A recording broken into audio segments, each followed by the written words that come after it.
Namaste, namaste everybody. Welcome again. We have come back for another round of Nakshatra series that we have been doing for a long time. So today we will be covering the Purva Bhadrapada. So we have the full house here today. We have Dr. Kanholy, Santhip, Krishnan. We have Dr. Aditya Togi, and we've just been joined by Eve Mendoza. So welcome. Perfect time. It's a perfect timing that we just got started. We're just introducing. So we said we'll be doing Purva Bhadrapada. This has been long overdue. After what was the last one that we did? Shatabhishak. So we said, let's continue with this. Okay, so let me just start with a brief introduction. I don't know how brief that will be, but I'll try to keep it as short as I possibly can. But there are certain points that I wanted to bring out because I think there are so many videos already available on nakshatras and on Purva Bhadrapada. So some of the key points that I've come across with this nakshatra. But before I go there, and before I start with Purva Bhadrapada, I wanted to talk about the deity, the devata, the nakshatra devata, which is associated with this nakshatra. Okay, so let's start with the deity. The deity of Purva Bhadrapada in the Vedas is said to be Aja Ekapada. Now, I have tried to gather as much information I could in the last few years about this mysterious deity, Aja Ekapada. Aja Ekapada in Mahabharata and some of the Puranas where he's been mentioned, he is said to be one of the Ekadasha Rudras, one of the 11 Rudras, or 11 abstractions of Shiva, or 11 abstractions of Rudra. Aja means the one-footed goat god who has a goat face, and Ekapada, which means, or Ekpat, which also means who was suddenly or rapidly appearing all at once. And because he was said Aja, Aja also in Sanskrit means unborn. So it was a reference to saying that it was an unborn lightning. A lightning doesn't have a father. So he is born out of nowhere. And Aja Ekapada is got a lot of transcendental energy that is associated with it. It is also said that Aja Ekapada is the mount or the vahana or the vehicle of Agni Devata and also of Mangal. So what you see, Mangal or Mars, the mount or the vehicle is said to be Aja Ekapada. Now, when I talk about Aja Ekapada, this is that form of Rudra, which usually is referred to the pillar of light or the pillar of fire. In the Puranas, there is a reference that there was an infinitely long pillar which emerged from nowhere. And from this pillar is said to have emerged Vishnu and even Brahma. And it's this pillar, which is like a Shivalingam. And from this sprouted Vishnu and Brahma. And this pillar of light has said to be, there is no end to this pillar. And it is also, there is a story in the Puranas where the reference is Vishnu and Brahma wanted to see what is the origin and what was the end of this pillar of light. or this pillar of fire which just emanated in the universe. It's believed that Vishnu took the form of a wild boar, Varaha, and he went downwards, digging in and going down. And Brahma is said to have taken the form of a swan, Hamsa, and flew upwards to find the end. And Vishnu wanted to find the origin. Anyway, so Aja Ekapada is also said to be, in certain things, they're said to be a fire serpent or a fire dragon. And if you also notice that this nakshatra can also have a connection with Nataraja, the dancing Shiva, because he has a ring of fire around him as well. And he's standing on one foot in a dancing pose, where his right leg is firm on the ground, he's standing on ignorance. It was a dwarf Asura. His name is called as Apasmara, and he's holding a serpent in his hand. So it's a symbol of saying he's dancing on ignorance, and that is Apasmara. And he's standing on one leg, his other leg is lifted. So Nataraja is symbolic of Aja Ekapada. In many of the traditions, you also observe that when anybody, an Asura or Devata, has to appease Rudra or Shiva, they do penance or tapasya by standing on one feet. Whether it was even in Mahabharata, is said that Arjuna stood on a feet and he did intense penance for Shiva, and he was blessed with the Pashupata Astra. That's the main weapon that was gifted by Shiva to Arjuna. Also, it is said that Ravana also stood, and Kumbhakarna also stood on one feet, and they prayed a lot to Brahma and also to Shiva, but Shiva gave him the Chandrahasa. The weapon Chandrahasa means it's like the laughter of the moon. Chandrahasa literally means.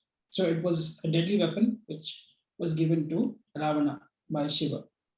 So a lot of yogis knew about the connection of this deity, Aja Ekapada, with penance and bhakti, devotion. This is something I have never seen anybody talk about, the importance of Uttama Bhakti. And this has been given in Bhavishya Purana. When I read about the Nakshatra Devata in Bhavishya Purana, I was really, because what happens is, please do not go and just read the books. Actually go to the source and really read the source, because sometimes you miss out on the description that has been given in Sanskrit. Like for example, Nakshatra Devata associated with Purva Bhadrapada in Bhavishya Purana, I'll give you what it is said. It is not said Aja Ekapada. It is said that the deity is Shuddha Spatika Mani Samana Kantiman Ajanma Prabhu. I repeat again, Shuddha Spatika Mani Samana, which means Shuddha, which means it is as pure as a white Himalayan crystal or quartz or Himalayan crystal, what we call as Spatika, Shuddha, which means white. Mani Samana, Mani means it's like a crystal or a stone or a gemstone or a quartz. Is equal to that. He is splendorous. And Kantiman, which means he is sparkling and he is an unborn Almighty, Ajanma Prabhu. So he reminds you of an unborn Almighty sparkling like a white Himalayan quartz. This is how the description of Aja Ekapada has been given in Bhavishya Purana. And in Bhavishya Purana, see, Bhavishya Purana is why we have to read Bhavishya because it is Bhavishya Purana is a dialogue between Sumanta Muni and Sri Sanatika. In this description, where Sumanta Muni is giving about each of the nakshatras. So, what does Sumanta Muni say about what are the blessings? Again, you have to read Sanskrit words. It says Uttama Bhakti Vijaya is what he's saying.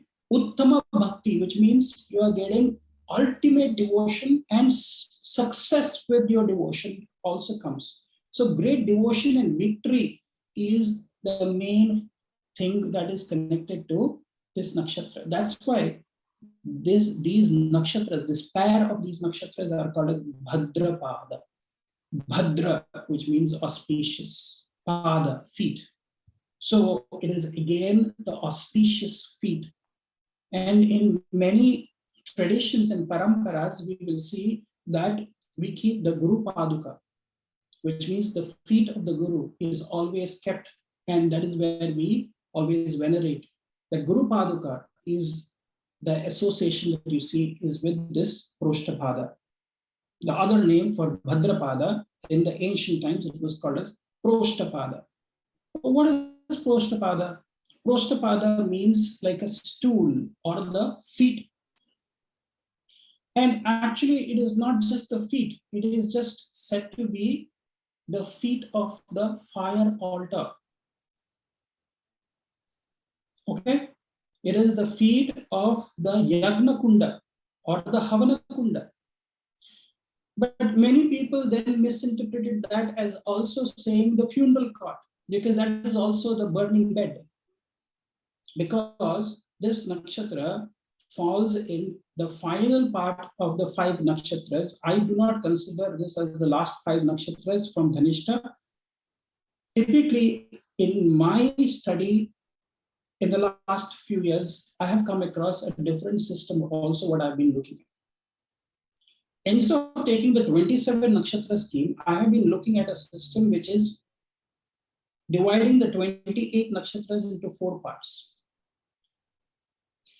And the first series of 7 nakshatras starts from Kritika to Ashlesha. The next set I see from Magha to Vishakha. And then from Anuradha to Shravana. And then Dhanishta to Bharani. If you look at this combination of these 4 sets of nakshatras, you will be able to study the nakshatras in a different manner. Probably this is not the class lesson for that, but I will do that in another lesson. Now let's go to also understanding what is the Shakti or the Aja Ekapadas. See, Aja Ekapada is the deity who is a kind of a Bhairava, who helps you to give rise to the Kundalini awakening that is happening within a sadhaka, a spiritual aspirant. And this is like a pillar of fire, which is, or a fire dragon, which is really, or a fire serpent, which is really going through your spine. So for the spiritualist, this nakshatra is all about awakening the fire within him, which is dormant. Now, I also bring your attention to another story, which also shows you the importance of this nakshatra. The story is about during the Satyuga, is about the great devotee of Vishnu, who is Prahlada. Prahlada and his father, the great Asura king or the emperor, Hiranyakashipu, he asked his son Prahlada, you always have been telling me that you are protected by Vishnu, you're protected by Vishnu. Where is your Vishnu? Show me. Where is he? So, is he here in this hall? Prahlada says, yes. Tell me, do you think he's in this pillar? And he says, yes, he's in that pillar. So he takes his mace and he smashes the pillar.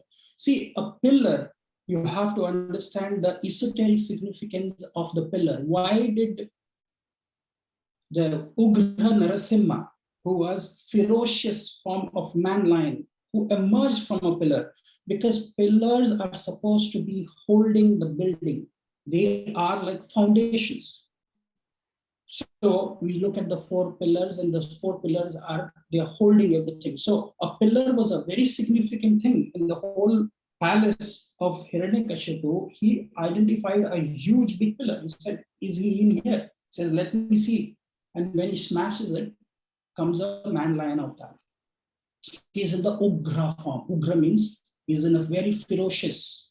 The description has been given in many of the texts you have to see. He was blood red eyes with they say claws, which were like diamond, as hard as diamond. And we know the thing. So this connection of similar sort of energy, Ugra, that's why this nakshatra is called as Ugra Nakshatra. It's a violent nakshatra. But the association of this nakshatra with Ugra Narasimha, and those people I have seen, I have given people who have very high energies which are associated with this nakshatra, I have told them to recite Ugra Narasimha Gayatri mantra or listen to Ugra Narasimha Gayatri mantra, because it pacifies. When you look at both the Bhadrapadas, I always have seen Purva Bhadrapada as Ugra Narasimha, and Uttara Bhadrapada is the pacified form of Narasimha, who is Lakshmi Narasimha. As soon as Lakshmi sat on his left lap, that's when he was completely calmed down. Otherwise, there are stories which also say they had Shiva, Kali, and Durga had to take a form of a Sharabeshwara. Sharaba is like a mythical beast, and the wings were like Kali and Durga, and they still couldn't control him. That was the only way they could control a man lion avatar, because even though it was a Vishnu's avatar, these are half avatars, they are not complete Purna avatars. As a beastly, he's not able to control them. And Shiva had to come to control. Shiva, Durga, and Kali. Sharaba is the mystical flying beast, lion-like. Anyway, so there is these kind of themes that you see with this nakshatra coming out very, very prominently. Now, let me also talk about some of the symbology that is associated with this nakshatra. Some symbologies that have been given is, see, when you look at iconography, I attach a lot to the iconography, because that's how you will be able to understand a lot about the deeper secrets of the nakshatras, is to associate yourself with the iconography. So one of the iconographies, which is said to be, it is like a two-faced man. Now, the two-faced man, the interpretation of the two-faced man is one face is looking at the heavens, the other face is looking at the earth. So that means you can also say this two-faced man can be an interpretation of Agni himself, because Agni is seen as a two-faced man. He has 4 tongues in one of his faces. He's facing towards the earth, and his 3 tongues are facing towards the heaven, or a face with 3 tongues are facing. That's why it's called a Saptajiva, the 7 tongue. So he takes all the offerings that are given to him on the earthly plane, and he distributes the offerings to the deities in the heavens. So one of the face of Agni is facing towards the heaven, the other face is facing towards the earth, where he's taking the oblations that are offered to him. So in one way, you can think that the two-faced man is nothing but Agni, and Ajat Ekapada is his mount, his Vahana, his vehicle. So there is a lot of importance. This is something which is a missing piece. Agni, even the first verse of Rig Veda is Agni Mile Purohitam. So he becomes the Hota. He is the officiating, he officiates the fire rituals. So not many people know Purva Bhadrapada has a very strong spiritual energy with fire worship also. And these were fire worshippers.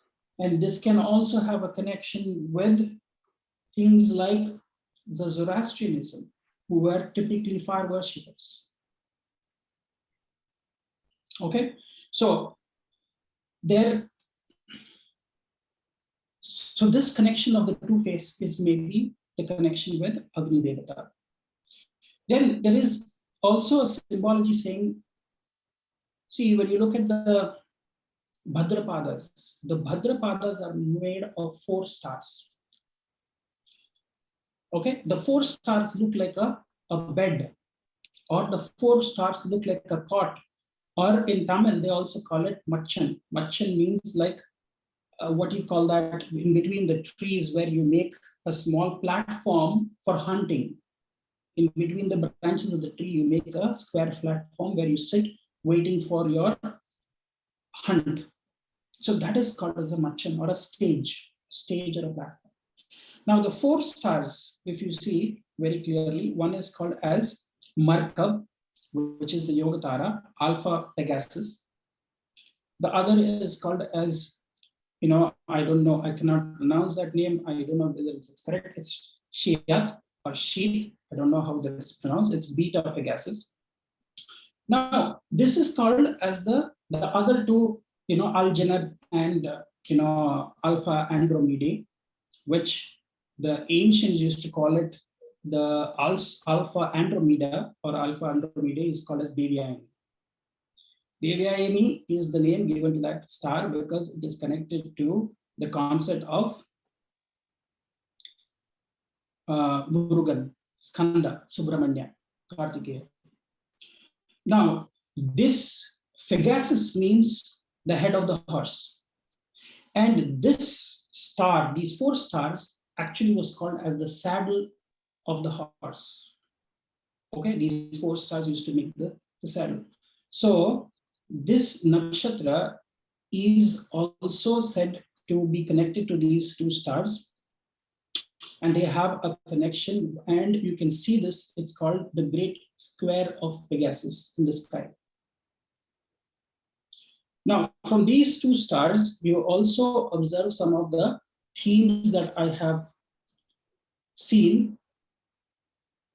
One is Aja Ekpada, and in some text, in some Tamil work, some Tamil works are also very, very great on nakshatras, which we, unfortunately, if you are not able to read Tamil, then you will miss out on a lot of information which has been passed on to us. We are only heavily reliant on learning only from the Vedas, then we are losing something. Now, in the Tamil work, it is also said that, now this might be surprising to some of you who are watching this. This is said to be the birth star of Karna. I don't know how many of you knew. In the Tamil work, it is said, and Kumbhakarna. See, in Tamil literature, Ravanasura, some people in the south say it is Mula Nakshatra. Actually, Mula Nakshatra is the star of Hanuman. And they say Revati Nakshatra is said to be the star of Ravana, birth star. And his brother was born in Purva Bhadrapada, Kumbhakarna. Now, this nakshatra, in a work called Kumaraswamy, Tamil literature again, which is a discourse between Murugan, which is Skanda, Subramanya, Kartikeya, he is directly delivering this text to Agastya Rishi. And in this text, it is said that Kubera is the lord of this nakshatra. Or you can probably say he is like an alternative deity. See, we have a Rigvedic deity, then we have an alternative deity, which is in the south. The southern text, Kumaraswamy, talks about Kubera being the. So, this nakshatra, even in the southern Kerala, they say the Kinnaras were born from this nakshatra.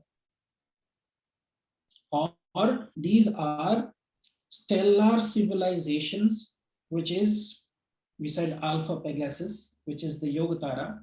Now, what is Yogatara? Yogatara means junction stars. junction, conjunction. Yoga means conjunctions. Coming of two things together is conjunction, yoga. Yoga Tara means these are conjunction stars. These conjunction stars are the real abode of the nakshatra deity or the devata. The rest of the stars you see are just markers. This is my view. I think other people can have other views as well. I feel all the energy, the Shakti that we talk about this nakshatra, which Dr. David Frawley has said the nakshatra Shakti of this is Yajamana, Udhyamana, Shakti. Now, what is Yajamana?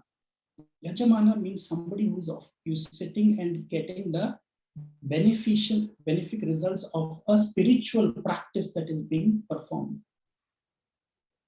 A spiritual practice, I'm not saying just a fire ritual. It could be even sometimes construed as some kind of tantra.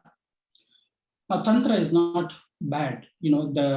The bad rep that tantra always gets, when you say tantra means always you think it is always something like black magic and witchcraft and sorcery, and no, it is not that. Okay, it is a use of specific mantras and geometrical objects, sacred geometrical objects, and energizing certain things is tantra. Tan, man, and dhan, isn't it? That's what. So mantra is the sound frequencies for your mind is mantra. Nakshatra, it's an apparatus to study the sky. Naksha and tra is an apparatus. Similarly, tantra is also something to God realization. Okay, so anybody who's performing tantra can have a connection also with this.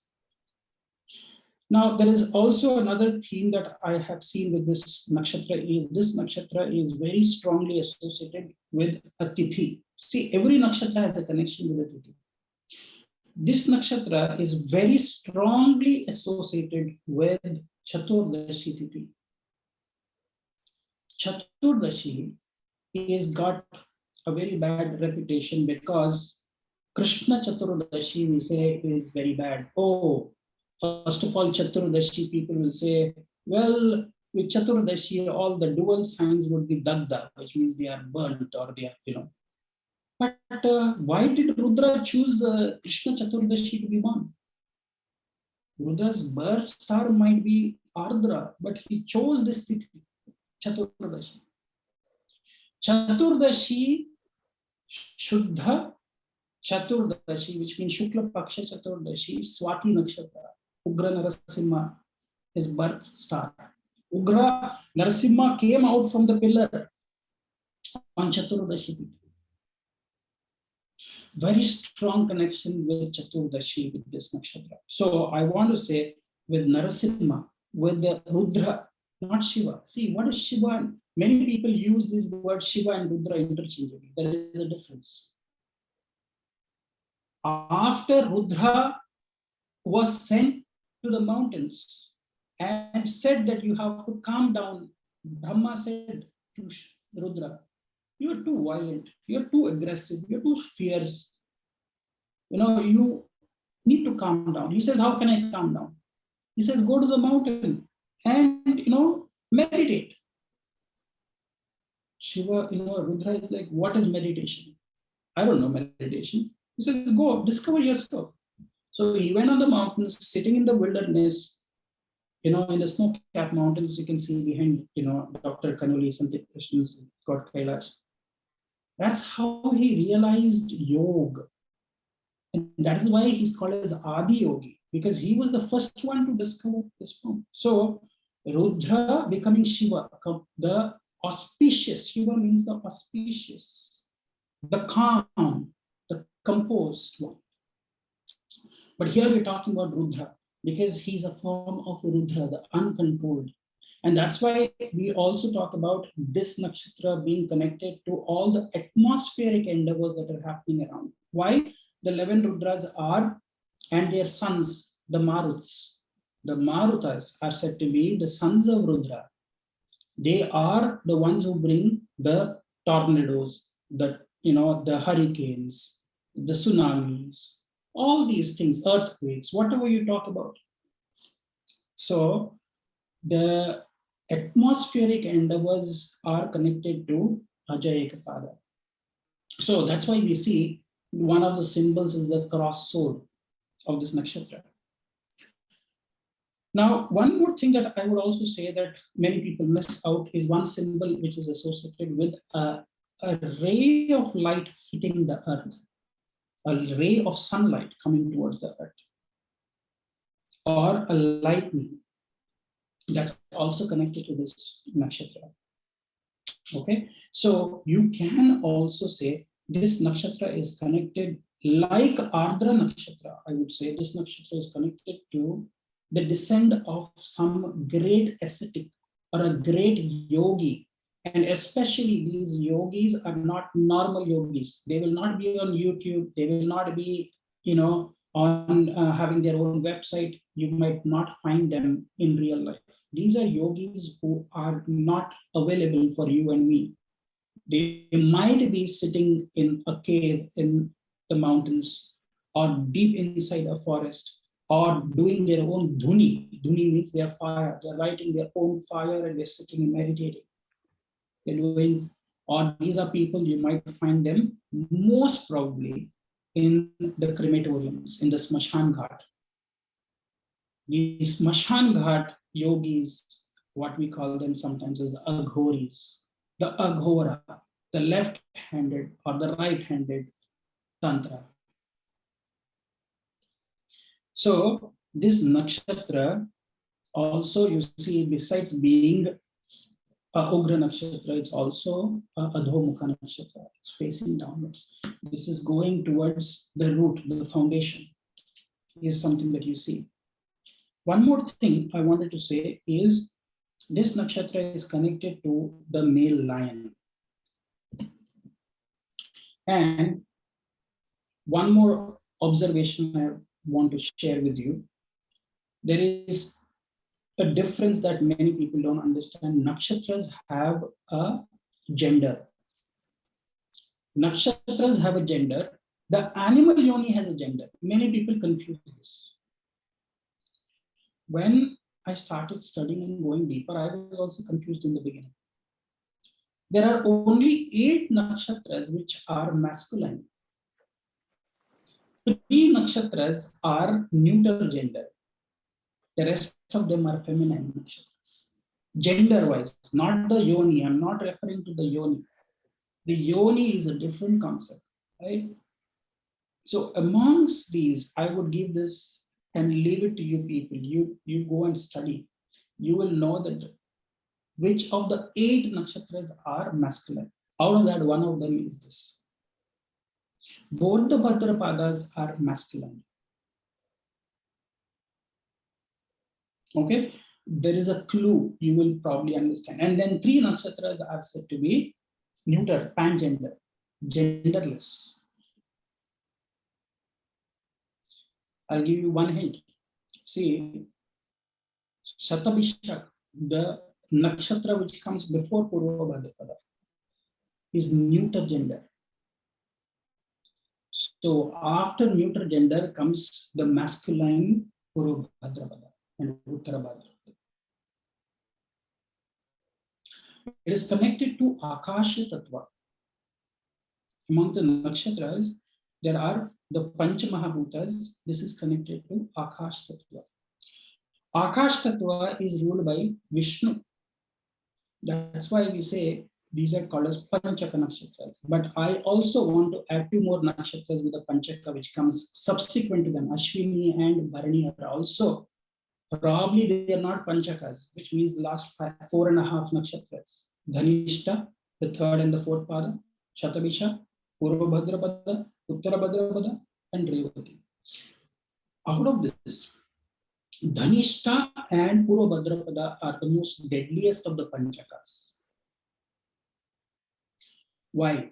It is believed in the southern tradition of astrologers. They say if a person passes away, there's a demise in the family. There's somebody who passes away when it is in a Dvipushkara nakshatras. Dvipushkara or Dvipada nakshatras. Dhanishta is called Dvipada because two padas are falling in Capricorn, two padas are falling in Aquarius. So it is said that when somebody passes away, and if proper traditional prayers and appreciate, what do you call that? Giving peace to the soul is not done, it says it will take two more family members with it within a period of 1.5 to 2 years. Now, Tripada, which means Purva Bhadrapada, is called as a Tripada Nakshatra or Tripushkara Nakshatra, which means three padas are falling in Aquarius, one pada is falling in Pisces. It says at least three family members the soul will take away. And I have seen this at least in 2 occasions, some through clients and some in my own family also, within a period of. So that is why we say when people are passing away, there is a special ritual called as Narayana Bali. Narayan Bali is offered to, especially if the soul has left away the body when either they were unmarried in a very young age, or they went through an accident or some trauma, or either through suicide or through some things like burning, drowning, any of these things. Then even Garuda Puran was read for such souls as well.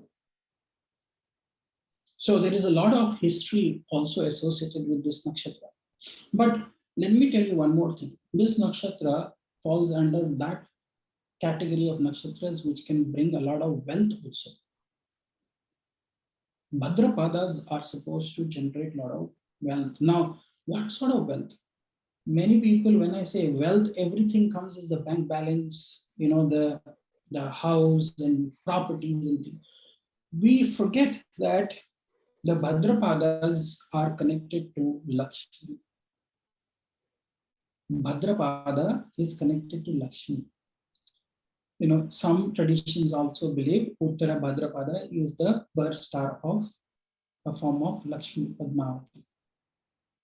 Because Bhadrapada is also the month when Ganesh Chaturthi is also celebrated. Ganesh Chaturthi is also celebrated, and the Bhadrapada month also we have the 15 days of Pitru Paksha, 15 days, the fortnight of the ancestors is also celebrated.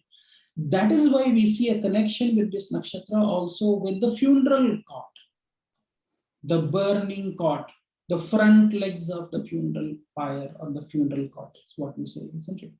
Why? Is because in the month we also see, we celebrate, not only in the Shukla Paksha we celebrate, and then there is a very important in the Bhadrapada. Do you know which is the most important day?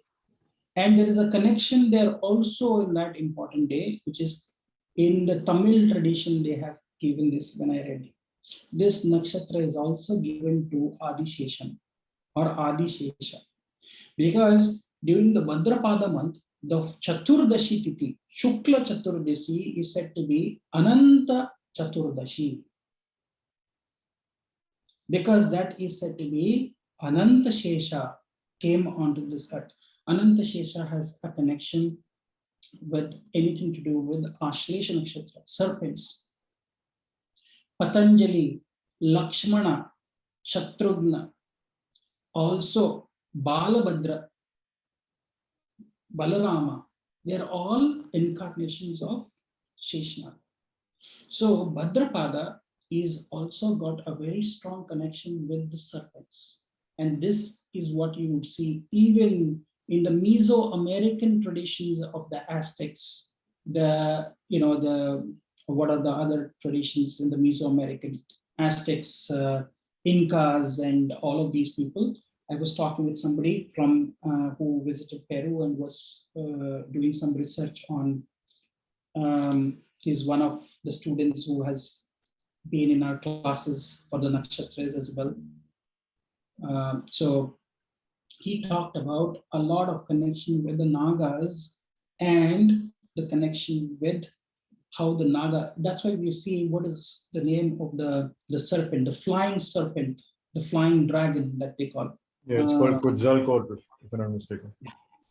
Yeah, correct. So what do you call that?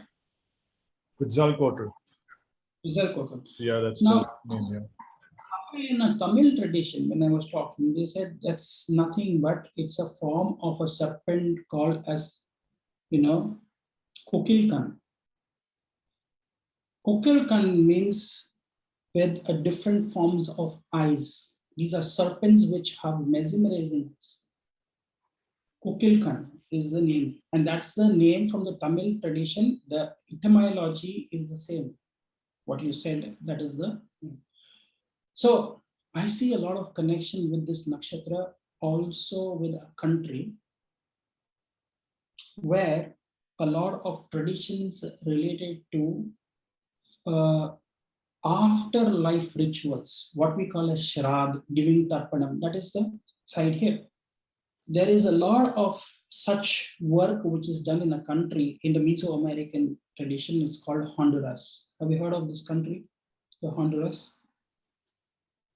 That's where a lot of today's times, a lot of black magic also happens. These are traditional centers where they're connecting to black magic because they're connecting to the spirits.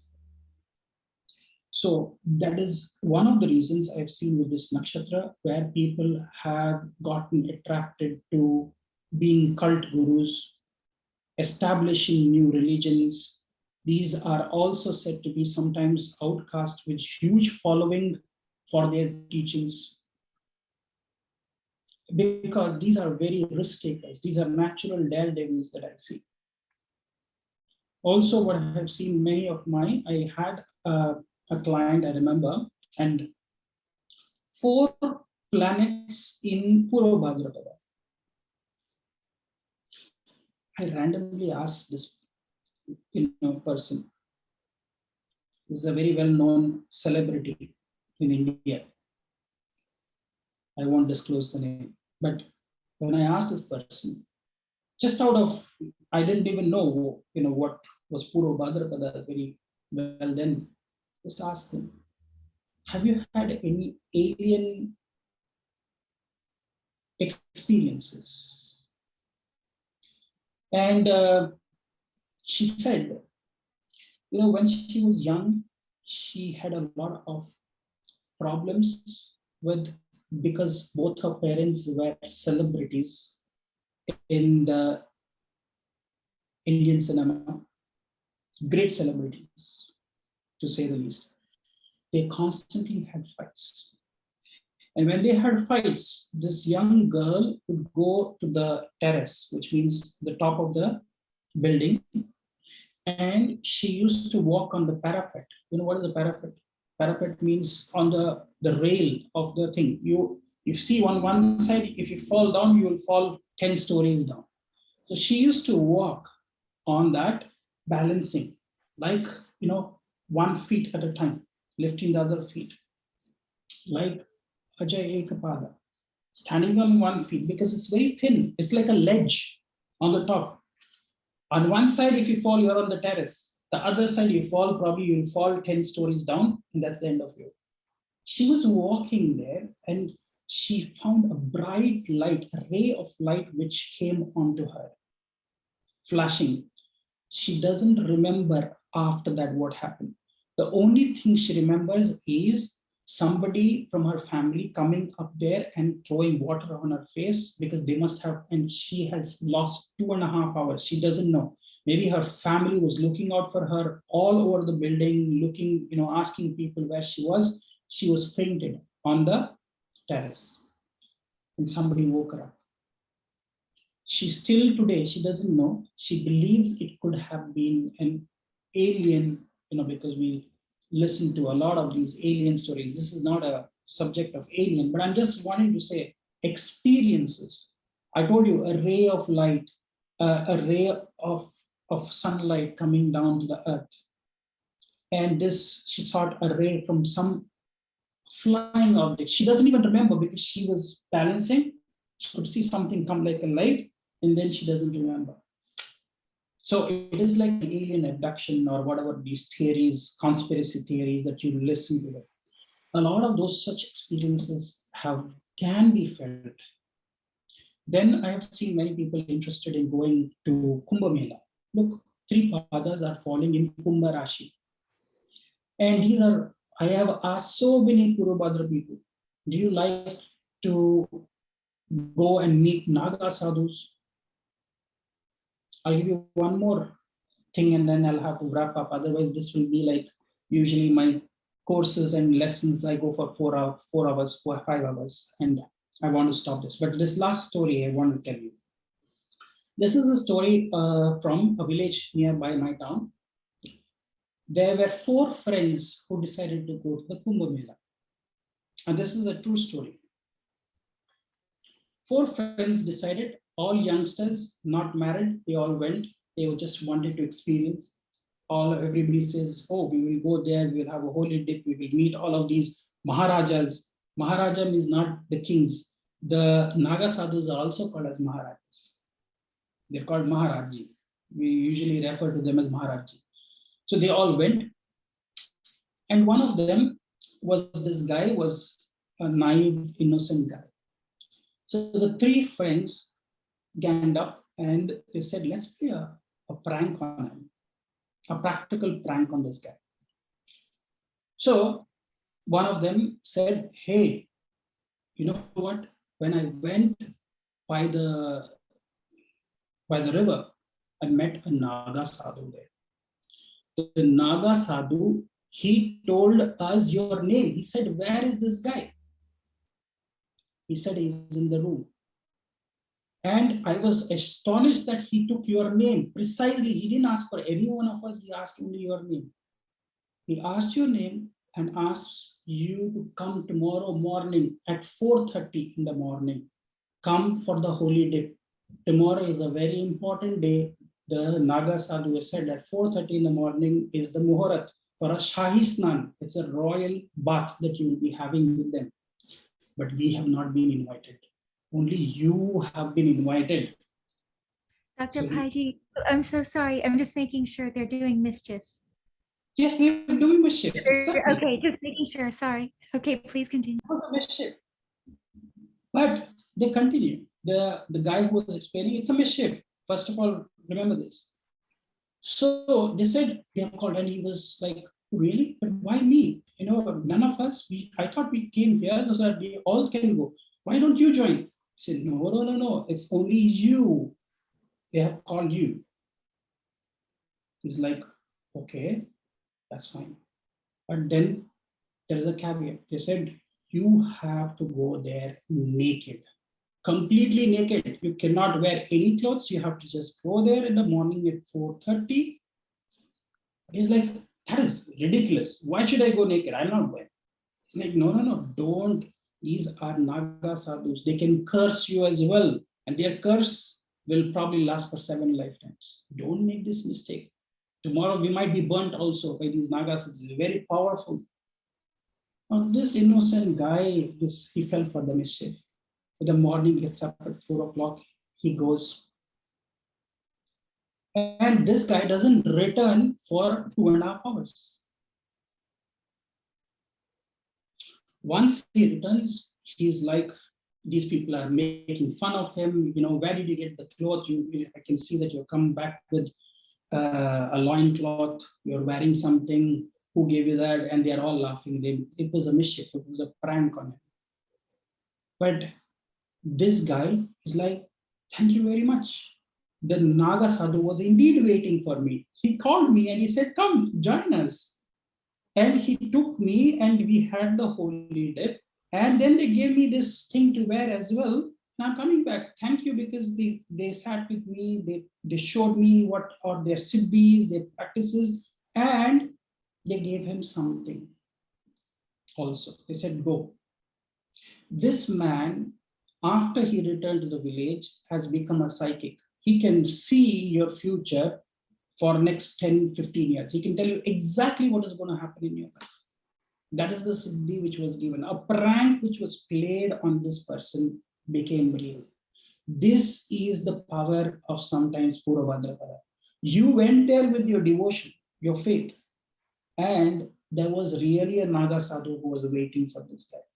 Even though there was no Naga sadhu who had told them to ask this person to come. Can you imagine? This is divine will. Till today, this person, there are lots of people, hundreds of people go outside his wait for him to give. He can just predict just by looking at your face, just like face reading, and he can tell you what happened, what is the solutions, problems. So this is the power that is there within this nakshatra. Sometimes a prank which is played can work out for you, and you can get certain siddhis.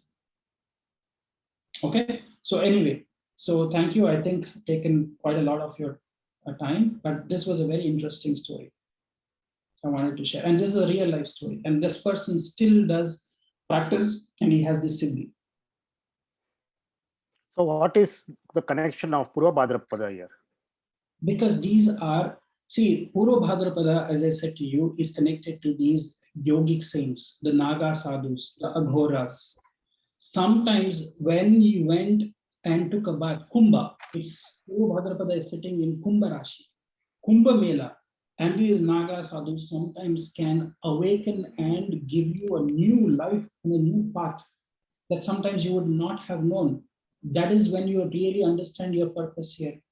Sometimes you will get an awakening, but awakening like how Hanumanji was cursed by a saint saying that you will forget all your powers, till Jambavant made him realize that what his powers were. Okay, so similarly, sometimes certain Purva Bhadrapada might have a hidden person coming into your life who can activate, just like how Hanuman was made to realize his powers. Maybe it was a past life, Purva Punya. It's the natural 11th house. Aquarius is the natural 11th house. It's also the natural Badaka house. For Aries sign, it becomes the Badaka sign. What is it ruled by? Your Aquarius, Saturn and Rahu, which is Rudra. Rudra's energy. Anyway, so I will let who's going next. Is it Eve or Aditya who's going next? I think Eve, she should go because she can also say the prayers. Eve, it will be nice. Thank you, Togiji. Yeah, Dr. Paiji, that was, Yeah. amazing. No, that was really, there are a lot of details there. I just wanted to say at least some prayer before I began. And I also wanted to be able to share my screen.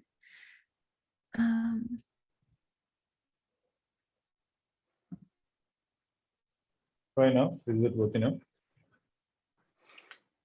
Can you see? Yes, we can. Maybe can I interrupt you, Eve, for a minute? Mm-hmm.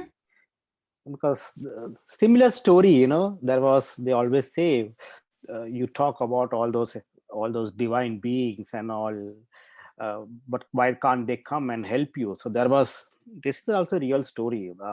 Back I've heard where this one person who used to have visitations from I don't know whether it was what type of being it was, but it will come and help him in his work, in his affairs and all. So when you say that sometimes these divine beings can help you to maybe in your normal work or maybe in a normal routine to get, as you say, to get siddhis and all. So those things, and this, of course, this was a beneficial part because we know there are some people who do those practices also to get those energy from. But then every night this person will have visitations who will help him. Whoever comes was a female basically, and then will come to this male person and then will help him in his work and get siddhis and get all his work done.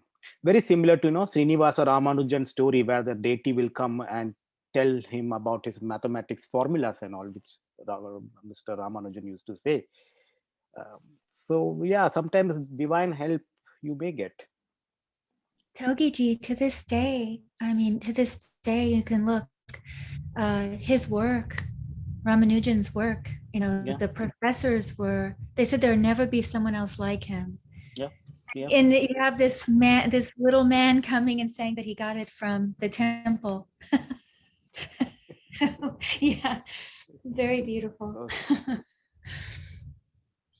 The same with Edgar Casey. Yep. He's called the sleeping prophet, isn't it?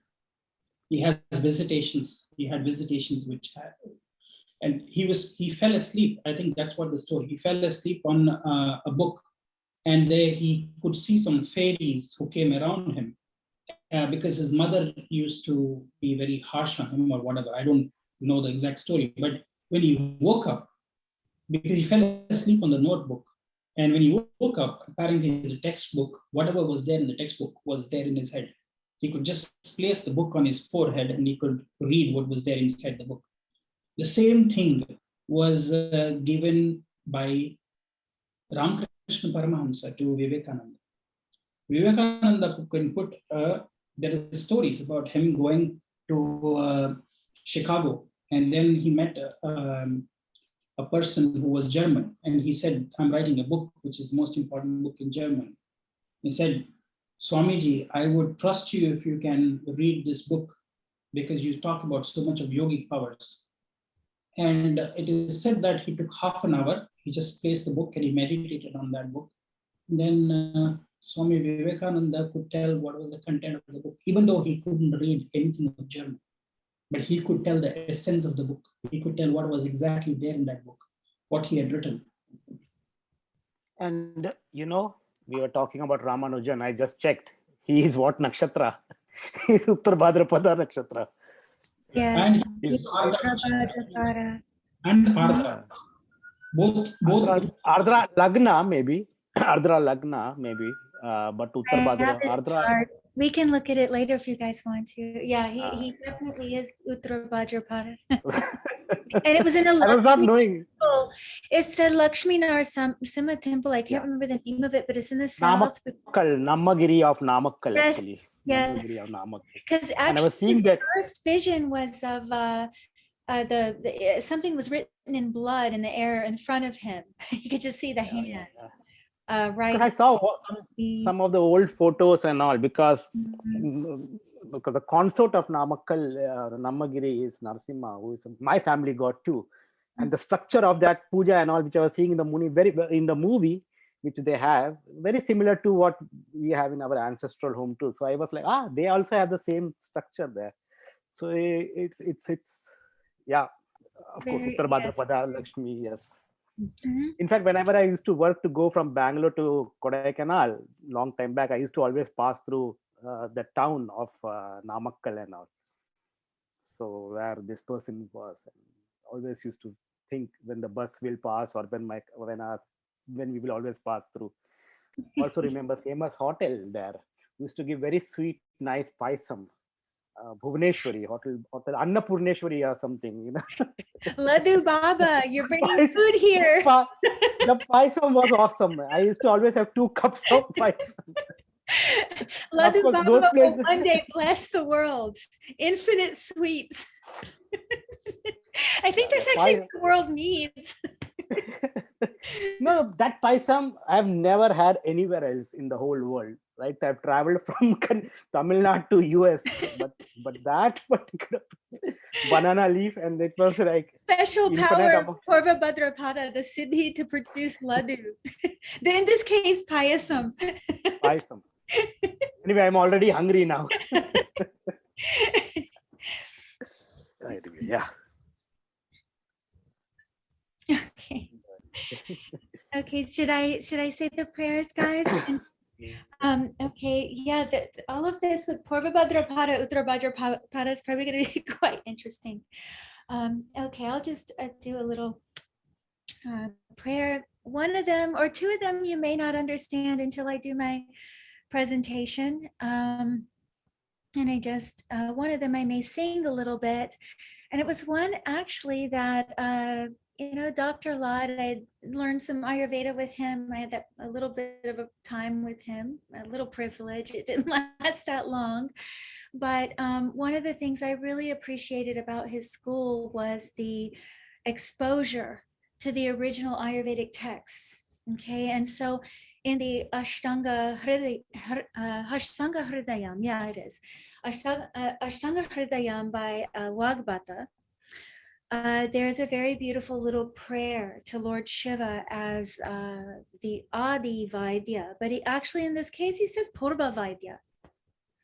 So it's similar meaning, but the one who came before, right? The one who came first, the one who came before. So I'll just do these little prayers and then I'll continue. So Om Hrim Shri Guru Bhyo Namaha. Om Ganganapate Namaha. And I'm going to, before I do the prayer to Purva Vaidya, I'd like to open with Graha, who is the personification of the student. And you guys have known me for so many years now that I never like to be in the position of the teacher, but I have to say that with this nakshatra, Graha becomes very important. So some of the things, Dr. Paiji, you were saying about the kinaras, some of these things are going to make sense. And even when you were speaking about the emphasis on the pillar and this ferocious fire coming up the spine to defend this innocent boy is really what this is, the Brahma Danda or the Sushumna Nadi, actually. So when you were saying the Devata had to do with Spatika or the crystal, the clear, there's a lot of reference to the Sushumna Nadi here. So even when they say Vashishta defeated Vishwamitra with his Brahma Danda, it's not like he went and beat him with a real staff or with a physical staff. It's the Sushumna, it's the Sushumna Nadi, it's his spine. So how does this relate to Bud Graha? But we'll talk about that. But I would like to open with Bud first, and then the next prayer. So.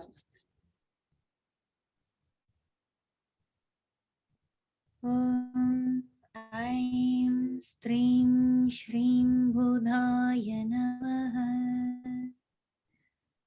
Priyango Kalikashyamam Rupena Pratimam Budham Somyam Somya Gunopetam Tam Budham Pranamamyaham.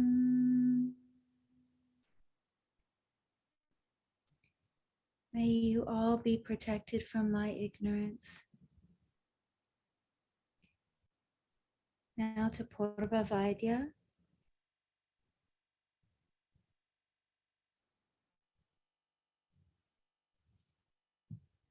Ragarirogan satataru shaktan Asheshakaya prasrutan asheshan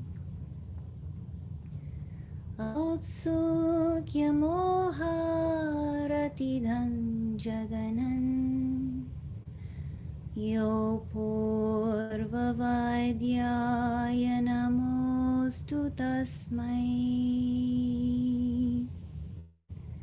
Yo Purva Vaidyaya namostu tasmai.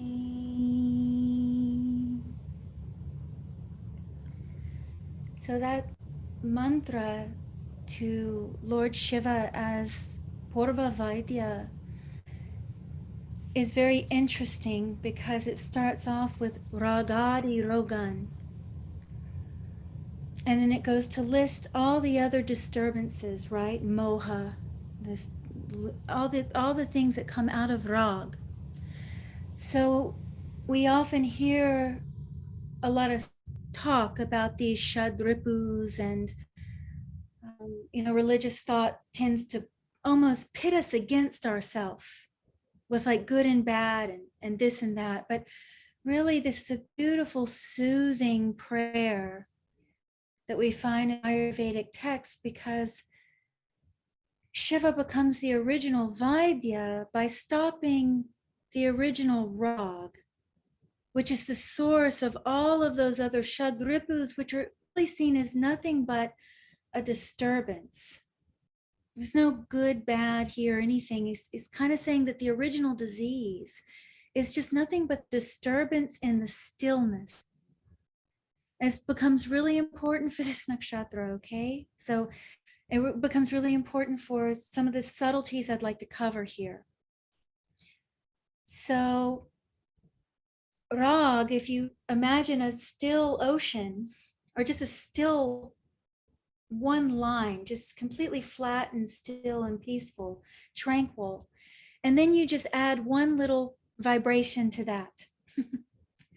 Then there's all these ripples of waves that come out from this. Lord Shiva catches it at the bija, catches it at the very beginning, stops the Rag, which leads to all those other ones, right? Lobe, moha, all this stuff that we talk about, greed, anger, lust, krodh, right?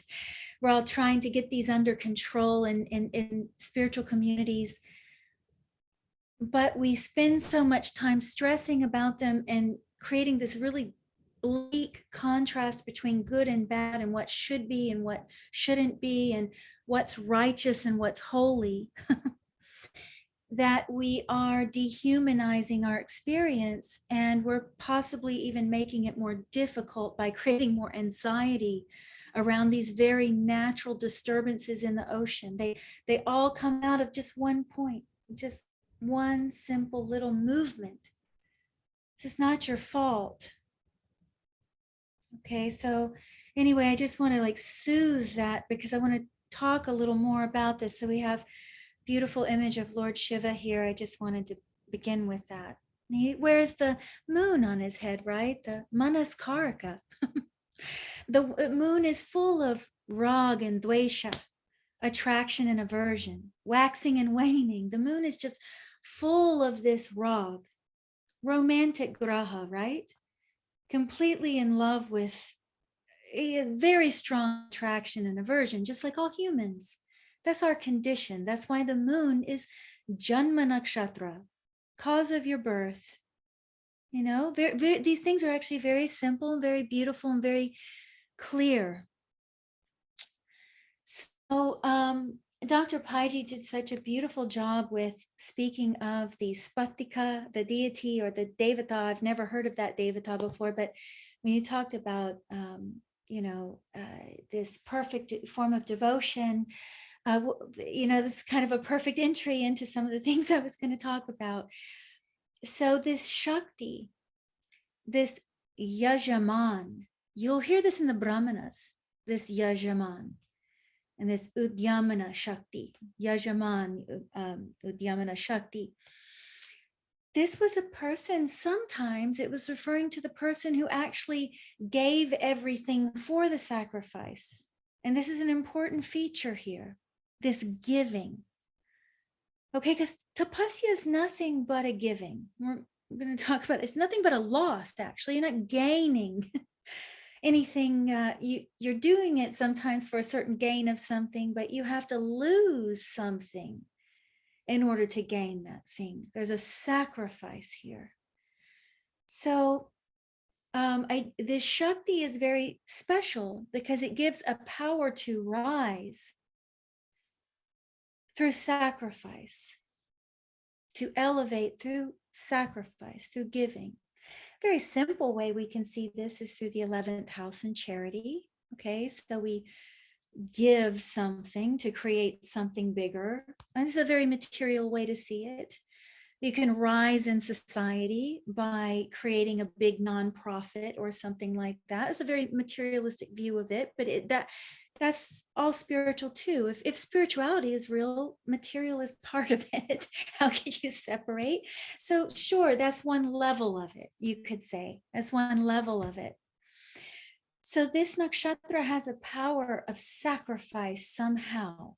Okay, it's a very important thing to understand about it, because I think this nakshatra gets labeled as being Ugra a lot in personality, and very commonly we need to examine very closely if Mangal is involved or some aggressive graha influences there, because sometimes just the moon there, the person's very calm. Actually, they may have anxiety or something like this, well, you know, because this nakshatra does have a tremendous amount of energy, which we'll discuss, but they're not always fierce in personality or moody or any of these things. This is not always, you know, this is, I think personality astrology needs to take a back seat if we are to reclaim what the rishis were doing with Jyotish. If we are to actually bow our heads as students of this vidya and come with our heads down, we might need to examine the process that we've engaged, which is to constantly make these predictions and constantly assert personality traits of these nakshatras. It actually can do much more harm than good, because it can leave a person feeling very misunderstood, unseen, and therefore they weren't able to actually link themselves with their own energy. We're only here for them, right? We're only here for others. So if we can't be really helpful to them, there's no point in even opening our mouths. And I don't think it's always helpful to say, oh, this is an Ugra nakshatra, you have mood swings, or you're going to be a serial killer. I've actually had people come to me frightened that someone had told them that this is the nakshatra of serial killers. So I really giggled about that, because actually there's actually nakshatras that are statistically high serial killers. It was very funny. So, but it's not the nakshatra doing. It's not the nakshatra. Okay, we can't do astrology this way. We're going to cause a lot of fear. Not only that, you'll mislabel, you'll make mistakes, and you're actually blocking. The brahmanas were used for, they speak about ritual, the ritual use of the timing of the muhurt of the nakshatra. So there was seen as a tremendous upward moving force when this nakshatra when the moon would align with this nakshatra, and the tithi was important, but when the moon would align with this nakshatra, there was a tremendous, fierce, upward moving force. So immediately we do think of, to Dr. Paiji's point, when people discuss this forbidden word now, Kundalini, I'm so scared to use that word, but when people do talk about these natural forces, when the spiritual awakening does start happening, there is an upward moving force and this fierce fire to burn all of the bondage in the Sushumna Nadi. So when it goes, the fierce fierce rising upward of that fire, you could say this is an Ugra nakshatra from that, okay? Because it has the responsibility to burn all of that, okay? So when we put these ingredients together, we're dealing with a very interesting nakshatra, okay? When we look at it, it's basis below and its basis above. Each nakshatra has that. So the power is to power of elevation through sacrifice or through giving away. Okay, so let's put that one place. Okay, that can be applied to material world or spiritual world. Okay, whatever why people are separating those, but you know, in this case, just for simplicity's sake, that's there. Then next we have this basis above and a basis below to support the world. Okay, the world becomes supported when this world becomes supported, okay, when the good of it is considered along with what's good for the devas. So when those two things are in harmony, then a great foundation is created for all beings. When the world of the devas and the world of, let's say, the humans, the manus, because this is a Brahma Trimurti Nakshatra, by the way. Any Brahma Trimurti Nakshatra is linked with the manus, genetics, and all of that. Okay. Even though Lord Shiva may be one of the devatas here, this is a Brahma Trimurti Nakshatra. So it is considering what is good for the world of the manus. The best thing, the most stability is created for this world when the world of the devatas and the world of the manus are in harmony. Okay, so this is interesting. This is very interesting because when we hear stories of the Rakshasas, usually the only problem is that they're severely out of balance. Forget good and bad. Rakshasas, none of us can say we're even half as knowledgeable as some. I mean, look at the Rakshasas. They're very powerful beings in these stories. Okay. So the main problem with them is they is in excess. What they do disrupts the balance of nature. What they do is very severe and it ends up throwing everything out of balance. Therefore, it overthrows the throne of Indra. Because Indra's throne is he has to keep the devatas each allotting their work to keep everything in balance, nature in balance. And the world of the humans is very affected when you have someone too power hungry, too this, too that, or too little. We have famines, then we have floods. Anything too much, too little creates absolute disaster. So Purva Bhadra, as I'm moving to a certain point, guys. The river is flowing to an ocean. I know I speak circular sometimes, but trust me, I'm getting to a point. It's very important to remember and hold on to this quality of too much, too little here with Purva Bhadra, because it is all about what is the real foundation, what throws you off a foundation. How we already started in the beginning with the Purva Vaidya of catching that original rag, but you have to be in a very subtle state, to catch that at the root. Most of us aren't, and especially in this world, it's almost impossible for us to be in such a subtle state that we can catch that first rag, that first whim. Usually that rag, that attraction or aversion, whatever it is, whatever that disturbance is going to result in one of the Shadripus. For most of us, our vision is going to be clouded. So the most we can do is try to remember what's good for all beings. Purva Bhadrapada Nakshatra is the churning of that ocean, okay? I know we have spoken many times, the Pi team, all of us have spoken many times about the story of the Samudra Manthan and this churning of the ocean. It's a very big theme in some of the nakshatras, just like Ashlesha Nakshatra, it becomes a very big story with the Vish and all of that. But here we have the mountain. Okay, here we have the pillar, which is nothing but the Sushumna Nadi, guys. When it comes to yogic thought, it's nothing but that, okay, really. And who's the snake that Vasuki that goes on either side and they pull it back and forth? So let's just, and it takes the devas and the rakshasas to do this. Your good and bad tendencies. If you want to keep it simple, like a children's story, right? It takes both. It takes the attraction and the aversion. It takes the purity and the pollution. It actually takes both to attain the supreme. What's at the end of this here, may I gain the radiance of this and splendor of spiritual knowledge, Gyan. So Ajja Ekapada desires to gain the tejas and this pure quality of perception. Okay, so when we look at spiritual knowledge, is it information? No, It can't be through words, right?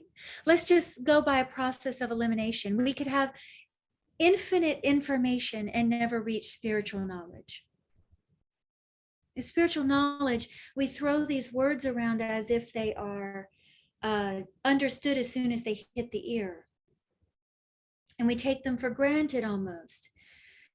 So knowledge really has very little to do with information. The indriyas give us, the indriyas give us information.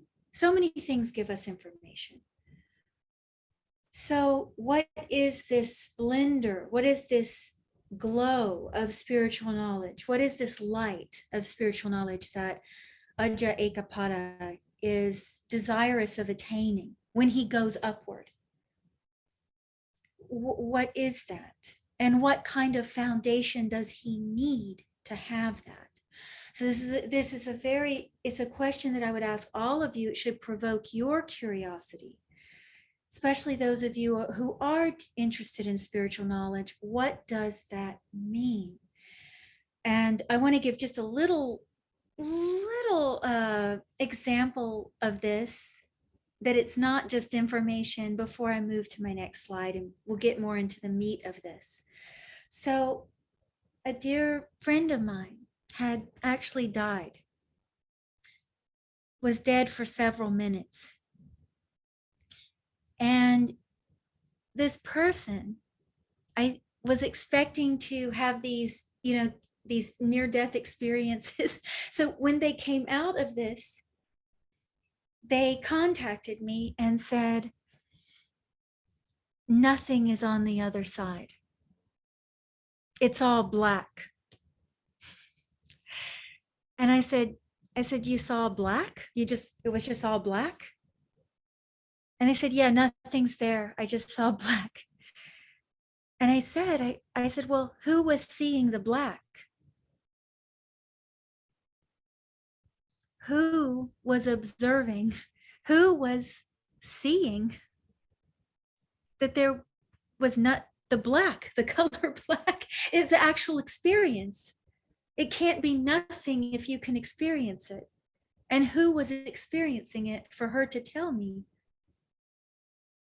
Are you following me? Who was that was aware of that she was calling nothing? Who was aware of that? That is the question. Because that, okay, so many people go to death and they have all these experiences. Hers was very fascinating. It's not about what she experienced, it was about who was actually witnessing that. Who was the witness? That might be what this is referring to with spiritual knowledge. The sacrifice. We're going to examine what this sacrifice is. So it's a one-footed devata. And I want you to pay close attention to how much it looks like the Trishul of Lord Shiva. And there is talk in yogic communities that the Trishul is nothing but Ida Pingala Shishumna. Okay, we can say something like that. I am no expert or guru. I can give no one any kind of awakening. All I can do is share from some place. But when I speak about these things, I feel like a little child, and I just want to keep my head down. So you guys are very aware when I'm not taking authority to know these things as a guru would, okay? So you need to investigate them yourself, but I'm only bringing it to your awareness that these things are much deeper than, oh yeah, Shiva carries a Trishul, and oh, this is a one-footed deity. So, okay, look at this image. In our modern times, there's a key trait of Purva Bhadrapada Nakshatra I would like to discuss here. It's one of the number one nakshatras that I do find it very commonly interested in spiritual topics. If it is worldly and very involved in the world, it will still be drawn to Jyotish or these kinds of things, even if they're very heavily involved in the world. And one of the things I find is that there can be either going to numerous paths, like visiting numerous gurus or reading from various sources, or studying various traditions and having a lot of intellectual knowledge. Once again, information, I'm trying to pull it down to a different place. So all this information, it's like, oh, this guru says this, but I don't know if I agree with that, which is an important process in discernment. Okay. Everything I'm discussing here is about to make sense. And so just please bear with me. It's a very important process with discernment to question the guru, or to question gurus, and to maybe go to various places and see what you agree with and what you don't. This is actually very important. Very, very important. But if you stay there and you stay in a place of seeking experiences on the surface of the waves, and you don't fix your energies and specifically your devotion in one place, if you don't use your discernment and your ability to challenge these gurus or spiritual teachings, if you don't use them to anchor yourself in one place, you will spend this entire life running in circles. Purva Bhadrapada Nakshatra was considered the most spiritual nakshatra. It had the most ability to generate spiritual energy in the Brahmanas. Spiritual energy is generated by concentration of force. We get a lot of power when we concentrate our force. When it's dissipated and it's spread in various directions, so hence to Dr. Payaji's point, it's a devata with one leg and two heads looking in different directions. That's an old form. This is the confusion. And we'll see this in a lot of the guru nakshatras, that there's a tendency to, they all need to collect their energy somehow in one singular point. A good example is Vishaka. Okay, so it's the split. It's the split. But Surya is born out of Vishaka. Okay. The graha of singular self-autonomy, the natural atma karka, okay, this is very important to contemplate these things, is born out of the split, the chemistry of Vishaka, okay? Because without division and the struggle of confusion, you will never find that singularity. You must go through that turmoil. Same thing is happening in Aja Ekapada, where there's, with Purva Bhadrapada and Aja Ekapada is telling you at some point there has to be an anchoring of this intensity in one point, because you only have one foot, one Sushumna, one, look at people like Mirabai. Look at people like Tulsidas, okay? Look at the one-pointed focus that he had on his wife until she told him, if you loved God like this, there's nothing you couldn't achieve. Look at Mirabai. Did she have Krishna, Kali, Shiva, this, that? She had one. She became one river going to the ocean. That takes courage. That takes a lot of courage to choose one. Okay, to dig a well in one place until you hit water. If you spend your energy digging a well in multiple places, all your energy is going to be dissipated. You're just going to bleed out.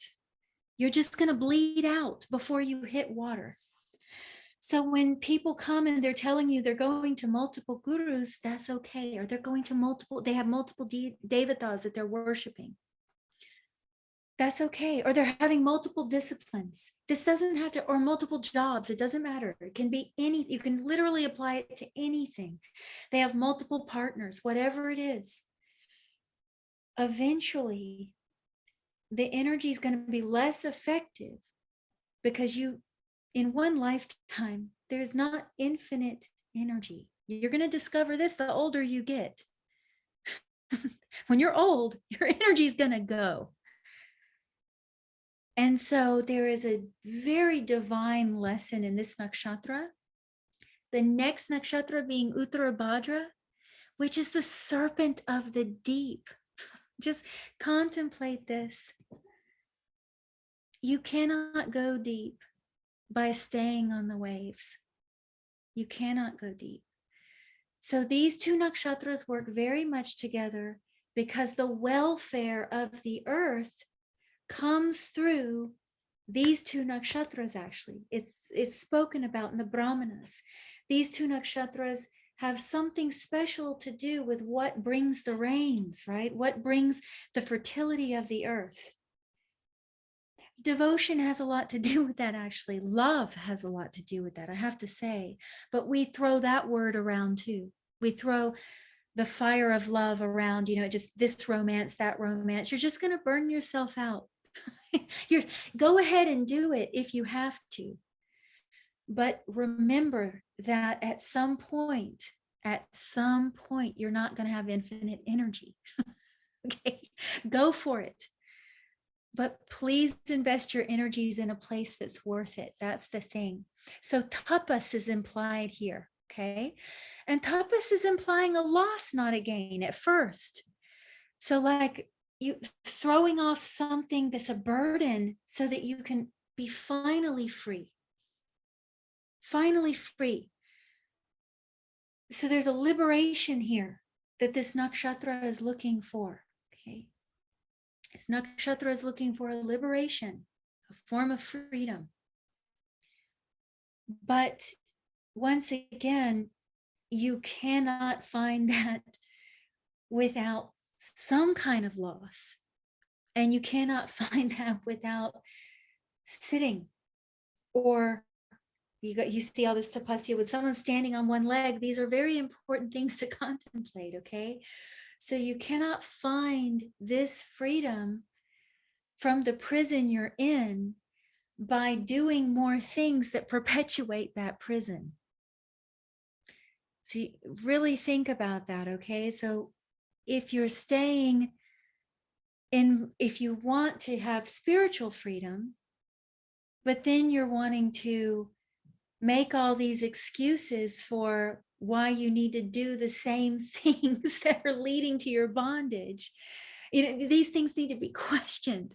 So this nakshatra is a great churning of the intellect, actually. This nakshatra has a great churning of the intellect. Many people have to face, fears here, anxieties, things like that, because this nakshatra is going to ask you what's good, what's truly good for you, what is truly good for all, okay? What's truly good for the world of the gods is actually good for the world of the humans too. It actually is good for those to be in balance, But we don't understand anything of that anymore because we've become so incredibly out of touch with nature. So this nakshatra is a place where, people born under it are very commonly asking very deep questions. And this is the reason why they will be seeking. And they will often be very good at spotting flaws in these gurus or in these teachings or anything. So it's actually a very good trait of their intellect that they do this. It's not, I do not discourage that, for the very reason that this is one of the birth stars of Budh, graha. Okay, so please, right here, this is why Budh graha represents the perfect student.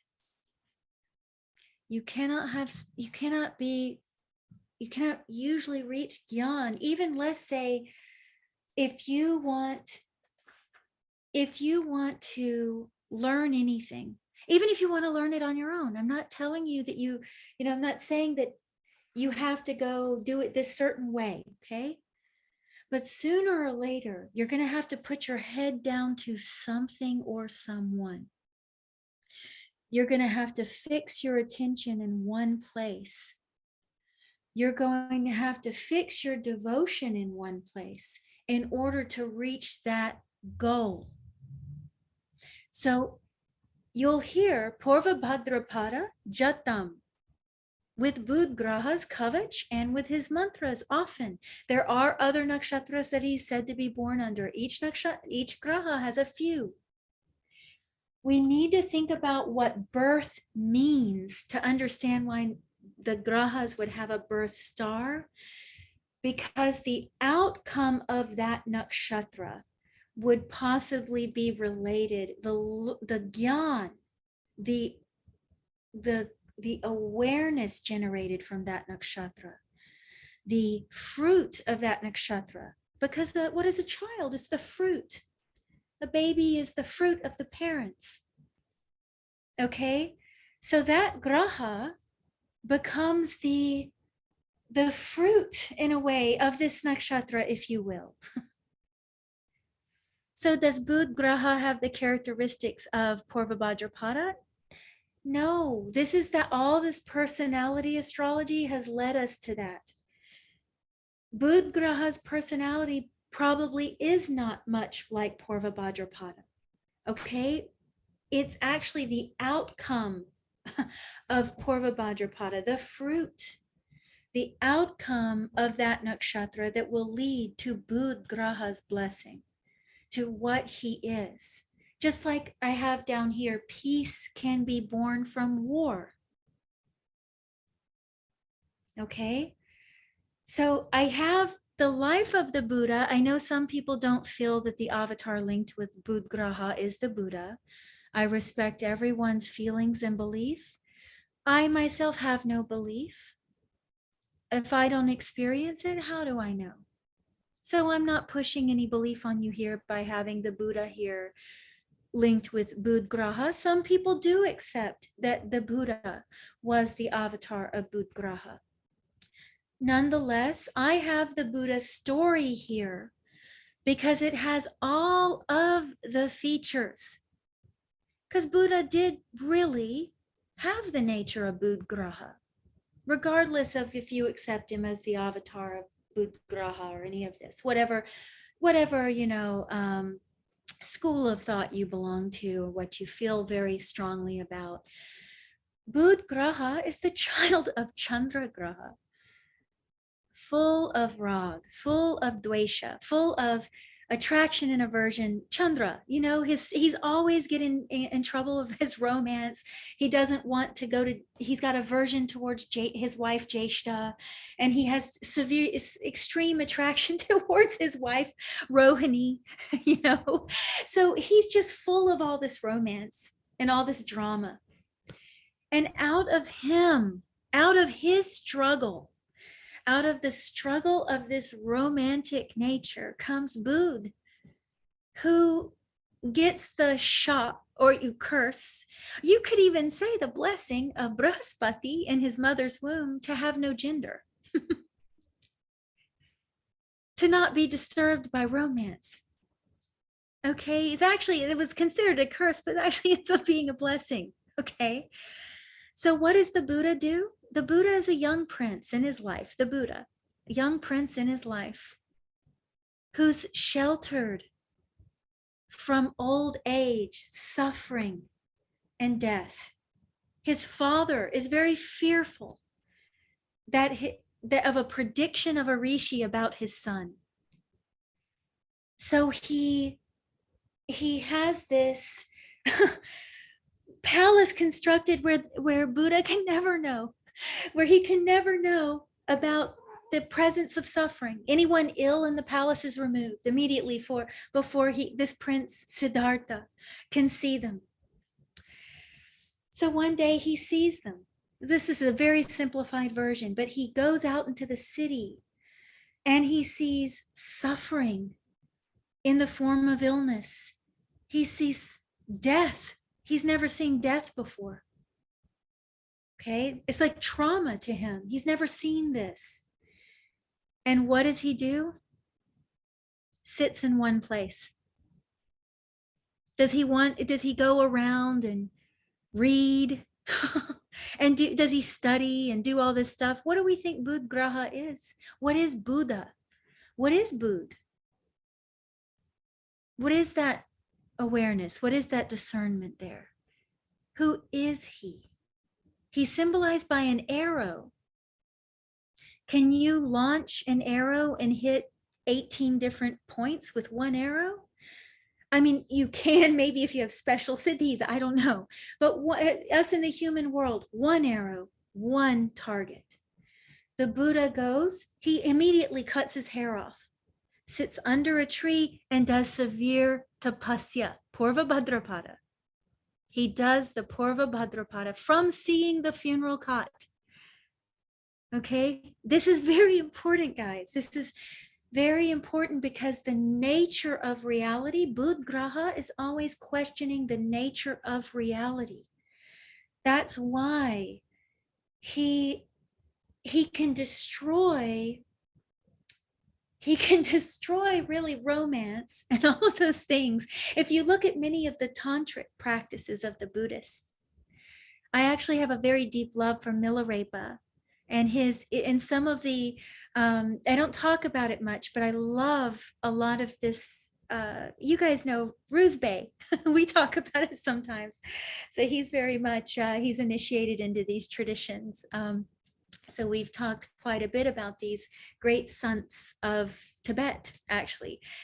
And so many of them go on this path, by the way. And one of their ways of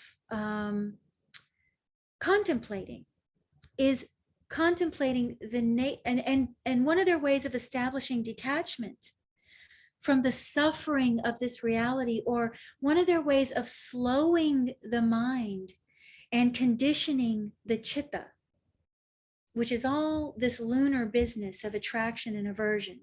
One of their ways of slowing that down so they can catch the original rag when it starts in the seed form is contemplating the nature of this reality very flatly.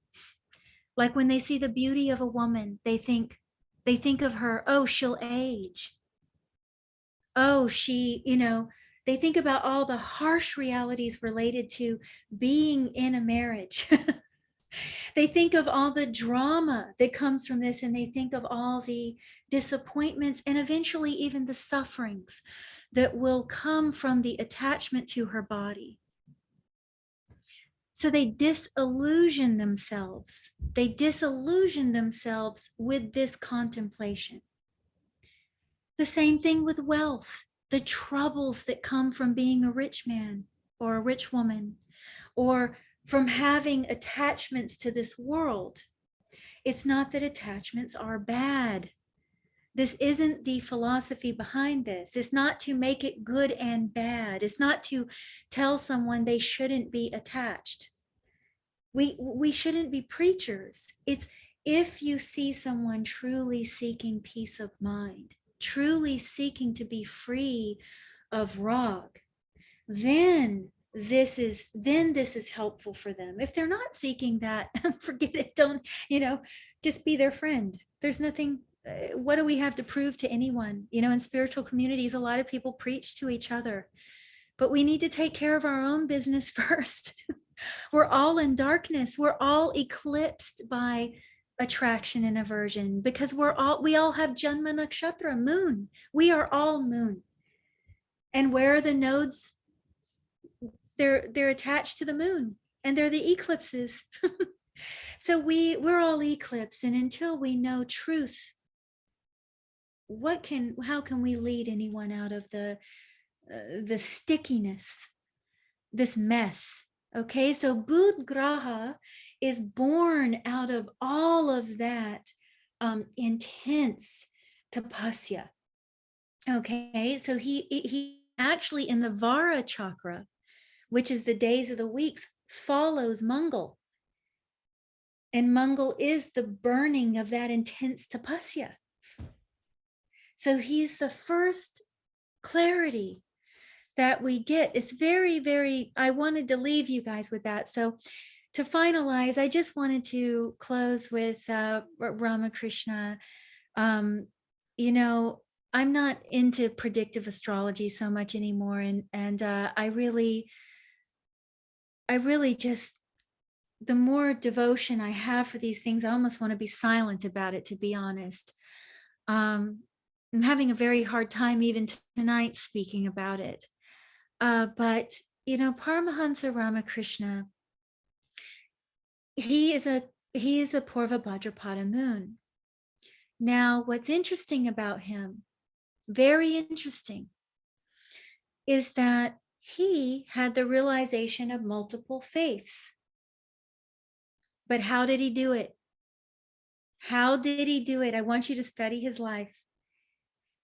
When he would go and study one of them, so when he studied the tantras with Bhairavi Brahmani, when he studied with her, and he studied the Agora path with her, okay?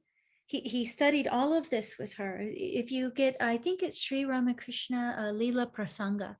I think the more in detailed, longer biography has a lot of this. I don't hear many people talk about this. We over sanitize these saints. We over sanitize them. He did a lot of the shmashan work with Bhairavi Brahmani. When he did this, he did it 100% focus, devotion. He did not consider any other path. He wasn't going to any other guru. When he did this, he was fully devoted. When he went and did his devotion to Islam, when he did it to Buddhism, he actually did each faith. He said he even completely forgot that Mother Kali existed. He didn't even look at any other path until he had the realization of that sadhana. So Purva Bhadrapada, it gets its fruit through this arrow. This is why it is one of the birth stars of Bud Graha. Through this arrow of concentration, it gets its fruit by this devotion. Now, Paramahansa Ramakrishna was a lifetime devotee of Mother Kali. That is what he's known for. And his realization, his supreme realization, his first, what you would call the one that really was the lightning striking him, his death, so that he could be born as who he was, the death of the little self and the awakening of the real one, came through Mother Kali. So, you know, he was so desperate to see her. This is that kind of devotion. He was so desperate to see her that, you know, he was about to end his own life with her weapon. Okay. So, you know, I don't like talking about that much, because I know in our society, we have a lot of emphasis on mental health and all of these things. And I don't want to bring those kind of things forward. But, and it's getting increasingly difficult to speak about certain things because of, you know, sensitivity level. People don't always even listen to you before, or ask you questions before they get offended or they get confused. So I do ask all of you, if you do take the time to study Paramahansa Ramakrishna's story, or any of these great saints of the past, please don't discredit them before you consider the time period they were in, you know, the situation that they're in, the culture they're born into. You know, with the world's environment today, we're very divided. Speaking of division, we're very divided. And a lot of virtue signaling is what they call it, like thinking that we've got the right way and then going and preaching about it, and or you know, going and attacking someone because they said something, or getting your feelings hurt. I would really question this kind of sensitivity. I say this very gently, but I would ask you, is it making you weaker or stronger as a person? And is it making the world a better place to react like that? Is it really bringing the world of the gods and the humans together, or is it creating more division between us as brothers and sisters? So if you do study the life of Ramakrishna, there are some shocking things, I think, in a lot of these saints' lives. So Purva Bhadrapada Nakshatra, when you study this too, there are shocking things related to this. Please go in with your head down and your heart open and try to discern what these things are.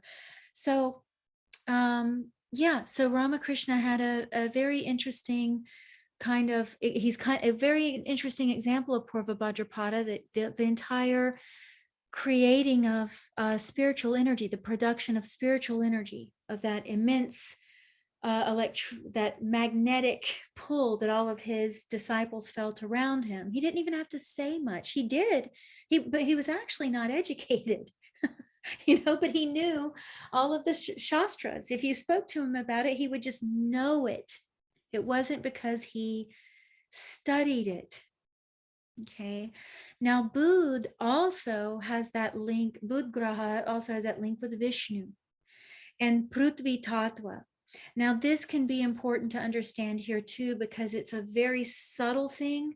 But in Bud Graha's names, if I go back to his, I don't know if I wrote them here. Yes. In his names, you will see that he grants stability of mind. Now, we always talk about Chandra Graha with peace of mind, but Chandra Graha and his association just shows peace of mind, that your capacity for it. How strong is your attraction and aversion? How strong is it going to pull you back and forth?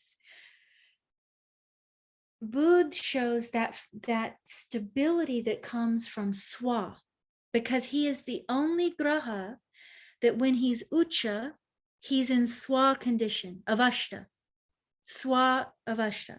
So that means he is self-contained, self-confident, he's embodied in himself. Therefore, that stability of mind, that balance, because they actually call him Sama too, which means same, even. And he's called both Sukshma and Stula. Excuse me, let me have some water here.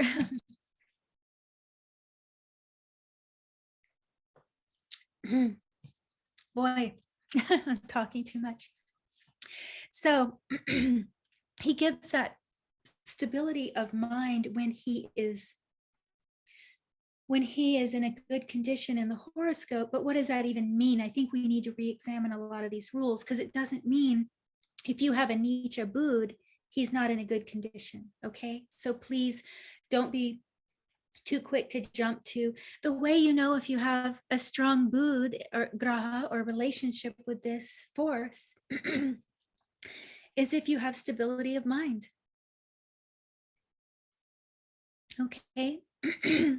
So he's both Sukshma and Stula, which is a quality. So he's both material and subtle, which is a quality of the avatar.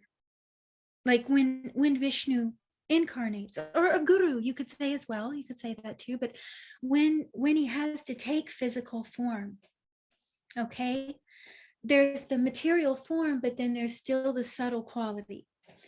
Bud is both. That Prithvi Tattva is very interesting, because he's in the family of Brahaspati, born out of wedlock, right? And Brahaspati is the carrier of Akasha Tattva. Bud Graha deals with speech. This is making me remember that I needed to say this. Deals with speech. That is nothing but the architecture of Akash. Form of Akash. To give Akash or sound form is speech. Okay, so it's Prithvi in a way. You're in a way, when you hear my voice, this is the gross world, right? The material world. This is under the, in Sankhya philosophy, it's still under the tamas portion. All the 5 elements are, they're all under tamas. So there's materialized sound, because there's other sounds. There's subtle sound. There's Brahmanad, right? There's the nod. That is not, shadow of a shadow of a shadow of a shadow. So they're saying something about Graha here, that he has the capacity for both stula and sukshma. Okay. So if he's born out of Purva Bhadrapada, then we can think and contemplate deeper about what this may mean. Okay, guys, this was a long thing, and it's all about really something deeper that people may not even care about. So I apologize. But that's all I can talk about. I'm very sorry. So I don't know how to stop sharing.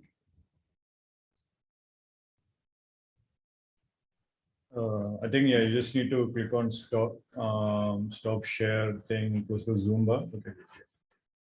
That was great, AG. That was great.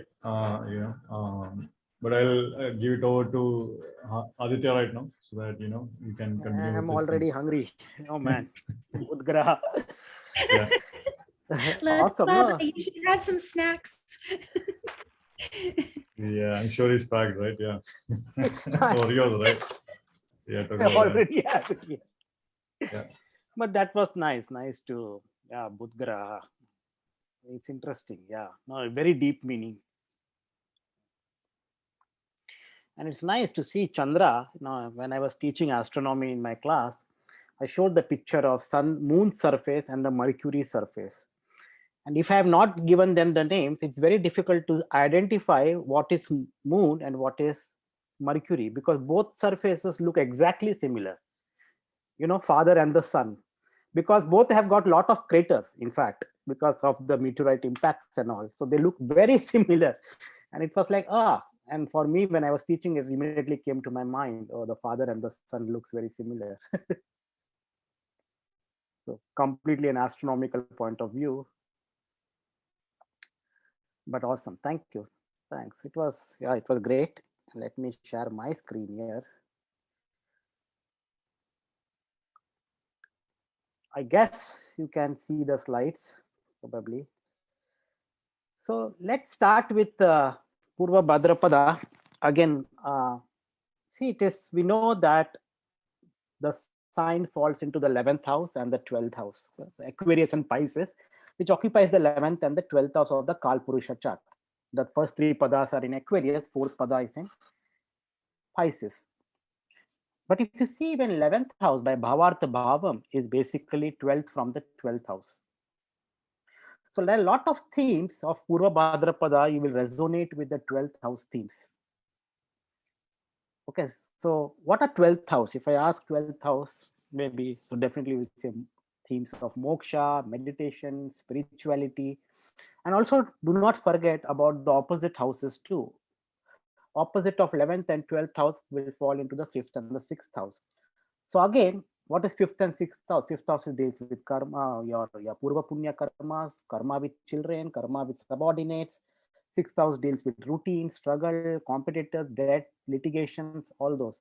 So all these themes somehow will play an important part, or some association with Purva Bhadrapada you may be able to compare. The symbol of Purva Bhadrapada is swords and the man with 2 faces. Now, just with man with 2 faces, what are the themes that comes to mind? The themes of duality, opposite themes. When you say sword, the sharpness. These people can be very sharp. Sharpness in saying, sharpness in their behavior, sharpness in their attitude, something like that. Now, when they have 2 faces, they are facing 2 sides. That means they will be able to understand the pros and cons of a situation very well. So those, just by seeing this image, you can think of those. They will, if given a situation, they may think about both. So they are very good, maybe a planner or something like that, very good planner. But at the same time, sharpness of sword can be there. And something, so associate the qualities of these symbols within real life, and then you can come up with the qualities of this nakshatra. And I have seen personally in my own experience, very good planner. I feel very good resonated with people with Purva Bhadrapada because they think in both ways, which is also again Mercury, which he was mentioning. The knowledge, the thing is Sama. And if you see, the day of Mercury is Wednesday, which exactly falls in the middle of the week. Sunday, Monday, Tuesday, 3 days. Then Thursday, Friday, Saturday, next 3 days. And Wednesday, the day of Mercury is exactly in between. So, Sama. So seeing the two sides. So that's what exactly Mercurian attitude, So that again, you can relate it to it. The symbol is sometimes also front legs of the funeral cot. That's what they say. So all this Dr. Pai did mention about this. So let's move forward. So now talking about astronomy, as Dr. Pai said, the stars of, this is the constellation of Pegasus. Okay. And these stars here, this is called when Dr. Pai was saying the great square of Pegasus. So this is the great square of Pegasus. Very easily identifiable if you go in the sky, in the night sky, especially during the month of August, September. It's like you can see the entire night, this constellation. And this is the Alpha Pegasus, which is called as the name is called as Markab. It's an Arabic name of the star, Markab. And if you talk in sidereal astrology, this exactly comes at the Aquarius 29.5 degree. So very close to the Aquarius, where you will find this Yogatara of Purva Bhadrapada. Okay, so this is the whole constellation, and I'm just showing you how the picture of that horse. This is the great square of Pegasus, and this is the horse. Let's understand some mythology of Pegasus. Who was Pegasus? Pegasus, of course, is the horse, the winged horse, having wings, horse having wings and going. If you go to the mythology of Pegasus, because I'm going to say the story and then just figure out the themes of Purva Bhadrapada from those words. So the story goes, Zeus, another important character, he had a horse. This horse was basically of Zeus, and Zeus used to throw lightning bolt and hurl thunder in the war.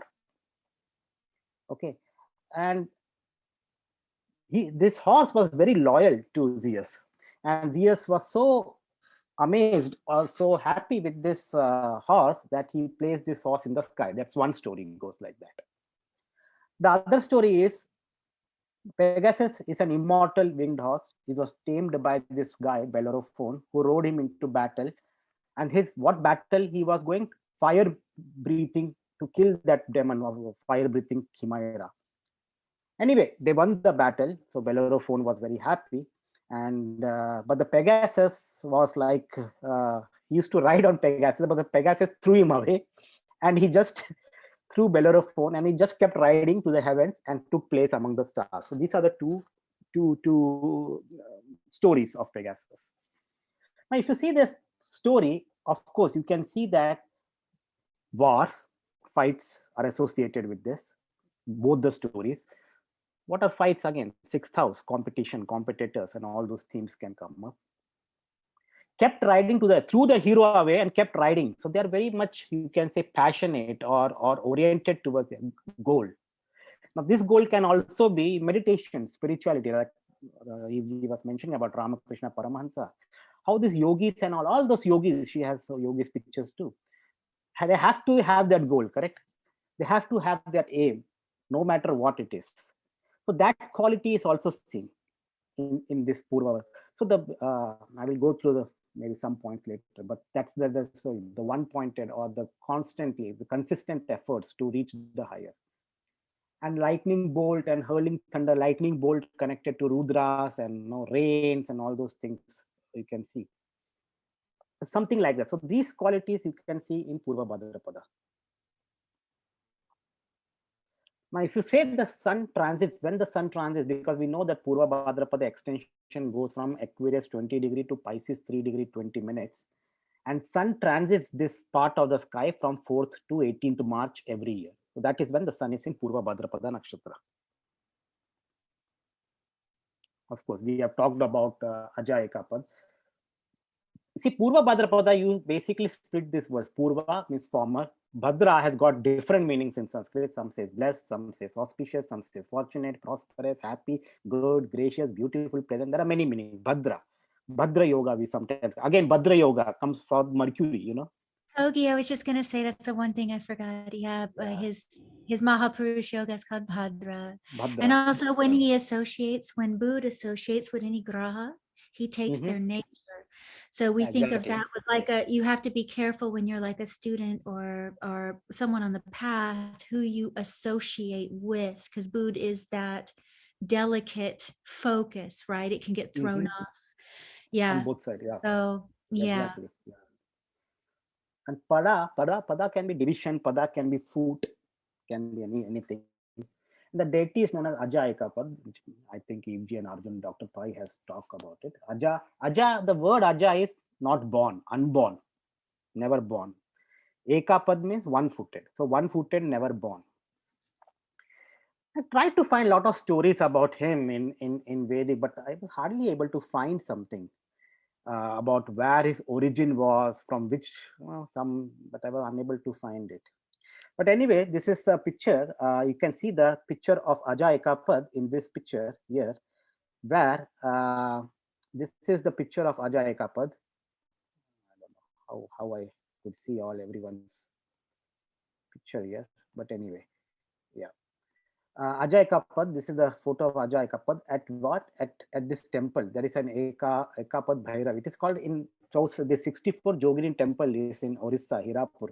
This is my own picture actually. I did go, when did I go? 1.5 years back, something like that.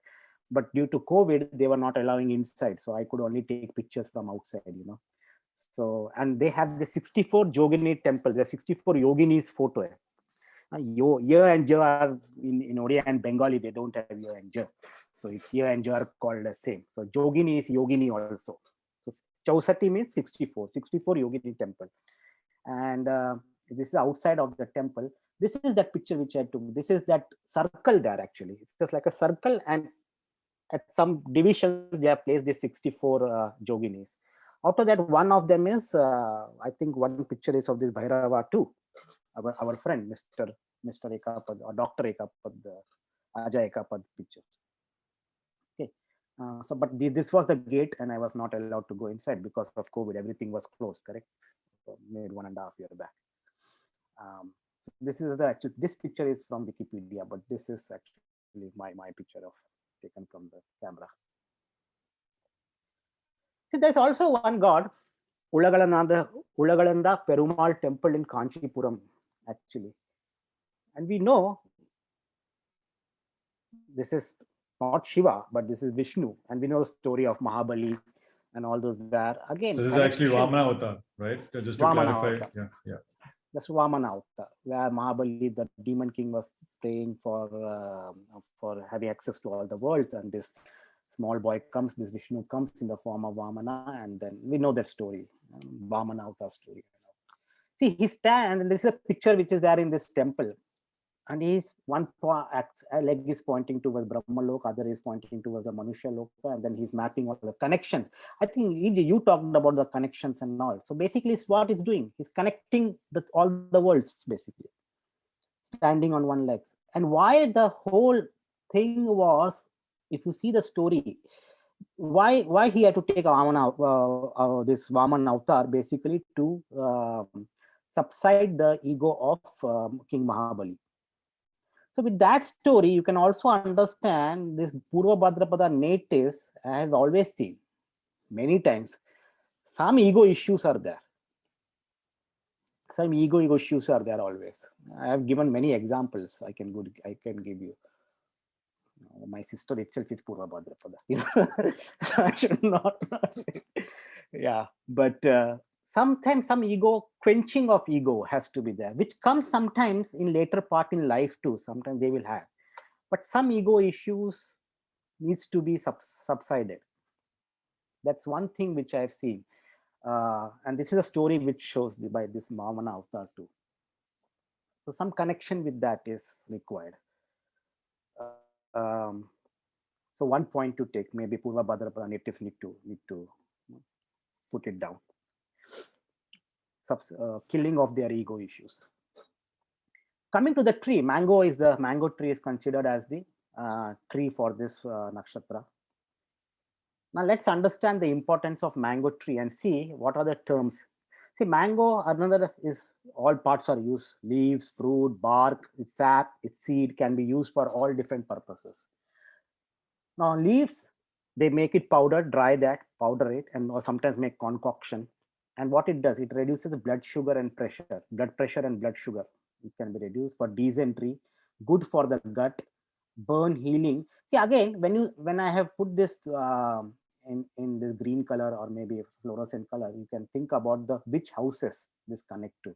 Good for the gut, burn, healing. Think about burning, healing, sun, which houses, 5th house, 6th house. A lot of 5th house, 6th house things will be there. Blood sugar, pressure. Blood sugar is again sugar, pancreas. Pancreas, if you say the body is again the 5th and the 6th house junction where your pancreas and all is there. Good for the gut, again the 6th house.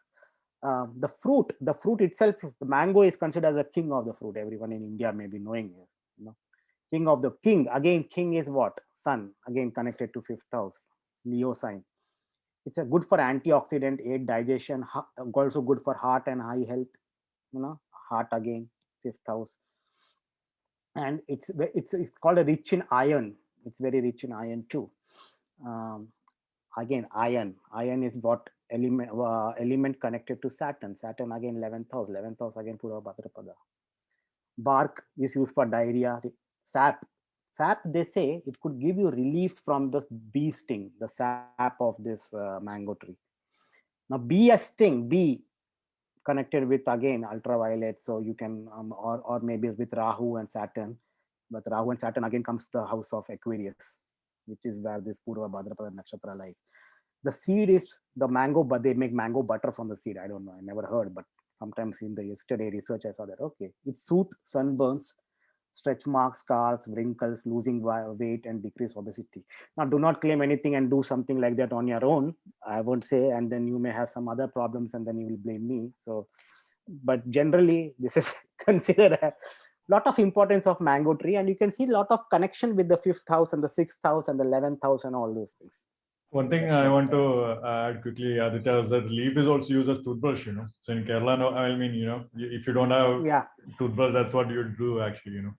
Yeah. With mango, the bark, the twigs, correct? Yeah, the twigs and the leaves actually, you know, you would actually use that leaf actually to brush your teeth with. So that's something we did actually, yeah. Now, if you see, mango leaves play a very important role in pujas, in Hindu pujas and all. They will make a kalash. Kalash is like a pot. They will put mango leaves, and then they will put this coconut, and then it is called a Soma Kalash. Again, Soma Kalash. This is called a Soma Kalash, Chandra Kalash, Indra Kumbha, Purna Ghata. Purna means complete, Ghat means pot. Purna Ghata, Purna Virakamsya, Bhadra Ghata, Mangal Ghata. It's all different names for the same thing. Okay, Ghat means pot, and Purna Ghata means complete pot. Bhadra Ghata, Bhadra is again auspicious pot. Mangal means again auspiciousness and all. And again, Soma Kalash, Chandra Kalash. Soma means again connected to moon. Chandra is again connected to moon. Symbol, it is used for auspiciousness and it is considered as an embodiment of Ganesha or Lakshmi or Gauri. It's in pujas. And sometimes they say that it is also a representation of the 5 elements. The wide base of the metal pot is considered as earth. The expanded center where you put water, that is the water, where you have that water put in that pot. Because you put water and then we put leaves and then you put that coconut. The neck of the pot is fire, opening of the mouth is wind, coconut and mango leaves represent ether. Again, ether is coming in the picture. Ether is again the earth element and all. And in many temples, what they do is they will sprinkle this water. They'll dip this mango leaves inside the water and they will sprinkle it on people. You know, you must have seen in many temples they do that. It's like purification and all. Now again, when I think about that. What is, because in temple, when you're going and doing that puja and all, or maybe during, what is that, in 7 o'clock they do, I forgot the, oh my God. Aarti, they say, correct? Aarti. They before that they will sprinkle water. What happens in an aarti? Everyone comes together. There is a gathering of people, a conglomeration of people. So that is what 11th house themes again. It's like Purva Bhadrapada, correct? It's like Purva Bhadrapada. So you have to basically sprinkling water. So they are activating, and they are using, basically they use mango leaf for that. They will dip it and then they will do that. So again, 11th house themes coming there. And again, one more thing is basically when you see those 1-footed, I forgot to mention that we were telling about 1 foot of Shiva, 1 foot of Vishnu, and even goddess Kali. If you see 1 foot, she's standing on the goddess Kali on Shiva's body, and 1 foot is there. So something like 1 foot. So when do you stand on 1 foot? Tell me. When we do every day. When we do that. When we are walking. When you are climbing steps. Oh, climbing through, yeah, steps, yeah. Climbing, you're putting 1 foot, putting 1 foot. You are basically lifting that foot. At that time, you are balancing your body on 1 foot, and then you're going. So what does that mean? To climb something, to go above, to climb, you have to do 1 foot. So you have to basically, you're using 1 foot. So climbing here is what? Going to that goal. Maybe it's spirituality. It can be symbolism or spirituality, ascension. That 1 foot. This is really interesting because all of the 1-leg asanas, you have to concentrate on your balance. Yes. Balance. Yes, we balance. go to graha again. You have to concentrate. You have to clear. And if you study, some Tai Chi, things like this, there's one called the crane. And it actually is said to center the fire in the heart. The fire, you stand on 1 leg for that, but you look at 1 point. If you look at a bunch of different points on, ahead of you, you may fall down and lose your balance. So it's very fascinating. Yeah, it's simple, but we don't often consider how important those things are. Correct. If you have 1 leg, your balance is really important. Correct. See, if you say 11th house is which part of the body? The ankles, right? Shins and ankles. The calves and all, correct? Calves and all. Yeah. Yeah, the best exercise, I was just seeing, now I started to do a gym after doctor has sent me to reduce my blood sugar and all, so I do go. And I was seeing what exercise to do just 2 days back. So what you have to do is, I have no idea about all those things, but what to do. So leg exercise to strong your calf, have good calf muscles and all. You have to basically stand on your toes with 1 leg and take weights and stand on your toes with 1 leg. Of course, 1 leg is, you should not take support, and the other leg you should stand in 1 leg, but not only in the foot, with the toes, and take weights on both hands, and that's how you strengthen your calf muscle. And I said calf muscle again, 11th house, standing on 1 toe, standing on 1 leg toe. So basically what you're doing is Purva Bhadrapada activation. I could stand on my right foot at least for some few seconds, but standing on left foot, very hard tapasya. Standing on left foot, I get tingling sensation and all. I don't know. I cannot. Hardly 2 seconds I can stand. Yeah, Purva Bhadrapada activated for you already, right? Before class. Yeah. Yes, already activated.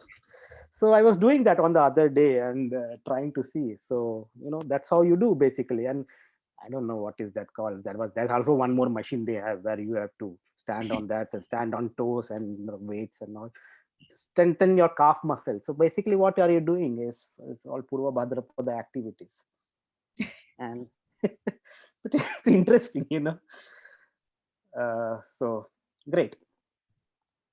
And Purva Bhadrapada, of course, the planetary rulers, Rashi Lord, Nakshatra Lord, Navamsha Lord, we have in the Navamsha degree, it is Aries, Taurus, Gemini, and Cancer. And of course, the first 3 padas are in Aquarius, so Saturn. It's a Jupiter Nakshatra, so the Nakshatra Lord is Jupiter in all that. And the first is Aries, so Mars, Venus, Mercury, Moon. So mostly the planets which here associated is basically Saturn and Jupiter. Saturn is for what? Hard work, struggle, efforts, one single pointed concentration. And Jupiter is for what? Religion, philosophy, spirituality, meditation, all the 12th house themes. So exactly that combination, what does these rishis are doing? Doing hard tapasya. Tapasya for what? To reach a meditation. Hard tapasya. Hard is for what? Saturn. So that's the combination they are doing. And of course, with different padas have got different energies in it, but mainly Saturn, Jupiter energy. And I think this all was mentioned by EG and Dr. Pai. What is good for, its eye is missing, but that's okay. What is good for all people? What is good for all gods? I think, yeah, what is good for all people, just remove the I, right? Remove the I or ego. That is the best good for all, everything, right? Maybe what is good for all people? Yeah, remove the I. Maybe that can be, yeah. And support the entire world. So this is already mentioned, so I won't go here. But of course, Purushartha is Artha, Gana is Manushya, Trimurti, as E.G. mentioned, it's a Brahma Nakshatra actually, because the Trimurti associated with is Brahma. Animal is male lion and bird is Avoset. There is one more bird, very strange bird about this guy, our Mr. Flamingos. They like to always stand in one leg, and scientists are basically understanding why they do that. What is the reason? They say that they do it because that helps them to conserve energy, like stop their muscles leg from the muscle fatigue. So once their leg is tired, they can do that for the other leg. So like that, they try to adjust it. Okay, and they say that ducks, swan, and geese too do all this. So it's a balancing of energies again with this. There is one thing I want to add here. There is a dance form called as flamenco dancing actually. So I think we must have seen flamenco dancers, So in flamenco dances, what is interesting is that the older the dancer, the older the lady who's dancing, the more stronger her performance is supposed to be. So basically, the more Shakti she carries, that kind of thing. This is one of those very interesting things you see. So it's literally called as flamenco dancing, literally, and you have to become like a flamenco kind of thing that a lot, So it's very interesting also. Yeah. Correct. Interesting. So this is what, see, we also become flamingos when we walk on the steps, Now that I remember, in the gym, there is one more instrument that we have to walk steps, I don't know what is that called. Elliptical, what is that? right? That machine goes. Elliptical? Yeah. I don't know what. Half the names I don't know. Half the names I'm trying to see where the screw goes and what to do in that. How to do have a nakshatra gym class with Laddu Baba. Yes, from Laddus to gym now, Yes. Yeah, so from past 2 days, I have just skipped it. I said I cannot do it because so much of things to do. But that's what you do basically. All those Purva Bhadrapada energy actually, flamingo dancing. So basically, that's what. So essential. Sometimes these people, they claim that this helped them to have less energy expenditure so that they could run fast and all. They people say, but some scientists say that that's not the reason. But because this flamingo stand in one leg for conservation of energy, something like that. Of course, this was there many times. So this is rishis meditating on one leg and all. So maybe if you want to do some asanas, maybe spiritual practices, stand in one leg and start do. Maybe that. Gigi, what are some good yogasanas with one leg? You see, we shouldn't do that because someone may try and hurt themselves. But still, I'm very, very serious, yeah, and I myself, I have to really say, I stick to very simple asanas, and I don't try to memorize all of them. I stick to the ones that just work simplistically and perfect those. So if any one of you are interested in asanas, I would recommend picking like even Surya Namaskar, if you can even master that. I know everyone is always, there's something like, what do you call it? Like greed that comes into knowledge, where you have to know everything or consume everything, and actually it becomes a real distracting, it's like almost like a diversion to what the original goal was. So even if you can do Surya Namaskar perfectly, even if you can do that, even if you can do 2 or 3 asanas perfectly, well, I would still encourage no, people. Go ahead, Aditya. No, I will say EG is conservative. I will give you one asana, Sure. which anyone can do. Sure. Anyone can do is Yeah. basically go down, climb the steps every now and then, come down. Hey, you're doing what? One leg you're doing, correct? That's what one Right. asana. I think we should listen to Togi-ji unless the person has knee problems. So guys, be careful. Right. Yeah. Well, I would still encourage the balance thing, right? So in trying to improve your balance, at least encouragement on that front, I would encourage. You could stand on, I think only asana I know one leg is Vrikshasana, the tree pose, right? That's the only thing I know. Maybe that I would encourage though, but of course you'll fall down initially. So, you know. If the person has any ankle injury or Yeah. this is the thing with asanas is that they are I believe if you even have one that is conducive to your meditation, that's the most important. Yeah, that's right, Honestly, yeah. that is most important. But for your physical health, Surya Namaskar, if you can have a guide, have a guide, please. Don't just go do it now, you know, or going up like multiple stairs like Rocky or something, you know.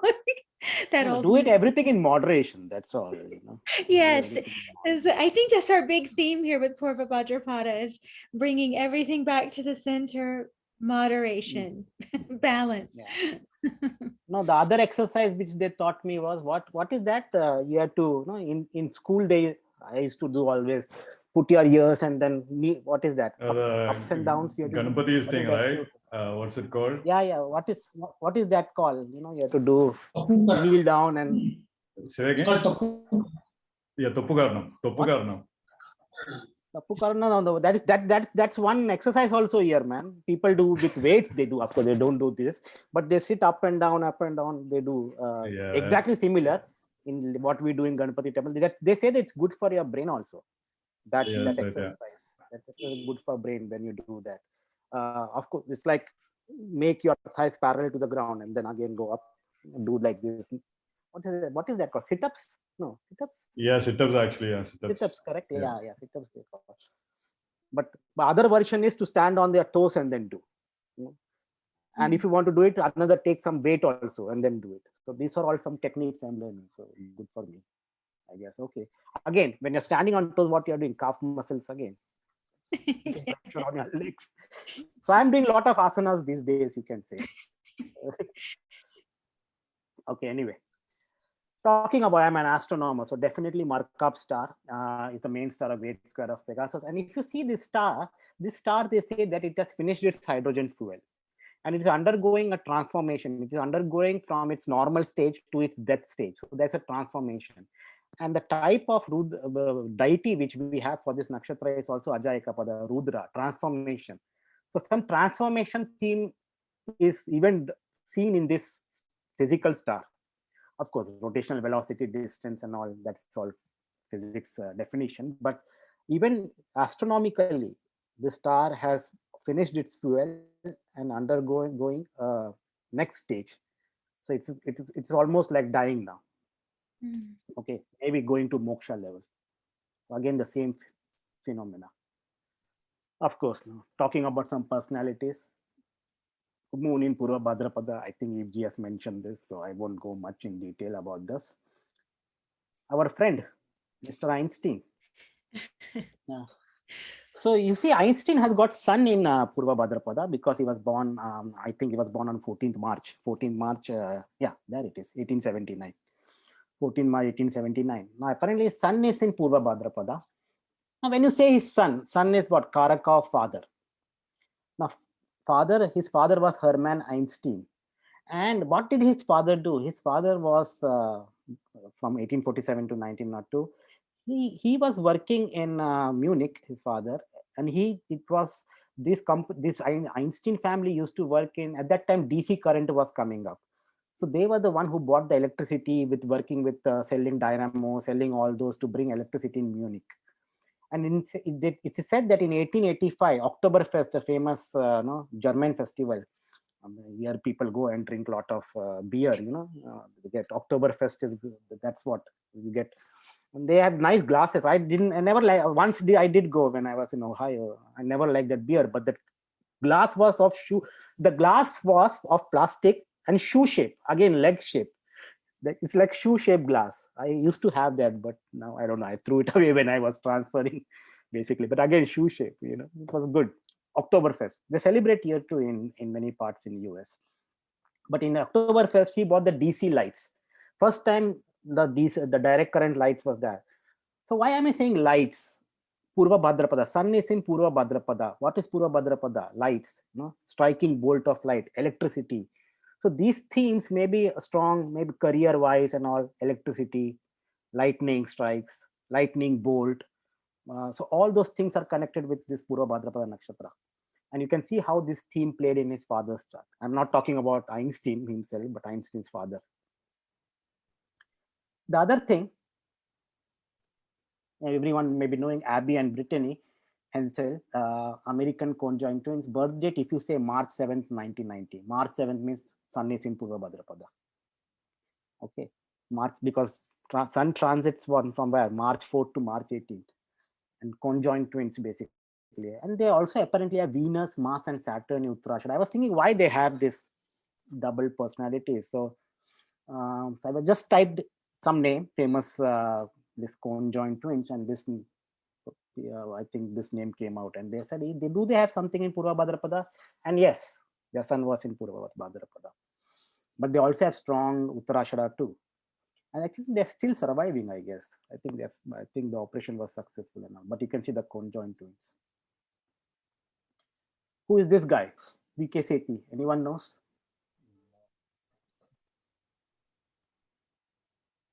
No one knows. No one knows. I don't know. No clue. He's famous doctor. Famous. Even I was not knowing, to be true. I did some research. That's why I know. He was the person who was inventor of Jaipur foot. He made Jaipur foot 20th November 1927, and you can see here. I don't know, his time is unknown, so we don't know about his lagna, but definitely Jupiter is in. So what is Jaipur foot? What is Jaipur foot, Aditya? Oh, that leg. Some people who don't have leg amputated, so putting some prosthetic leg. It's Chandra Lagna Lagnesha as well. It's Lord of his moon. Oh, okay, yes. So it's strong. Either way, it's strong. Either way, yeah. Yeah. So Jaipur foot is that? Yeah. Go ahead. Yeah, that Nach Mayuri, she had Jaipur foot. Organization, right? Okay. Yeah. So he was the one who made that prosthetic leg, basically. Again, theme of Purva Bhadrapada, again coming into the picture. Born in 20th November, Varanasi. And he was a doctor, and his craftsman was Ramachandra Sharma, and I think he designed it in 1969. Sometimes 1969 he made that, and it became very famous. You can see how many people would have benefited with that. Togi-ji, that's an interesting chart because that's also his daughter Karaka, and daughter Karaka is linked with wealth. A lot of people don't use it. It actually is linked with wealth, yeah, classically. He must have made wealth. Interesting chart, yeah, interesting. Because it's in Meena Rashi too is feet, and you got the Purva Bhadrapada, and you've got it's very fascinating. And Jupiter in his own sign, in his own nakshatra. Yeah, it's interesting. See, I never knew this. I just see, okay, Purva Bhadrapada, okay, this theme should be there. Okay, so Jaipur foot has to be there. Let's see who is then Jaipur. And apparently I get all those. So many nakshatras I do like that. So that shows how astrology, and that should be the way to study, rather than having a theme and then looking forward and saying, oh, this theme and all this. Have that nakshatra and theme, can you find out some things like that? Otherwise, even I was not knowing who was P.K. Sethi and all. But apparently it was like, okay, he was the one who made Jaipur foot. Festivals. Oh my God. How can I forget? Time to eat now. So Purva Bhadrapada, of course, we did talk about Mahashivratri too in Shatabisha, but sometimes, Hindu festivals can go back and forth. And I was just trying to see which all dates fits into Mahashivratri. So sometimes Mahashivratri can come when the sun is transiting Purva Bhadrapada. So that's what all these dates are. And again, connected with Rudra and all. So no doubt to again mention that. Connected with Shiva and Rudra. Other thing was Holi. Dr. Pai also mentioned about Holi. Holi sun transits Purva. So the Holi also dates many times will fall when the sun is transiting Purva Bhadrapada. Okay. So Holi, festival of color, you can understand. And Dr. Pai also mentioned that they burn this fire thing in some parts of India. Oh my God, that was my favorite. When I was a kid, in our society, what they used to do is they will burn this, holy and all. And this woman from the society, they will come and then they will bring all these coconuts and all. And what they will do, as we were kids, so we were in charge of breaking that coconuts. Half the coconut we should throw in that fire, and half the coconut as prasad we have to give. So me and my friends, what we will do is we will not throw completely in the fire. We'll just throw that. Okay, fine. She's happy that it is gone in the fire. After she goes, we will take that coconut and eat. So that was kids, what we do basically. So we used to do all those. Of course, that too I have not had to say to my parents, because they will be like, why are you eating all those things and all. But that was like all kids will come together, and then we will take, oh, okay, auntie, come. I will take your coconut and break it and all. And it was like all the society group. So I still remember that's what the game we used to play. And every you accumulated your Rahu karma like that, man. Good for you. I don't know, but that everyone used to do, all my friends, what to do. I also joined the group with them. So like that. And it's prasad. Why that the fire is not going to eat? Anyway, we are only going to eat as kids. Brahman, correct? We are doing the Brahman service, so we also should get some dakshina from that. So that was our prasad, and that was like, okay, we get coconut, and then we will take all those and then have a good time with friends and all, eat coconut and all. So such stupid things, when I think back, I actually remember those. Anyway, again, the concept of fire is coming in the picture. You see the pillar of fire, because that's how they do basically. They make a pillar of fire actually. So it's like, again, so lightning strike, pillar of fire, something like, again, fire energy is coming more and more again. As Dr. Pai said, correct? Agni. So some concept of Agni is coming too. And if you say the story of Prahlad too, why this holy is burned on, because this Hiranyakashipu had a sister, Holika. Basically, she had the boon of that she cannot be, she got some blessings from Brahma. She got basically a dress. And if you wear that dress and go into the fire, you will not be catching that fire. That was maybe Brahma made some fire extinguisher, something, some special dress, who knows, special space, what is that, fire suit, something. So she wears that, and this Hiranyakashipu was fed up with his son, because his son always used to pray Vishnu. So he asked his sister, okay, you take this son with you and you go in the fire wearing that fireproof sari. Then you will not be burnt, but that boy will be burnt. So she goes into that, but apparently what happens was the boy was not burnt, but this woman was burnt. And then she was saying to Brahma, hey, Brahma, what did you do? You gave me a false suit, false sari, something. Then Brahma said, that was given for your blessings, but not to create problems, but to spread love and other things and help each other, and not to do this. So that's why you're burnt. And then she dies in that fire, and this Prahlad comes out, which makes this father much more angry. And that's the resemblance of this Holika and all those things. Some people say that. But anyway, the concept of burning of ego, the burning of your negative traits, something like that quality comes into it. But that's how you will reach to the also, Togi-ji, it's interesting because I'm not one to talk about ego or a humkar, because honestly, it's very pure too. It's like, okay, the tree in some way is saying, I am a tree. It can't escape that aham. That's impossible, right? But when we're referring to maybe a portion of the identity that's become extreme, once again out of balance, you notice tapasya because you have stories like Changdev, where the tapasya had made his sense of self so distorted that he was no longer just a Shiva Bhakt with siddhis, but he was so much greater than these kids from Alundi. He was convinced that they couldn't know truth. He thought he knew truth from his siddhis. This kind of illusion of power that can happen through tapasya is actually very dangerous. That's why, even though we've got all this YouTube stuff and people are learning this sadhana and this sadhana, thank God they don't know how to do it perfectly. Because that's more dangerous. So someone like his sister, she actually had an attainment. And it did produce arrogance, to your point. It actually did produce more arrogance as opposed to making her, not even making her, but awakening humility. Real spiritual knowledge will awaken humility. It'll awaken it. You don't have to try. That's True. I don't think I think if you pretend you have humility, it's very dangerous, because that's even more, this modesty, it's like not real humility. So in this case, it's very fascinating because the Rakshasas very commonly, whoever they were, whether this is a political smear campaign by the conquerors, I don't know, but the Rakshasas, they just tend to be they become kind of, very out of balance with their sense of self, that they can just rule all. They don't allow things to stay in their proper place. So there could be something that you keep pointing out here that might be worth people contemplating, perhaps with Purva Bhadrapada Nakshatra, that it is kind of finding that equilibrium point where you don't invade someone else's territory like that.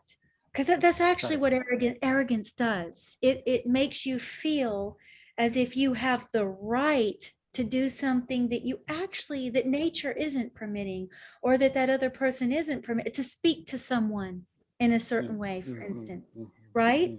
Yeah. Anyway, that's just an interesting thing, because tapasya, that fire of tapasya, if you don't finish through, if you don't submit your head, if you don't get to that end point where you're submitting your head, the fire of tapasya can make you very dangerous, make you more of a tiger, Absolutely. Yes. Yeah. See, nothing is good or bad. Excess or minimum is quality. always. Mhm. Yeah. Excess of sugar, good. Like excess of sugar is bad, not good. Less of sugar is also bad. I said good. Yeah. Excess of sugar is bad. Less of sugar is also bad. Excess of spices is bad. Less of spice is also spoils the taste. Excess of salt, less of salt. Anything excess and anything, But it's really medium. tricky here. I have to say, it's really tricky, because at some point there does have to be an excess of something. Actually, at some point you have to defy, like doing tapasya, you are doing something extreme. And Shirdi Sai Baba didn't say much. They don't have many things from him. He was not, a lot of these guys like Ramana Maharishi didn't say much. Now, some of them do have to speak. I feel bad for the ones that have to speak. But Shirdi Sai Baba, one of the things that one of his core disciples had said, that was actually recorded, was that he would say, to reach the goal, you had to have the longing of a fish out of water. I believe that's the terminology. I've always used that terminology. So I don't know if I'm mixing it up. He might have used a different terminology, but that's the analogy, is like the longing that's so extreme. It's like a fish out of water, and the patience of 1,000,000 years. True. So see, those are two extremes, but at some point they're balancing each other out. So this whole thing, that's why I think people that are very genuine on the path are in deep need of either guidance or really genuine keeping the head down, even when they have attainment. So Purva Bhadrapada, it does reflect the kind of dichotomy, the contrast, that you actually do have to go to an extreme to reach the goal. You do. And like the Buddha did himself, he sat under the tree until he was a skeleton. They have statues of him as a skeleton, until he did realize that the middle path, right? He has all these teachings on the middle path. But this is you can't just, these are just words until you realize. If you go to the extreme, then only you will, when you go to the extreme, you then only you understand the importance, and you will be humble. Like, for example, if you get a siddhi, if you get siddhi just like that, very easy, then the arrogance will come probably, because, I got this.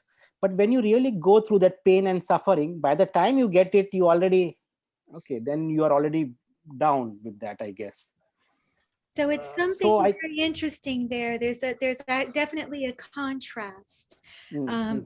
And you do have people speak about it that would know, like the ones that would know, like Paramahansa Ramakrishna. He knew this, and he would speak to these things, but it was, very, some people like that, they say something so simple, it is so profound.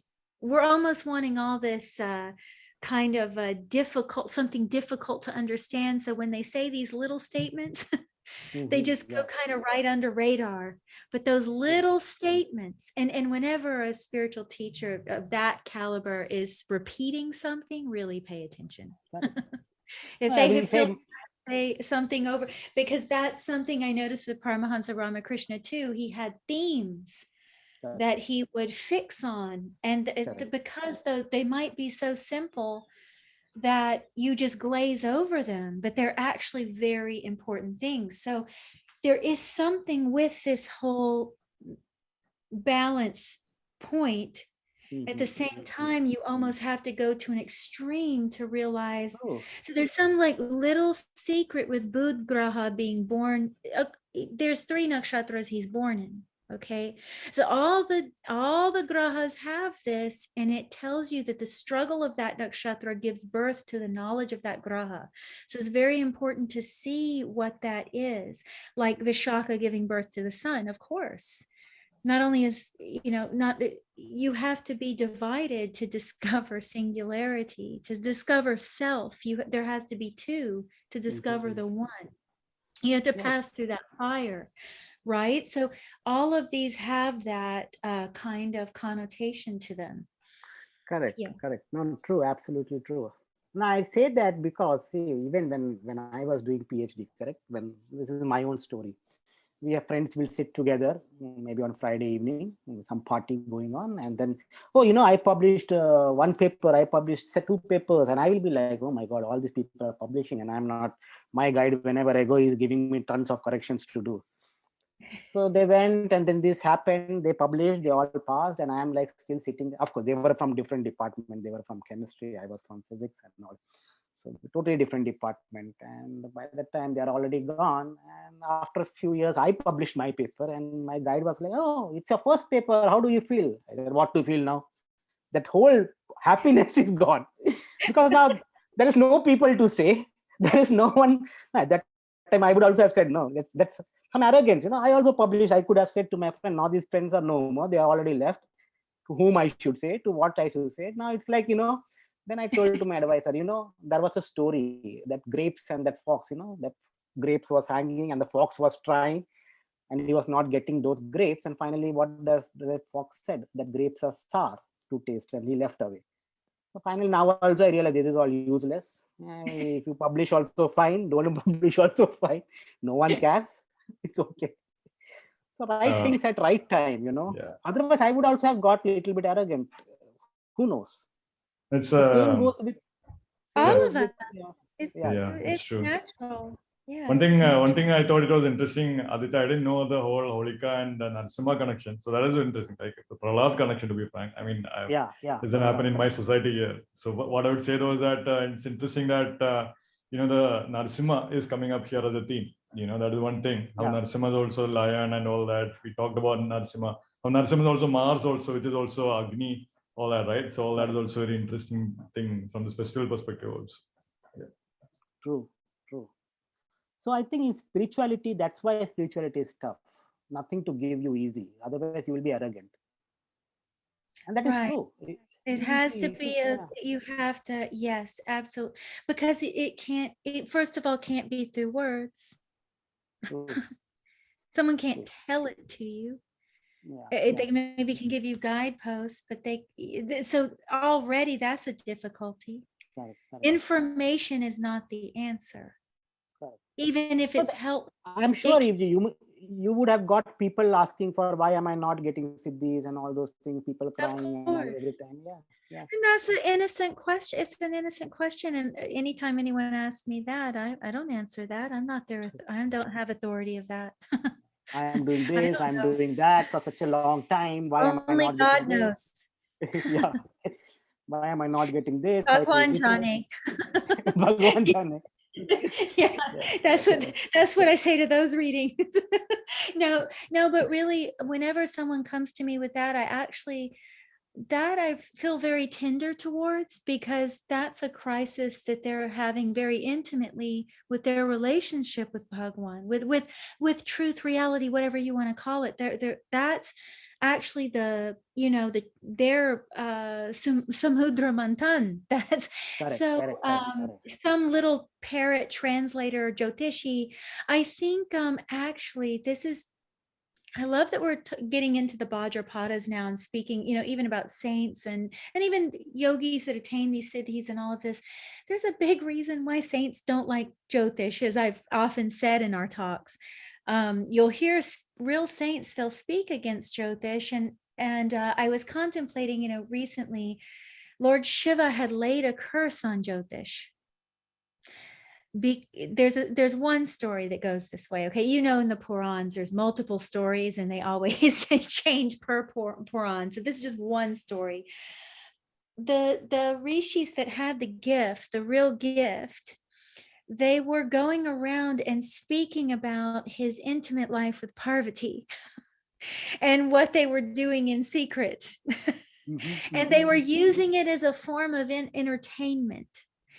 And so, Shakti, this whole creation that we're in, the mystery behind it, do you think Shakti would even reveal herself to one of us if we don't have the qualities of Shiva? And who does?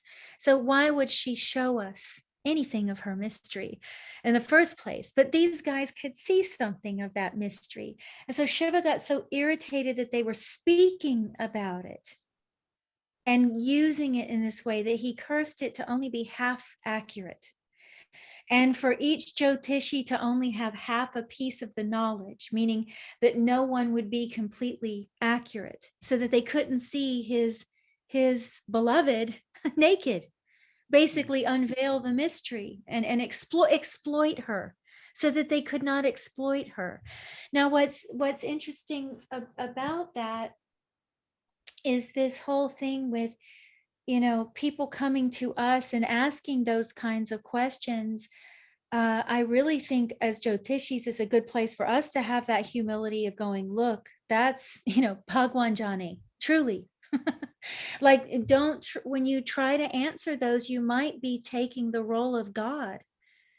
And that might block your real knowledge of Jyotish, actually. We're not supposed to know everything.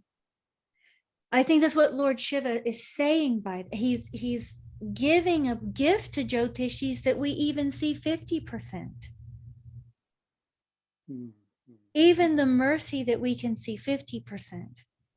So anyway, I think, speaking of humility here, this is a really good place to put that. Jyotish is a tapasya. It actually is a tapasya, and you do have to keep yourself clean. So when people come, I have real mercy for those kind of questions, that because I know what it is in them is that they don't want to be limited to this little body. This little body that's going to age, it's going to die, it has all these vulnerabilities. Maybe they are impatient. Now that happens, but they've got, yes, that happens. And they've got to realize that. And now as a Jyotishi, we can maybe say something like that as a friend. As a friend, we can easily tell another friend, I think you're being impatient, but taking the authority to say that we know what only Lord Shiva knows. Their timing in that way. Now, maybe there are some Jyotish techniques that can show someone's spiritual advancement, but this is an area, I must say this under Purva Bhadrapada Nakshatra, that this is an area that all of us can actually digest more, because that's hard. It's hard to not cross the boundary with someone's heart that's really longing for something, and then it's really the answer they need is from themselves. The answer they need is actually from themselves, from God, let's say, but it's the God within them. It's not the most a Jyotishi maybe can do is say, you know, oh, this is the Ishta Devata in the chart. This is that. You can tell all these little details, but can you lead them? Just like my friend who passed away and saw the darkness, just infinite darkness was the way I think she explained it like that. I can't lead her to the one who was aware of that darkness. I can't lead her to that. But I know that for her to even come out and know that it was darkness, there must have been something witnessing that. For her to even know to say it and to see it, there must have been a witness to that. But can I lead her to waking up that witness? I can't. Right? I mean, you guys might be able to. I have to speak for myself. So yes, that's a big thing. If anyone listening to this, like when people come to us for readings, we can there's remedies, right? There's Jyotish remedies. Those are for specific things in the life to move a certain energy that may be blocked. Or there's these sadhanas, and of course they work, but they shouldn't be mistaken as spiritual. That's not spiritual. Doing a sadhana is not just for a material thing. Is like if I want to have children, I'm doing the sadhana. That's not necessarily spiritual. That's you're moving energy, perhaps, if it works. If it works. it works, yeah. If it works, that's a big thing, yeah. And you know, as Jyotishis, first of all, who listens to whom? You know, you can only listen to yourself. It's not that somebody else will say and you will listen. So as a Jyotishi, I feel even if I say something, really they will listen to me and then they do it. I don't know. Maybe for their benefit they can do. No one listens to anyone after age of 15 or 20. After At you're some past point, no at some point, we all just need to jump into the fire, right?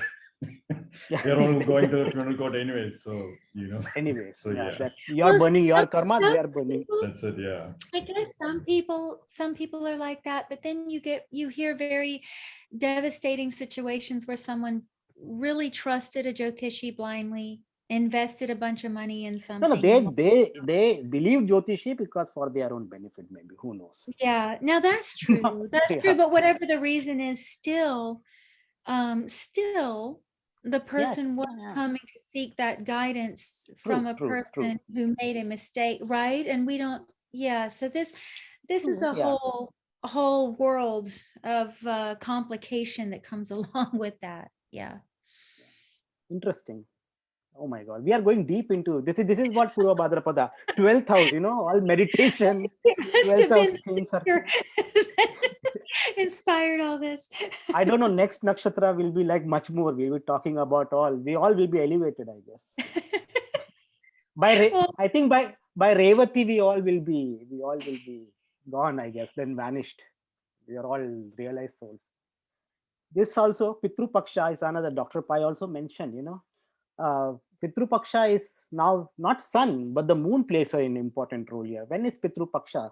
Is the full moon day of Bhadrapada month. After that, the Pitru Paksha starts. Bhadrapada is so full moon day after full moon day of Bhadrapada month. Bhadrapada month generally comes in September. So Purva Bhadrapada is Aquarius 20 to 3 degree 20 minutes of Pisces. Opposite to that part is Leo 20 degree to 3 degree 20 of Virgo.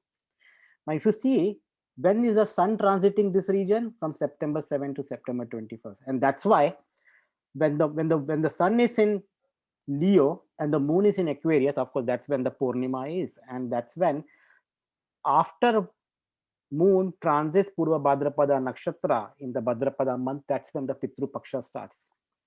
Again, Purva Bhadrapada is connected to 12th house. What is 12th house? Again, connected to your grandparents, your Pitris, your ancestors. And remember, when the sun is transiting Purva Falguni and Uttara Falguni in this region, Leo 20 to 3 degree 20 minutes of Virgo, it is aspecting Purva Bhadrapada. Basically, sun is aspecting that. The sun is what? Light and all. So basically, what are you doing in Pitru Paksha and all? You're putting light to your ancestors and putting food to you. Food again. Oh my God. That again, food is coming every time, making me hungry, you know. So basically, you're giving food to them. So that's why Pitru Paksha is also one of the concepts to understand about Purva Bhadrapada Nakshatra. So that's again connected. So moon transits. So I always talk about sun transit, but also moon transits of Purva Bhadrapada Nakshatra is also important. So finally, my last slide here, keywords of Purva Bhadrapada, fire for meditation, spirituality, Aja Ekapada, the deity, Saturn and Jupiter are the planetary energies. It's 11th and 12th house nakshatra. And also remember to connect with the 5th and 6th house. We discussed about tree of mango and all those, and festivals of Mahashivratri, Holi and Pitru Paksha. So some of the keywords for these slides. And finally, so here I was trying to see how much nakshatra videos we have made, So this is our total, right from Ashlesha to here. We have spoken for about 41 hours, 8 minutes and 2 seconds. So probably now I think for Purva Bhadrapada, 3 more hours have completely gone. So maybe 45, 46. I just want to calculate how much we are going to speak. So Very this is our whole interesting analysis. karma, right? Yeah, we can show this karma to Chitragupta or not, right? Yeah, we had all spoken this much seconds and this many minutes on all that, maybe if any one of us die early, you can come and take this printout and put in his coffin or her coffin, and take that to Chitragupta and all, maybe. Or Santhip, I can take your published papers and I can say take that with you also. Who knows? What did you do? This is what we have done. If they ask, what did you do? This is what we have done. Yeah, great. So let's see. So this is our whole analysis till now. So 2 days it may take for someone to watch continuously the whole video, if you keep on continuously watching each nakshatra. So we are in the making of a new Mahabharata. So let's see where it goes. I think Mahabharata was 92 episodes, correct? Of B.R. Chopra. That's correct, yeah. That was only 92 hours. 9 So hours, this is how many nakshatra? 3, 4, 5, 6. It's more than that. 24, 41, 2 days, right? 14, 15. Wait, 15, 16. does that, wait, guys, does that mean we haven't done Ashwini through Punarvasu? Yes. Oh, Or through okay. Pusha? Ashwini through Pusha? Yeah. And even we Maga haven't is done that, missing here. Oh, Yeah, Maga. also Maga is missing? Maga, oh my God. Why Okay. did we skip Maga? I don't know why we skip Maga. Dr. started- Baiji, you're not keeping us in line. I think Dr. Pai and Kapilji already did Maga before. So they discontinued that, Yeah, but I think we can do it again. There's no problem. Yeah. We are making in the Mahabharata league here, so no worries. Yeah. That means we have many karmas, so don't worry. That 41 will become 82. Yeah. So 4 continuous days of nakshatra videos maybe. We can compile, Yeah, binge watch We nakshatra can videos, make- right? Instead of Yeah, Netflix we can TV make series those and all that. and maybe Yeah. we can give to B.R. Chopra to something. New series can be made in Doordarshan channel, Anyway, I think completely 3 hours have gone by now. So now Sandeep is still remaining. So another Mahabharata in making. Yeah, let's see. Hopefully, let me try to go ahead. Santhip starts. I will forget it. So I probably will add 2 more points to what. Now, one point which I wanted to make with this nakshatra, which I don't know where I got this information from. Somebody had shared this information with me. Now, this information is very key and it is a part of Hatha Yoga, but it's a very specific part of Hatha Yoga. And this form of yoga is called as Khanda Manda Yoga. I don't know how many of you have heard of this. This form of yoga was taught by Shiva himself to people, his favorite devotees like Ravana. Ravana practiced this. And maybe some people who have done it, but common people would not know about Khandamanda Yoga. Now, what is this form of yoga? This form of yoga is Ravana, when he wanted to appease Shiva, and Shiva was not appearing, he went on to take pieces of his skin, stripping off his skin and offering it to the sacrificial fire. And later on, he went on to say that he was called Dasha Griva or Dasha Nath because he had 10 heads. He started chopping off each of his head and offering it to the fire sacrifice. Yes, that is exactly what it is. This is called as Khandamanda Yoga. Every part of the body is offered and then they meditate, and it is said that the body part will manifest and come back And where are we going with all this chopping of the body? And this is really a Purva Bhadrapada video, I guess. This form of yoga is practiced by only people who go to that depth of Purva Bhadrapada. Do not do all this, viewers. It will be a problem. You're not We all doing will be in jail. We all will do not do this at home.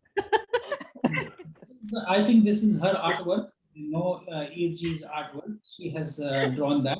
And you can see offering his head there.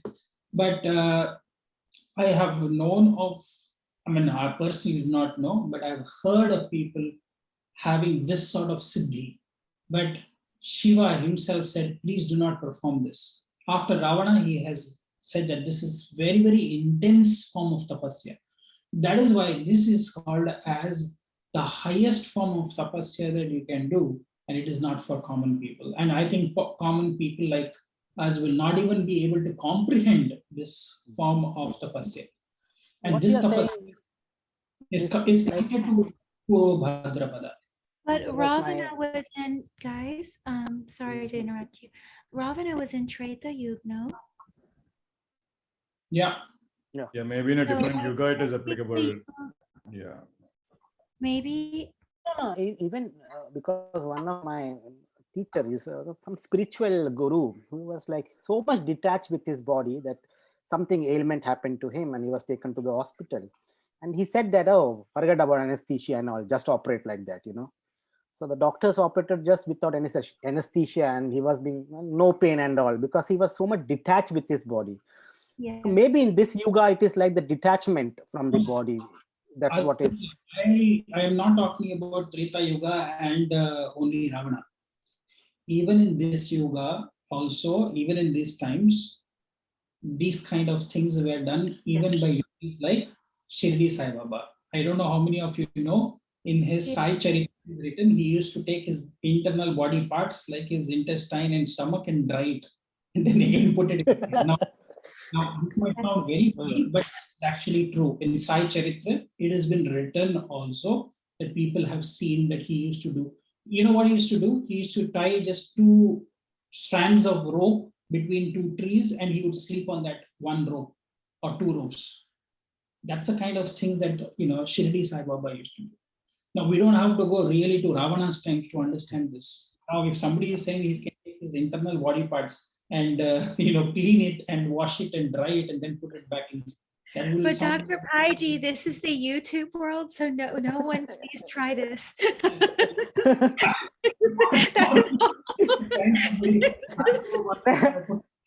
My stomach. No, otherwise, we all 4 will be in the jail. Purva Bhadrapada Karma, 12th house, go to jail. 12th house is jail, correct? But this time, come out of my mouth, what to do now? No, that will 12th house. We all will be 12th house will be active. We will all be in the jail then. Yeah, but yeah, you have said this, Dr. Pai, in some previous video too about, I remember, Khanda Munda Yoga. I heard it from you. Another thing I wanted to say is what Varaha says and Balabhadra in Hora Ratnam. Both of them talk about 2 common traits of Purva Bhadrapada. In Sanskrit, they call it Udvigna. Udvigna means somebody who is restless. As you are talking about people who are wanting to gain their spiritual things, and they get agitated, they get perturbed, or they get disturbed when they are not meeting their spiritual aspirations or goals. They, where Varamira in Brahat Samhita also he talks about the same trait.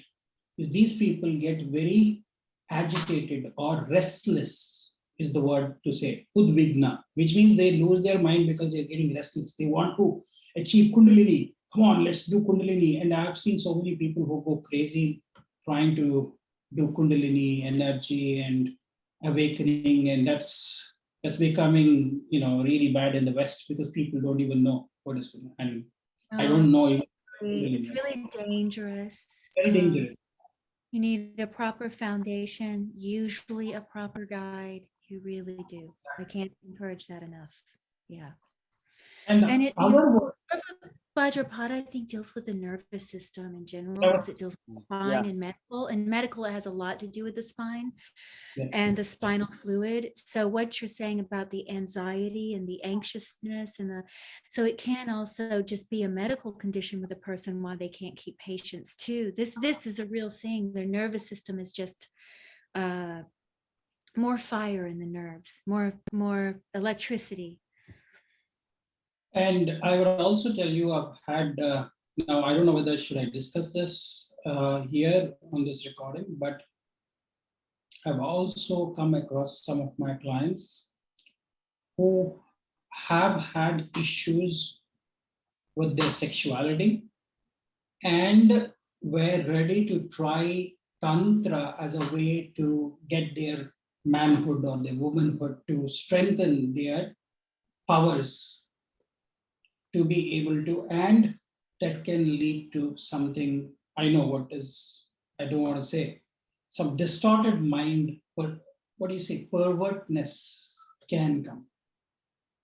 These are people who do practices which are maybe not the right practices because they want to achieve something, grab something because of this udvigna. Udvigna means this restlessness of saying they have a problem, but they want to overcome the problem by resorting to something which is like, I wouldn't say it is black, but it is like doing things to strengthen their libido or strengthen their things. Well, Dr. Pai, you know, Purva Bhadrapada is a nakshatra of genuine tantra, let's say, because of, let's look at Paramahansa Ramakrishna. So it is a nakshatra that gives genuine spiritual energy or the desire for that in many cases. So if it has the pure side of it, naturally, it's the high and the low are always connected. So I want everyone listening to always remember that the ground is always connected to the sky, meaning that if a nakshatra has one low trait, it's also going to have the elevated trait of that. If it has an elevated trait, it's also going to have the polarity of that. Often our strength is our weakness. So I understand why these people are seeking that in this nakshatra, because this nakshatra also wants to destroy false piety sometimes. So it doesn't want to just choose to be a good person just to be good, or religious. It's not satisfied with that. So it's kind of challenging those boundaries. And, you know, honestly, in a genuine path, those rigidities do need to be challenged. So it's this confusing place to be. That's why I say that Bud being born out of this nakshatra, the person realizes they may need to be a student, not a teacher. They may realize that I would encourage everyone with any inclination that if you haven't done something for many years, and if you're just going to jump into teaching it, be very careful. Anything. Honestly, if you haven't done anything, I mean, how can you teach advanced calculus if you only grasp one little piece? You're going to confuse everyone, right? And you're going to have everyone failing on their exams because they trusted you. And this is just a minor example, but yeah, to your point, Dr. Paiji, this is definitely one of the nakshatras that's drawn to those things. So then naturally with human nature, we're going to have all kinds of people that play with tantra, some in a genuine way, and some, if they could just slow themselves down once again. This nakshatra, it's all about slowing down to see where that original disturbance is coming from. That original rag, that original sound, the original little thing back there that's going, I need to do this, or I need this quicker, or if they could just slow themselves down, and even contemplate the story of Graha, even when you're talking about sexuality here, is very interesting because his story has so much to do with it. Yeah, absolutely. And that is one thing with one, and there is another thing also, which both of them have said the same word. Both Balabhadra in Horaratnam as well as Varahamira. And that word in Sanskrit is called Sri Jita. Sri Jita, which means to be controlled by a woman or a wife or henpecked. But it cannot be said that they are all henpecked. That is wrong to say, all men.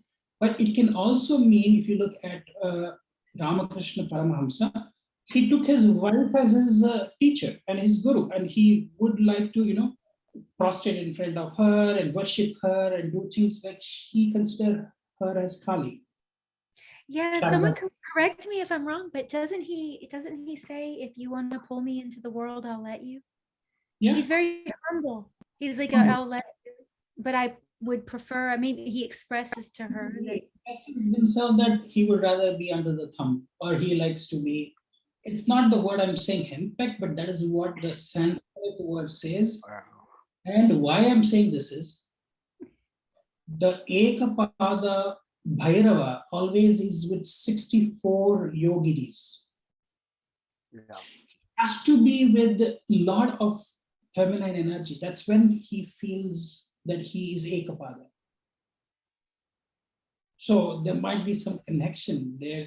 Because why I'm very surprised why both of them are saying that this nakshatra is kind of subservient to a woman. I don't want to use the word that way because it's called, if you want, go and look at the Sanskrit dictionary. Sri Jita is what both of them are saying about this. Sri Jita means actually ruled by a woman or controlled by a woman. Dr. Paiji, some of these, this is a good point. I'm actually glad you said, I was thinking, I was like, okay, so with all these nakshatras, the high and low is there. Okay, Yeah. the potential. So we've got someone like Paramahansa Ramakrishna worshiping Mother Kali and being under her foot, And then you've got the lowest case scenario, which is probably going to be painful for the person, Okay, so we've got that, but these Ugra nakshatras, very commonly, they get mistaken for being an abuser. I will hear astrologers say, oh, this person's no good, they're going to abuse. To be honest, they're more likely to get abused. Yes. If you talk to them about their childhood, very commonly, those people have gone through abuse, or they are more common to be on the receiving end. Yeah. I actually, just like Mars in the seventh, I've had people say, oh, you're going to abuse your partner. And I look at it's more common. I take statistics because I don't just go off of belief. It's more common for that person to get abused than to abuse. Okay. I'm just saying, I'm not trying to scare people, please, guys, but I'm saying, be careful when you're thinking you're looking at Purva Bhadra and, oh, this person's going to have a temper. Sometimes they're very laid back and they get a person with the temper. Yeah. Now it can be opposite, and I hate to say it, but it is different in male and female horoscopes too. Very commonly it is. I'm not saying that always that's the case, please, guys. But in many cases, some nakshatras that are easier for females, or let's say feminine energy. If the person is in a male body, but they identify feminine, they may have easier time with the nakshatras that females have an easier time with, and a harder time with the nakshatras that male energy has a hard time with. You will see this. So Purva Bhadrapada is one of those that does seem to be very different for females than it does for males. Yeah, because there is Sri Jataka and Purusha Jataka that has to be studied differently, as you say. Yes.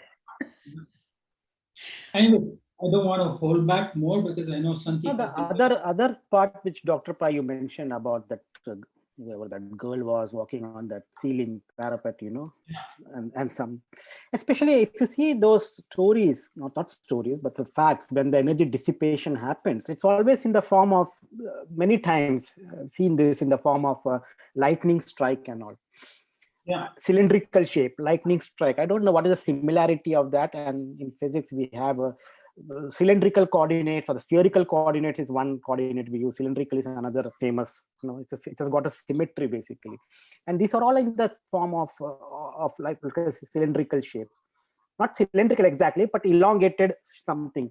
even if a tubelight, if you see, tubelight is kept horizontal, but you put vertical, again, the energy is like that, a cylindrical shape. And of course, the working of tubelight and all, we know all those charges and all happening inside.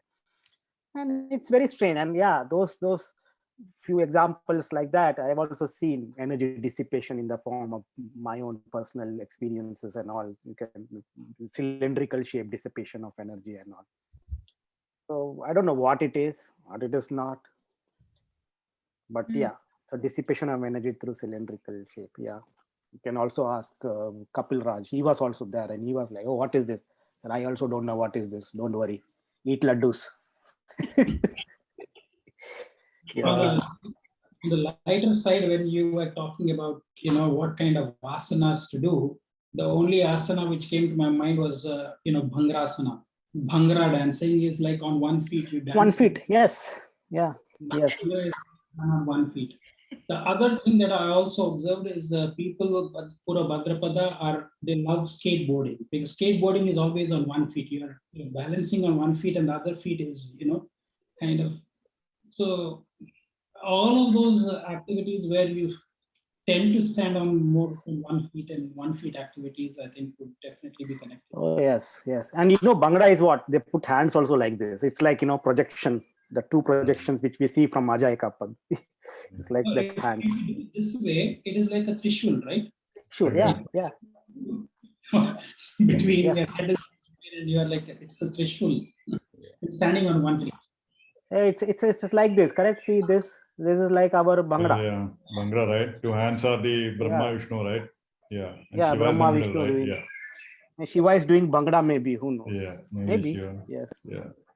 It's interesting. Okay, let's go Santhip, otherwise we will start doing Bhangra now. Yeah.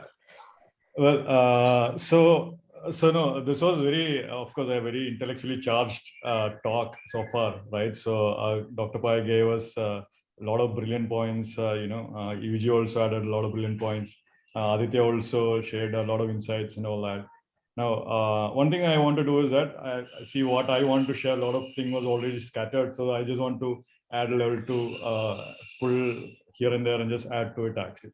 One thing which Dr. Pai talked about and which Aditya was talking about was light pillar thing actually. Dr. Pai talked about how Shiva became a light pillar, and how Vishnu went down and Brahma went top, and all that story is there. Now, if you simply, and I think he briefly mentioned about how this can also be connected with the Ekapada and all that. Now, in my opinion, light pillar, if you look at the word Jyotirlinga, that is also light and linga is pillar, right? So that's Jyotirlinga. So you can actually link the Jyotirlinga with light pillar or Purva Bhadrapada Nakshatra very easily. In fact, one of the very interesting Jyotirlinga linked with Aquarius sign, they say, is Kedarnath actually. So Kedarnath was interestingly protected by a rock which came along the way, and the whole temple was protected. The pathway got destroyed, but the whole temple was protected, right? So it's a very unique thing kind of thing. So usually Purva Bhadrapada Nakshatra, I usually encourage these natives definitely for them to visit all the 12 Jyotirlingas in this lifetime. So usually the 12 Jyotirlingas spread across India. Now, of course, there are debates about which temple is becoming Jyotirlinga and all that. So of course, if you're a temple a trust person or whatnot, you're trying to increase the flow or income to the temple so that you can do whatever you want with the money. But then if that be the case, then yeah, go ahead. This reminds me of during sexual intercourse, especially the phallus, right. the erect penis and all. It's like, I don't know, energy flow. Yeah, exactly that. Yeah, exactly that. Of course, 100%. Sexual state can also lead you to samadhi states. That's a very common thing. Many tantrics use that particular poise to use that also. That is, of course, one of the things, but that is maybe 1% of 99% of tantra is still left, right? So that's the other thing. You focus on just 1%, you're missing out on the majority also. That's the other problem also. But Jyotirlinga, definitely, this is one thing I can definitely say. Jyotirlinga is also pointing to a light pillar also.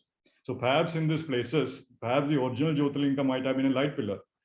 The yogi might have formulated a light pillar kind of structure there so that you could actually experience that particular kind of energy or consciousness there. That kind of possibility exists very strongly. So that is one big connection, in my opinion, here. And of course, if you go to the legend says that if you go to and there are many kinds of lingams and all that, many kinds of Shivling temples are also there. There's the Panchabhuta lingam to balance your 5 elements. which I actually learned from Dr. Pai the first time. I didn't even know even those kind of things existed.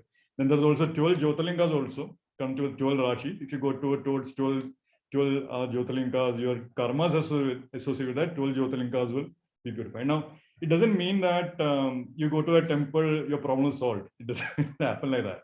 What usually happens is that you decide to go to a temple. From that point onwards, your karma with respect to that particular sign will be activated.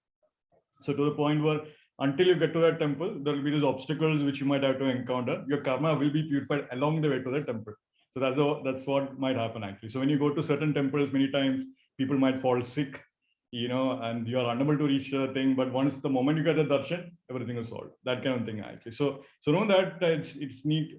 So many times these practices, and this is a very pure Purva Bhadrapada theme also, in the sense that the practices which have either was practiced in a different time and which has lost its fundamental attributes over a period of 100 years or so. Now, one quality I would encourage in terms of thinking about Purva Bhadrapada is to combine Satabhisha Nakshatra and Purva Bhadrapada Nakshatra together. So one is, of course, the Abhisheka Nakshatra after all. But even if you look at the Brahma, Vishnu, Shiva thing category, if you started from Kritika, Purva Bhadrapada becomes a Vishnu Nakshatra at that point. So it's an interesting thing. So now you have Brahma, Vishnu, Shiva Nakshatra, Satabhisha becomes Brahma Nakshatra, Purva Bhadrapada becomes a Vishnu Nakshatra at that point. So that's a very interesting thing. And usually you see all these communities following all these practices or rituals which might have lost its original intent actually. So that kind of karma is also sometimes linked with Purva Bhadrapada in my opinion. Because for instance, you have this very interesting, so one of the clients I had actually had Rahu Ketu here in this particular placement, and that client's Kuladevata was actually Sati actually. So Sati Mata was of course Shiva's wife who actually jumped into the funeral pyre, right? So that's a very direct thing actually, right? So this kind of extreme act, which was perhaps a story designed to help you out in many other ways, eventually degraded to was like, okay, in-laws basically torturing the wife to be so that they could get whatever, like, to jump into the fire and all that. So that kind of problems in which age-old traditions, perhaps you're losing its meaning kind of thing, that particular problem is a Purva Bhadrapada problem also. And 100%, as UG mentioned also, many times when you are encountering deeper sadhana and all that, if you are only, remember, it is still having 3 padas in Saturn, old sign of Aquarius. So Saturn is this planet that only matures at 36 years of age. So clearly when you're 36 years of age, what is important to you is different. What is going to be important for you at 18 years of age or 25 years of age, or forget even 28 years of age also. So definitely that's going to be different things. Actually. So there is a quality of time that has to be going into the spiritual practice. In fact, in any yogic traditions also, the standard thing is that you have to do at least this thing for 12 years. That's a very standard kind of thing. Now, from an astrological point of view, we can immediately say 12 signs and all that. We can immediately say so. That is very easily understood. But since we are students of time ourselves, so it's easy to understand that. But from a yogic thing, this is one of those things actually. Now, the other aspect also, Dr. Pai also mentioned about Ekadasha Rudram and all that. Now, in general, I just want to add on top of that point, Dr. Pai mentioned Ekadasha Rudram. In general, you have the Rudram thing. Rudram is the mantra which is from Vedas and all that. Of course, to invoke Rudra. So that what is interesting is that you see that in Ekadasha Rudram, when you're chanting 11 Rudrams together, they chant in a very particular way. So Rudram Namakam and Rudram Chamakam, right? So Chamakam is what we are asking Rudra to, Namakam is you're invoking the names of Rudras. Rudra is that, Rudra this and all that. That is Namakam. Rudram Chamakam is that. Okay, give me this, give me that. That is Rudram Chamakam. So of course, so sometimes some people make the mistake of inviting Rudra by chanting Rudram Namakam, and then they don't ask Rudram to give anything. They don't do the Rudram Chamakam. So of course, you unite Rudra, feels like Rudra energy into your home, and then you can expect if you don't ask anything, then it will do what is needed actually. So it's not always the best thing. So usually when you're invoking something superior like Namakam, Rudra's energy, you have to do the Chamakam part also. So sometimes mistakes like that. So with Namakam and Chamakam kind of thing is being missed out, that kind of thing. But interestingly, in the Ekadasha Rudram, what they do is that they actually divide the Chamakam portion into 11 parts actually. And then they'll do one Rudram and then do the 1/11 portion of the Chamakam first. And then they'll do the second Rudram completely. And then the 2/11 portion of the Chamakam part is again decided. And then the complete Ekadasha Rudram is completed actually. So this is a very interesting concept actually. And this is very interesting because this is following Ekadasha is of course 11 in general as a number. So of course, Rudra, there are 11 Rudras also. There are also, Aquarius is also the 11th sign. So there is something very unique about that particular number also. But this particular pattern of 11 coming in the mantra, that's something very interesting, which I thought was very interesting. Of course, then the other interesting thing which Aditya also mentioned, Dr. Pai also mentioned, is this link with Agni. So that, I think that was a very interesting point, because that really connects the elevation of this Agni. So we know the Agni, there is the digestive fire which you have, then we have the fire, the Garhastya Agni, which is a fire in a home and all that. But then there is, of course, the atmospheric Agni, which is actually lightning and all that. Now that is something not many people work with or understand. That's there are a lot of that is having a lot of power. In fact, they say a tornado itself is actually capable of generating power that can last for hundreds of years, actually, if I'm not mistaken. And that lightning is extremely powerful force, actually.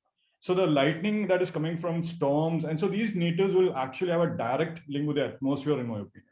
So there are, of course, atmospheric beings and all that, maruts and all that is there. There are nagas also who can reside in the atmosphere, which we'll talk about soon. But now the lightning aspect is very strong. So one aspect is that usually these natives will have a lot of energy within them. So when they're young, they don't know what to do with that, and that's a real problem. So, they will actually have to, like, usually in this day and age, you're in a Western world, good chance you will express itself sexually. That can happen very commonly. That's what everyone is doing. You'll do exactly what everyone is doing. You'll do that. Now, but in other world, like you are in conservative society, like even in Islamic country or even in Indian society or not, you'll be very angry towards everyone, actually, similar to that. So that Rudram kind of aspect will come very strong. So there's need to understand that you carry a lot more energy. I think this is what Yuji also mentioned in the video which she made, Dr. Pai also, the need to understand that they carry a lot of energy is something they need to recognize, actually. That is one important thing I want to again highlight. But the other aspect with this lightning and this whole analogy of the storm, lightning coming from huge rain and thunder and all that, is also pointing to the initiation lightning or the Shakti that is given by a guru to a Shishya. Now that is a huge thing. And most of the time, this particular initiations happen in group settings. Aquarius is the sign of natural 11th house of great gatherings. So this satsang kind of thing, in which people are sitting around a guru and the guru comes and initiates you one way or the other. So usually these natives, and correctly, when the lightning is stimulated, when the Shakti comes from guru to the student, definitely the lightning is going along the spine of the student. So what Yuji mentioned about Sushumna Nadi and all that is very important point, actually. So in which you begin to see that these natives at some point will kind of connect with the yogic tradition or any kind of a tradition in which the spinal kind of practice is basically emphasized, actually. So that's one thing I want to highlight again. So usually Kriya Yoga traditions, yogic traditions, Siddha Yoga, whatever, right? In fact, I came across another kind of yoga that exists apparently. So Naga Yoga, right? There's something called Naga Yoga. Because the Naga yogis apparently they unite with different kind of nagas, different kind of chakras apparently. So that was interesting. So that kind of thing is very interesting, So this yogic traditions or this some kind of real esoteric tradition karma will actually play out very strongly. One way or the other it will play out, of course. Whether you will go into, whether you'll join a sex cult or whether you join into a guru cult or whether you'll join into like like a proper guru who is lesser known and all that kind of thing depends upon your karma and depends upon the plans and all that, overall chart and all that. You cannot say that, but that energy is there. So recognizing this kind of energy will work out is different. Of course, usually this is also an important point. Now the Narasimha, so lightning aspect also I want to highlight this Shakti aspect in many powerful ways. So usually Shakti aspect can also be linked with Siddhis also. So this lightning can also be various Siddhis and all that. But what is interesting is that, you still see 11,000, 12,000 teams playing out with Siddhis. So you get the Siddhis, which is 11,000, you get all the Siddhis out there. And then you have to let go of that into the Pisces actually. So whatever Siddhis you gain, eventually the Siddha master eventually goes beyond the Siddhis. So you get all the 64 yoginis around you, which are all the Siddhis and all that. But that is a chakra between the Ajna chakra and the Sahasrara chakra. There's one more chakra above that. Sahasrara chakra is still above, existing above that. So you have to get to that point also.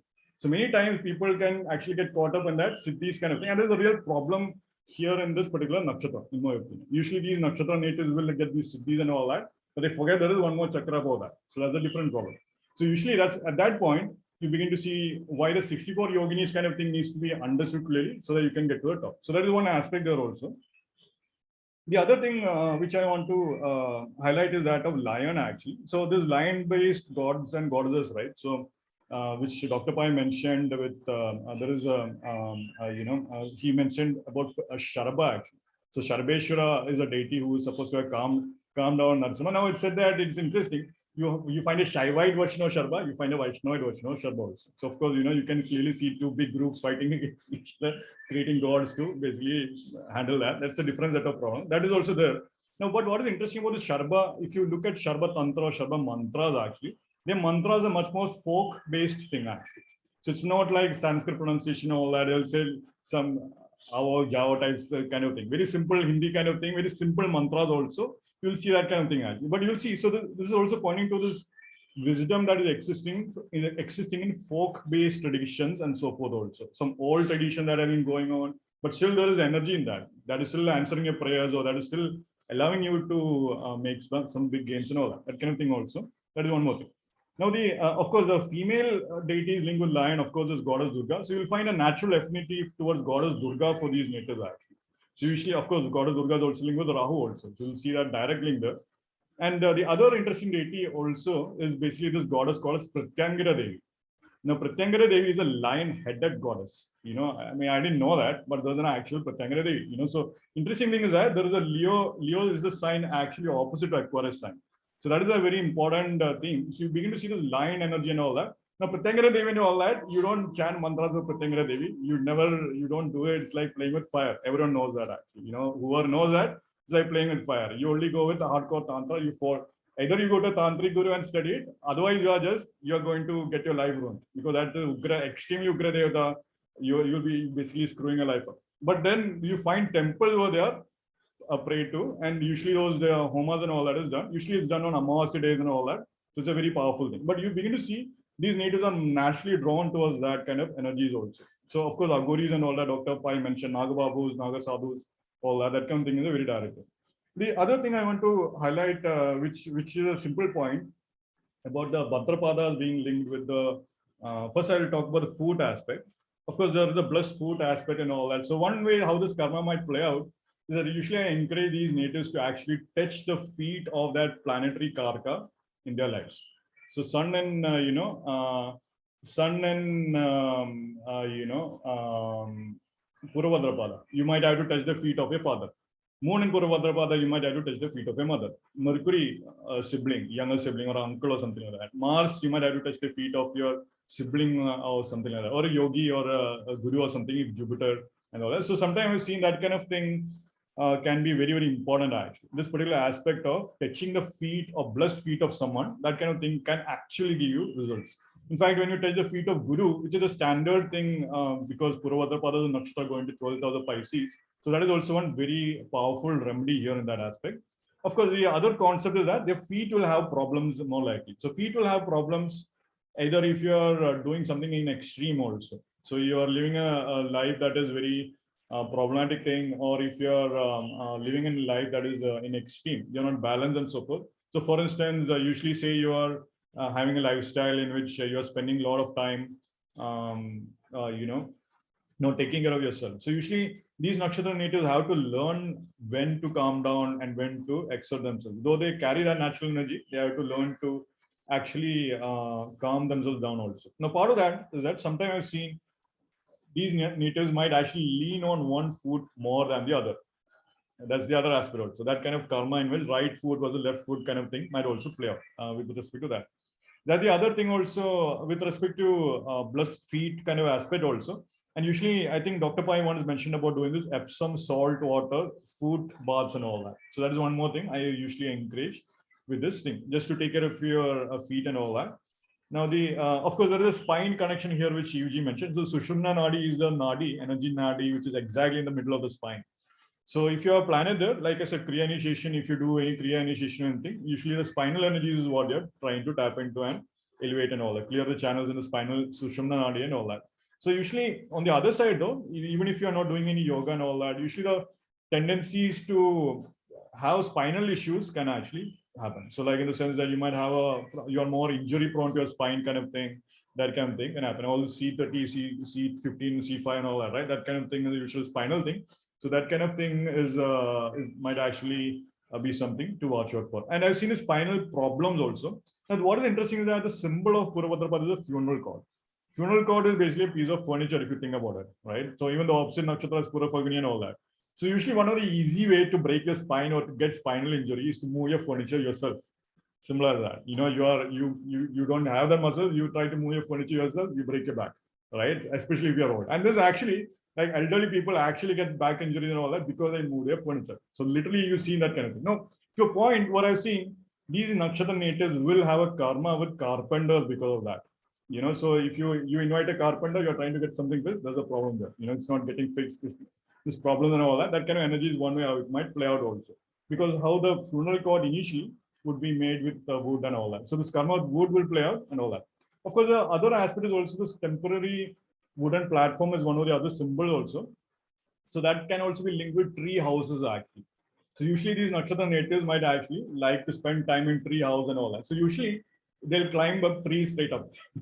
When they're young, they'll climb the mango tree. Isn't that connected to Purva Falguni, where the platform, Uttara Falguni, No, that's correct. Exactly that. So that is also correct. But here, remember in Purva Bhadrapada, it is a temporary platform. So that's also a very interesting thing. So it's a hunting platform. Hunting platform is already made when you're hunting actually. So that's the other aspect there, other concept actually. So usually these nakshatra natives, there is a karma with houses, elevated thing, skyscrapers, or like with or in simple things in your home, it might be tree houses also. Usually you get all these vacation houses that are on tree houses and all that. So you'll see that's a very good remedy actually, just to be on top of trees and just to reside there. That might actually calm a lot of things down. So of course, this can also mean that many times they are more visiting tall skyscrapers, looking at top-down view of the city. All that is very beneficial, and it's a very powerful thing also now for these natives, in my opinion. Now, the other thing I want to highlight is also this Nataraja aspect which Dr. Pai mentioned. Nataraja, of course, is standing on 1 feet and you're dancing. So usually, you're looking at a Purva Bhadrapada Nakshatra native if they are on the Facebook pic with one of those one-leg yoga poses, right? So that kind of thing you can immediately see. But then the other thing I would say is that with Nataraja though, I've seen that usually these Nakshatra natives might study the dance from a Bharatanatyam or Kathak or whatnot. That kind of thing might happen. More importantly, I've seen that if they studied Bharatanatyam and all that, I usually encourage them to actually do the Tandav dance and all that.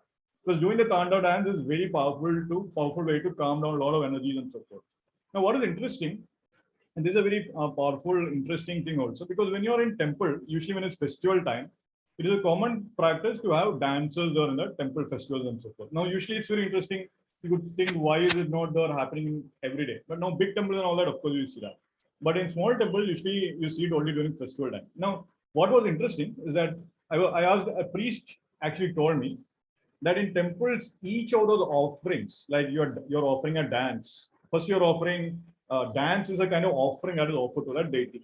So it is actually one of the 16 offerings or one of the 32 offerings or one of the 64 offerings given depending upon the scale of the Utsava. That's one thing. So actually the dance is like an actual offering you can give to a deity. You can sing a song for the deity. You can actually do a dance for the deity. So that's the thing. Now, it's very interesting is that there was actually one, supposedly there was one Vaidya who would, before she would give the medicines, right? She would actually dance in front of the deities. And then she would hand the medicines to the patients. So because apparently that would actually energize the whole thing, and then the medicine also would become very strong because of that. So this whole aspect of literally being the dancer, becoming like Nataraja, or actually doing the actual Shiva's dances and all that. That's one more thing I really encourage also. The other thing with Nataraja also I want to highlight is that remember, if you look at the actual Murti of Nataraja in the temple Chidambaram, you see Nataraja there and there is Parvati in the corner. You see Parvati is also there.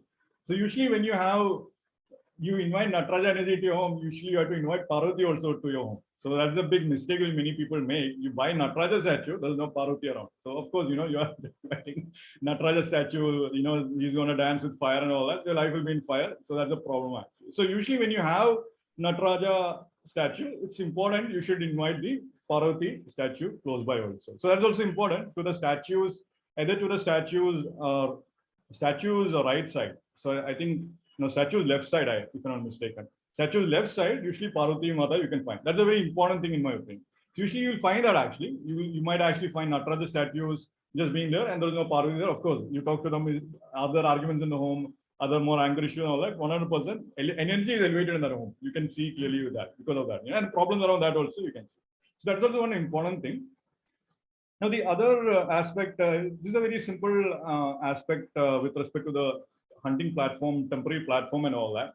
So interestingly, before this Purva Bhadrapada video, I had this interesting thing in which, so I mean, Kerala where coconuts fall, right? So coconuts sometimes can also fall upon the neighbor or some person's head and all that, right? So that's a problem. So you actually have to get the coconut man to come and plug the coconuts in time. Now, usually one way to remove this, improve this thing so that it doesn't fall on the building or the roof of the house and all that, is to actually have a platform on top of the coconut tree.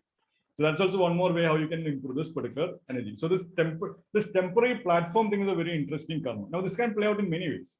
So temporary platforms can be like basically stalls that are happening around conference times. So you are having a conference, but there are temporary stalls. So usually you'll find these natives will be having all these conference karmas or trade fair karmas, things like that. Now that kind of karma might play out very easily because it's a temporary thing. It's not happening every day. It's not happening for the weekend or that week or something like that. That kind of thing you're going to see. Of course, the other aspect with this also is that with the temporary platform thing, also if you think about anything, now Purva Bhadrapada is an air sign, so it's falling in air sign. At least 3 padas is falling in Aquarius sign. So the Aquarius sign is also linked with anything in the air, right? So one thing that was interesting, it was happening on a Purva Bhadrapada Nakshatra day for me, was to see the fan. All right, so there was a problem with the fan in a building. And then in that fan, so of course, old fan and all that, one way to improve that, if the fan is having problem, usually it can be a problem with the capacitor of the fan. Now that made me think, it was happening on Purva Bhadrapada Nakshatra day. So interestingly, one person came and said, you need to change the capacitor of the fan to make sure the fan is working at its full speed kind of thing. So capacitor in my view, so suddenly made me think it was a Purva Bhadrapada Nakshatra day. So of course, dragon in the sky and all that, you can see. So problems with capacitor of the fan. Of course, capacitor is perhaps linked with Jupiter, in my opinion, and the fan could be linked with the thing on the Satabisha kind of energy devices playing on the ceiling kind of thing. So all this ceiling kind of karma, you might actually begin to see that also. So this capacitor kind of thing. So definitely these nakshatra natives are extremely intellectually capable. Their intelligence capacity is high, their intellectual capacity is high, because of which they have a easier tendency to fall into traps quickly, because they might assume that their intelligence is capable enough to drive them forward. Actually, that's a real quality we all need to watch out for, but especially in these nakshatra natives, especially if it's falling in Aquarius signs and all that, they need to be extremely careful. Now, one thing here also I want to highlight here, usually there is a sex cult kind of thing that can happen very strongly with these natives. They might go into cults and all that. Potential to be misguided by factors, or because they have not considered the factors, which are already described or which are already understood as time progresses. So of course, we might assume we know everything, but something might only be recognized when time has passed. So that is the other real thing they have to consider when they're thinking about. Is it true that they might be needing something in some time later or something, or whether this sadhana will evolve in time, that kind of thing also. That's a big thing for many natives actually. That's something I would also encourage that. So the other aspect here, and this is a big aspect actually, in which, and this is one thing which when Aditya was actually talking about, when he actually basically shared the slide about Vamana avatar's picture. Now I have been to that temple actually in Kanchipuram, so that was, that was interesting. So because that was a Vamana avatar, and you see that particular temple, Vishnu standing on one leg and his other leg is up on the sky. But then interestingly, Vamana avatar's name, Vishnu's name of Vikrama, Trivikrama and all that is basically pointing to those particular names actually, in which he is a Vamana avatar and all that. But then he's also Ajayakapada at that point. He's also standing on one foot at that point. Vamana avatar is actually linked with Shravana also at that point. The name of the nakshatra is Purva Bhadrapada, which is feet. Astrologically, feet is 12th house. Well, Vamana avatar Shravana is actually going to 12th house. So is there a possibility that these nakshatra natives will have some karma traveling? That's an interesting thing to think about. Now, there's a very important point actually, because now we begin to see this particular aspect of the yogic spinal breathing and all that. So in fact, you begin to hear many times they say you enter into this particular Devaloka, you enter into this particular Devi Loka, whatnot. So different devalokas can actually link with a different spinal. I won't limit it to spine, but I would actually say different consciousness being awakened along the journey, along the spine, or along the as the energy is progressing through the Sushumna Nadi, to be more precise actually. So that's a very interesting concept of traveling, which can be linked with Purva Bhadrapada. So usually these natives won't think about anything. They'll just travel to Mexico, they will travel to Colombia or whatnot, right? They'll just do that kind of thing, travel thing very quickly because of that. And there's a hidden link actually, in my opinion.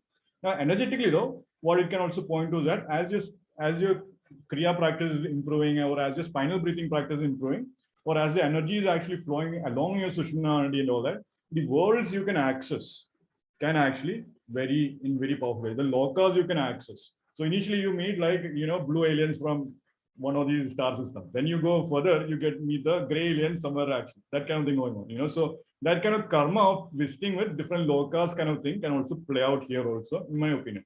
And that's a very important point of ascension actually. Now this ascension point, which again Aditya mentioned, is a very important point in which the energy is actually moving upwards. So that's a very important point actually. In yogic traditions and all that, that's an extremely important point. Especially in tantric tradition and all that, everything is designed in that. So the Shama Vidya, you start off with Kali, which is ground-based, ground reality and all that. You cut off everything, and then you have the other devatas as you're progressing along the spine. And that's a big thing. At the end, and the 11th thing, you actually get to the final thing actually. And that's a very important point actually. Because then at the this something called as Urdhva-gati. Urdhva-gati is this in which you are ascending. The energy is actually going upwards actually. That's a very important point because you begin to see the essence of all the sampradayas or all traditions out there is basically that. The fundamentals of all traditions that something positive kind of thing is going upwards actually. Or you are developing that energy upwards, or you are shifting your consciousness in a deeper manner. You are entering into deeper realms of reality or deeper realms of awareness actually. So that kind of karma is very important thing also. But at the same time though, as I mentioned, it is very natural to get caught up in one of the 64 yogis or whatnot. So you have to climb. It's interesting, Santhip, when you say that energy is ascending in many yogas and all, no? You have to think energy ascending and descending, ascending and descending. So basically what it is, Purva Bhadrapada, Uttara Bhadrapada, Purva Bhadrapada, Uttara Bhadrapada, basically you're doing 12th house. Yeah, that's what you're doing. 12th house basically to reach to meditation, spirituality, blah, blah, blah, whatever, whichever world you want to go. So that's what they are doing probably. They're energizing the... EG always gives a smile. I'm like... No, it's interesting thing. Yeah, so definitely. And the other thing which I would like to say is, you said about energy and all, about Nataraja and all. See, in which place on earth you have the greatest energy play happening in the lab. That is the CERN lab, the CERN lab, where particles are made energized and then smashed onto God's particles and all, whatever the news you must have heard about Higgs boson, God's particle and all. You have a big murti of Nataraja there, they have kept. It is in Geneva, Switzerland border, but at CERN, you have a Nataraja murti. So is it that they are talking about energies and all again? It's so, apparently they have placed the Nataraja murti. Yeah. I'm not saying they would have done astrologically or what. Of course. No, so something about Aditya, it was gifted by, I think, Baba Atomic Research Center. The scientist, India gifted it to CERN, and that whole installation of the Nataraja has happened there. Oh, that I was not knowing, but well, actually, guys, and even CERN, if you know anything of Celtic history, that is a Devata that is very much like Lord Shiva. He has wild. Yes, that's him. He has snakes coiled around him. He's wild. He's the wild man. He's in the forest. He's meditating. Yeah, I don't know. Someone's going to correct me if they speak real Gaelic or anything. I'm no expert at all, but definitely that Devata is very, he even has he's a horned god. Like they have old murtis of what they believe is Lord Shiva from the Indus Valley that have big bull horns like Nandi. Okay, so this guy is kind of looking like that, but with stag horns, like a deer. And then he has all the snakes around him and he's in a meditation posture, just like Lord Shiva. So it's interesting they named it this, and then they have Nataraja. It's fascinating. I don't think that doesn't seem accidental. I don't know. It just seems to... Because CERN and the god's name is Cernunnos. Yeah, and he's also called CERN. He's also called just the short version. So when I first CERN. Yeah, it depends on what literature you're reading. Just like they have the Morrigan, which I don't fully understand her either, but she's very similar to Kali in Druid poetry. So when their bards had these stories and all of this, I mean, I'm not saying they're the same Devadatta. I don't know. I don't know enough. I'm just saying there's a deep similarity there. So yes, it just seems a bit odd that this place has that name and then Shiva placed and the work that they do. Because even as we've spoken of before, the lingam, how they drip the water onto it, and how you have to do this with the nuclear reactors to keep them cool. They use heavy water. Yeah, there you go.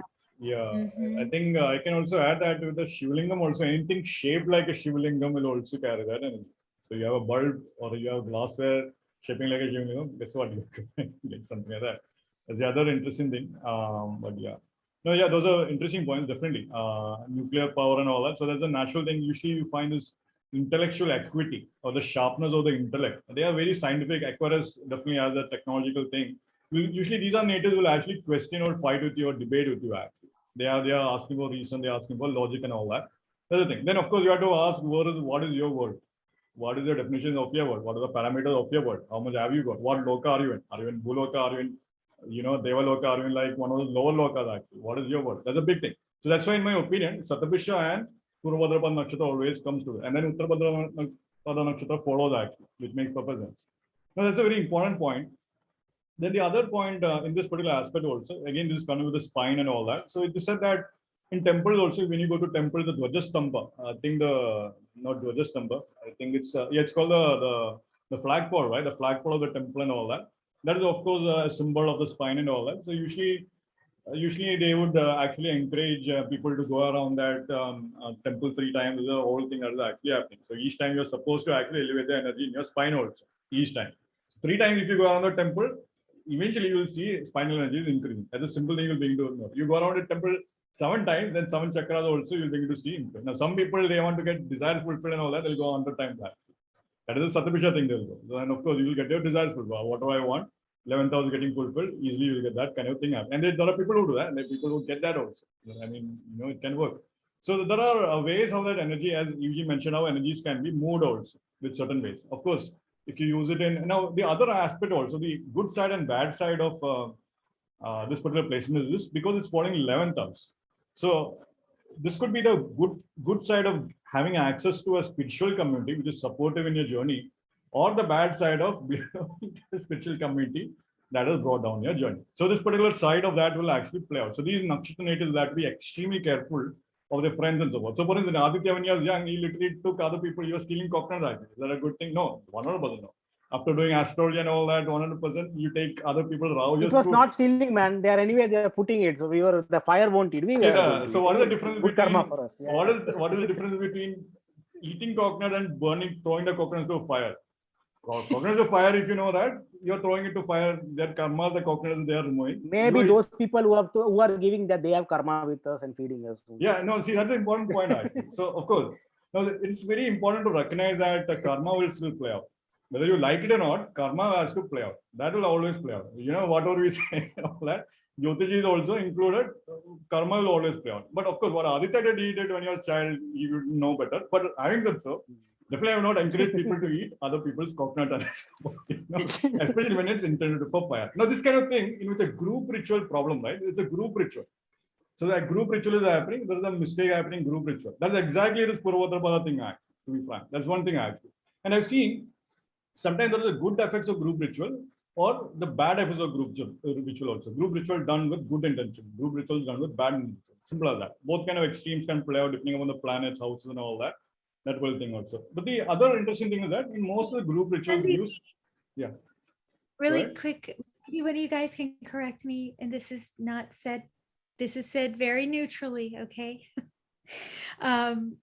was the founder of Scientology. Is he Purva That's correct. Bhadrapada? Yes. He has Purva Bhadrapada, L. Ron Hubbard, actually. Yeah. There's he has a good Purva. example. He's actually a sci-fi writer that became a guru, right? Yeah, He that's founded a huge, okay, this is a good, yeah. Now, And also Aleister Crowley, Aleister another.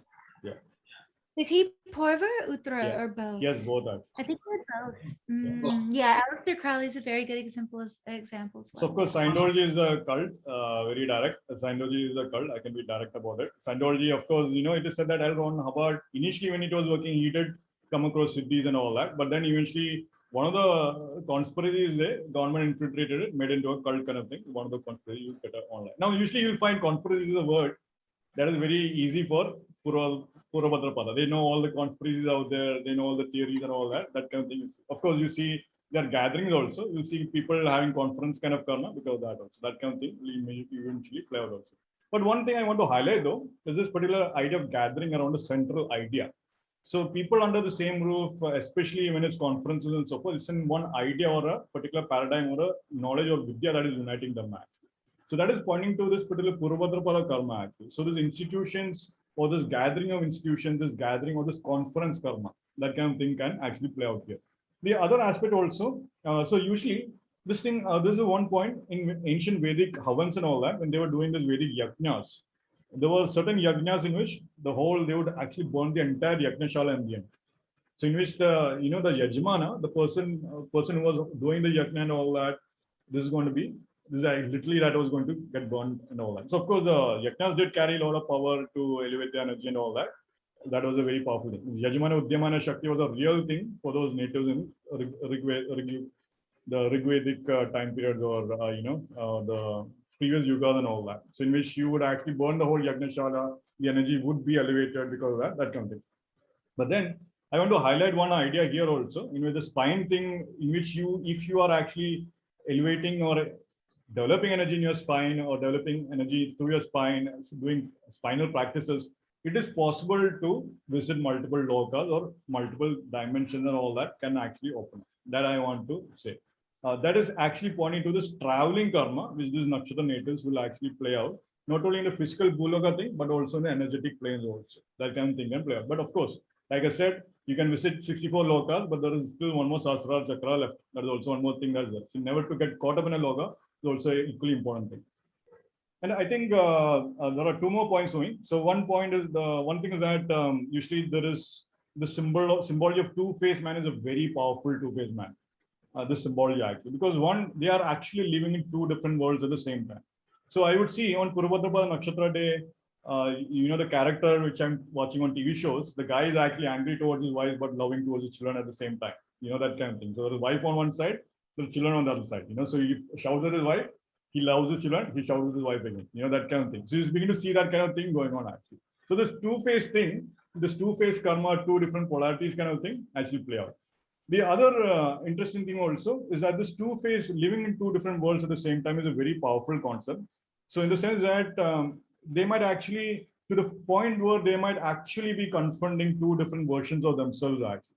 So usually this is a nakshatra which is very commonly prone to bipolar disorder and all that, especially if it's afflicted.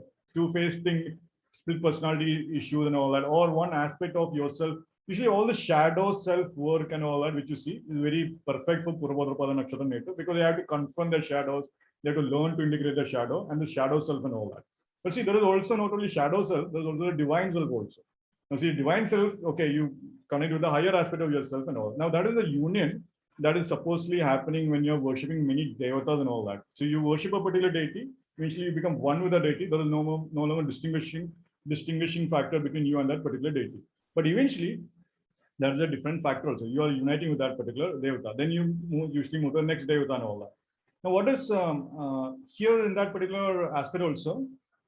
This two-faced thing, as I mentioned, you need to recognize that are you uniting with the higher world or are you uniting with lower world? Are you uniting with a higher version of yourself or a low version of yourself?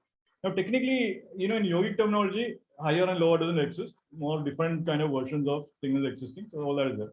That is one aspect there. Now, the final point, which I think none has actually covered and which I want to highlight in a huge manner, and which is one of those points which Dr. Pai taught in the original class actually, is this idea of dragons actually. This dragon. So Purva Bhadrapada is a hardcore dragons.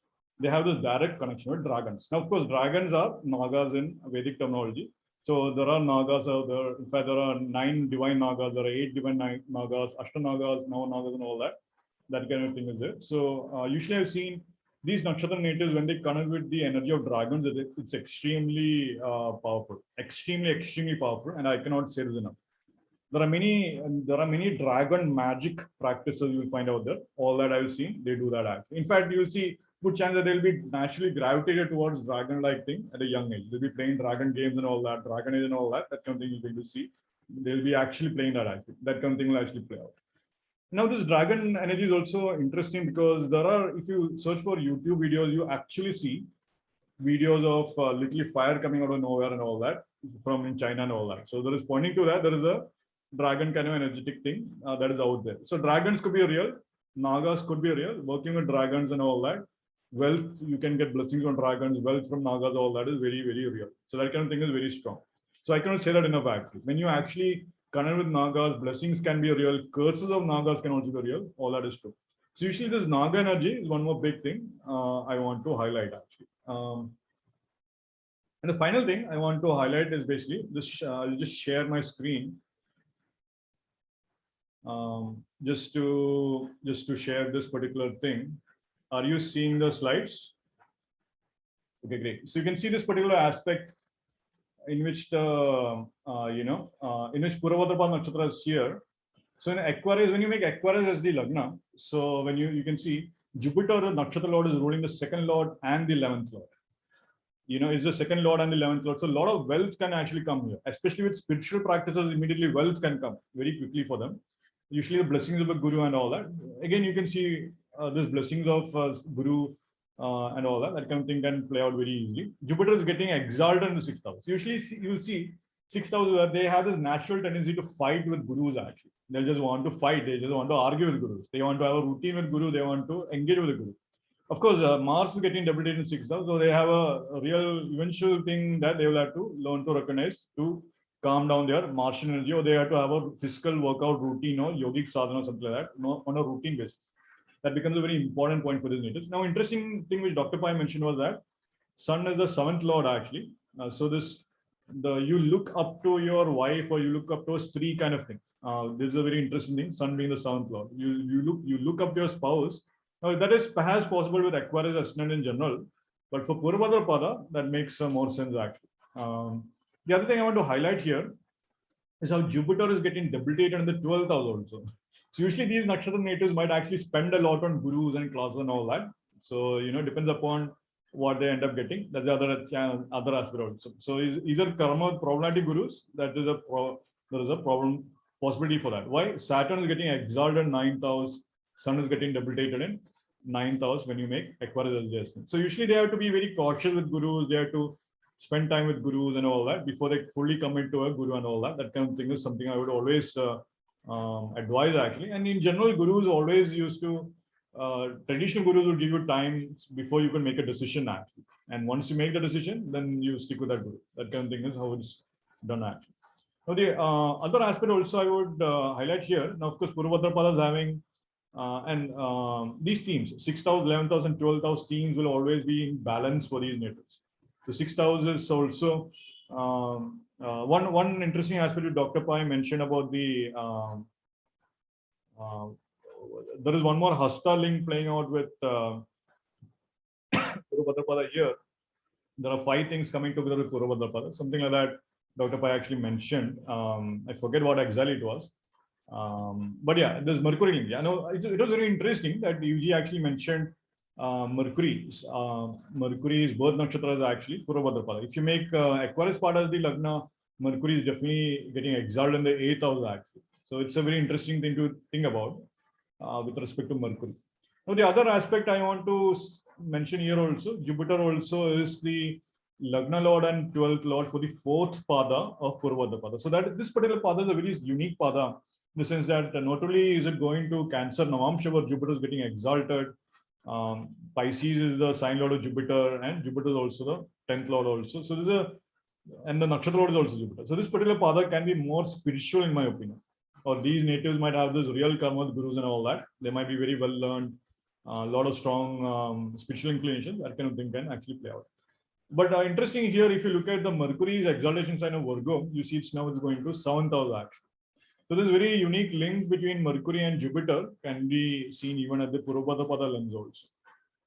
But yeah, so these two things I want to highlight. And one last point I want to share was that the idea of dragons actually.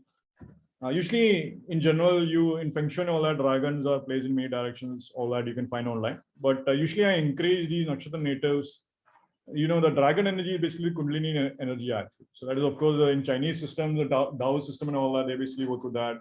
Of course, in yogic system, you just call it Kundalini energy. In China, they just call it dragon, similar to that. Now you begin to see that as in Chinese martial arts, though, one interesting concept is that the dragon body, as they are called. Dragon body is supposedly the sum total of 12 different animals. So 12 different animal body parts coming together, then you get the dragon body. So it's very unique thing. So something similar in the yogic perspective is also happening when you have all this, the Shama Vidya, Shodashi Vidyas and all that. That whole thing is also happening. So there is a very unique thing happening in terms of identifying the components and working out and gaining mastery in yogic terminology with respect to specific areas of your awareness, specific areas of your consciousness kind of thing.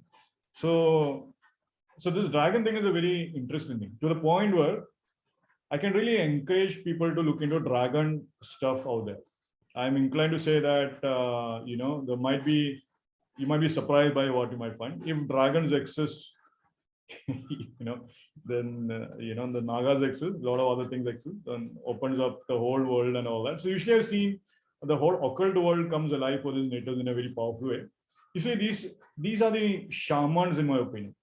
These nakshatra natives are the natural born shamans in which they are already living in two different worlds at the same time. So eventually they have to come to terms with what is one world and what is not, and how to integrate or live within both of the worlds at the same time.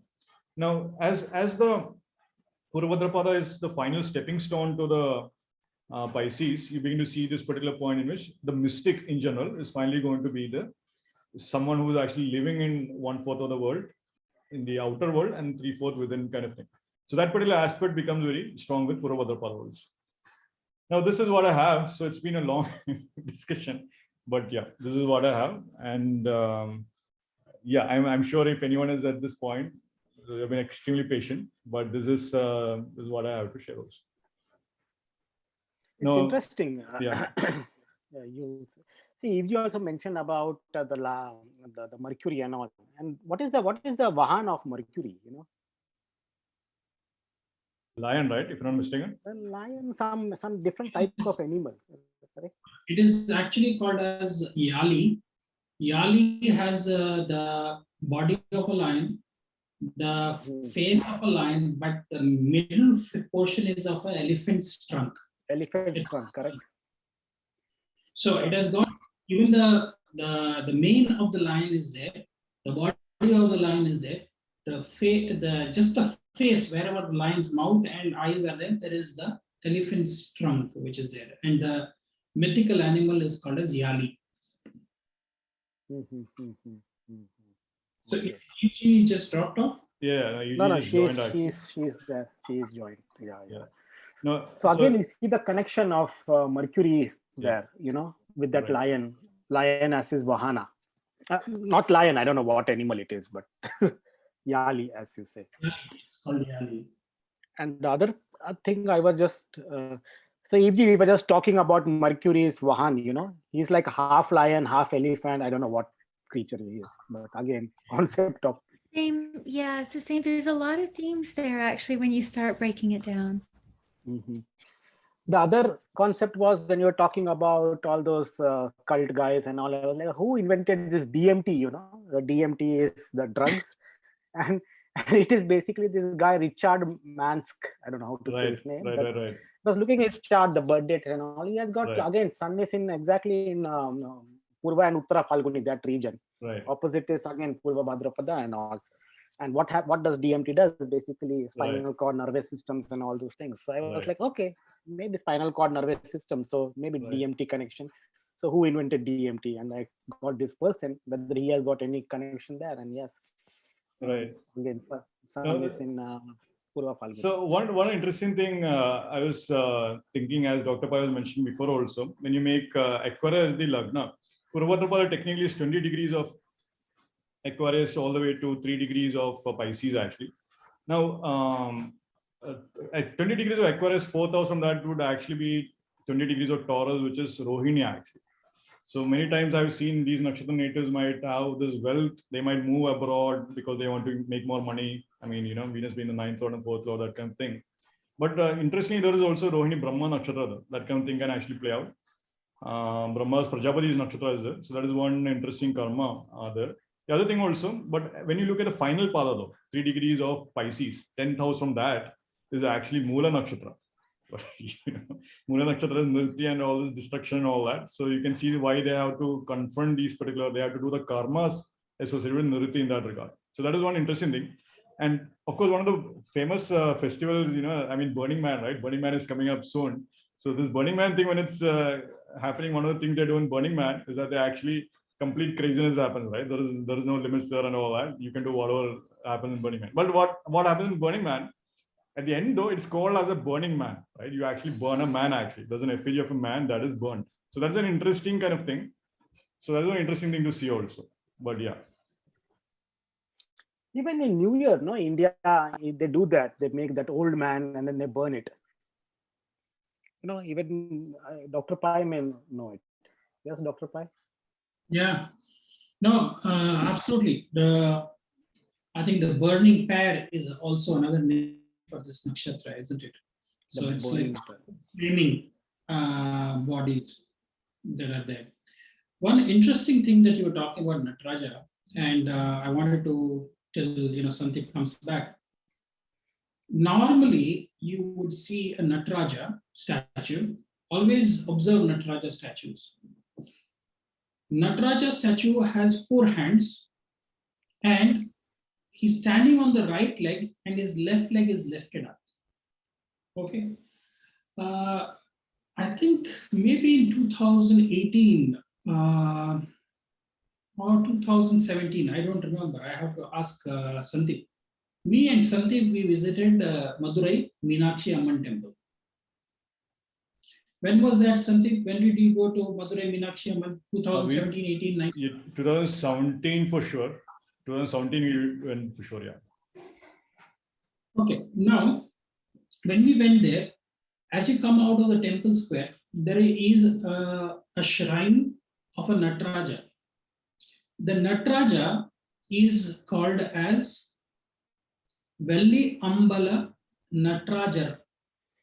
Velli Ambala Nataraja. Now here what is happening is, here you see that Nataraja is standing on the left feet with his right feet lifted up. Okay, and normally there are 4 hands. Here he has Velli Ambala Nataraja has 10 arms. I'll show you the picture because you have to see that. I just downloaded that picture from the internet just to show you guys. This is the thing of Velli Ambala. Can you see? Mm-hmm. Yes, yeah. So he's standing on the left feet, and it says the imposing statue of Sri Nataraja has its right leg raised. Now, why I wanted to say this is, as Evji was mentioning about the Sushumna Nadi, this Nataraja who has his left leg raised, it is just like Ganapati's, whose trunk is twisted towards the right or left. Valamuri. So you cannot keep a Ganapati which has his trunk twisted towards his right. Why? Right nostril is Pingala Nadi, left nostril is Ida Nadi. So lifting the leg may be a yogic posture to activate your right nostril, which is your Pingala Nadi. And that is why he is more destructive. He is the fire. But when you see Velli Ambala, Nataraja, I just showed you the picture in Madurai. It is more to do with the lunar side, I feel, which is the Ida Nadi. He's activating. You see, he's wearing all white vastram. Usually, the fire Rudra is Tandava, he's doing with his left leg raised, because left leg is pointing towards the right nostril. And right nostril is Pingala Nadi. So it's a yogic symbolism that you see. Okay, that's very, very important. Another thing which Santhip mentioned, which was very important, he talked about the 7 chakras, and he said there are more higher chakras above. In one of the pictures that I was watching about yoga, I saw that the yogic picture is showing a sadhu who's standing, and there are 7 chakras, which is Muladhara, Swadhisthana, Manipura, Anahata, Vishuddha, Ajna, Sahasrara. And above that, he has shown Bhur, Bhuva, Swaha, Maha, Jana, Tapa, and Satyam, 7 lokas above. And then below, on the thighs and below the feet, it is showing the Rasatala, Talatala, Patala, all of those 7 lokas which are below. Atala, Vitala, Sutala, Talatala, Rasatala.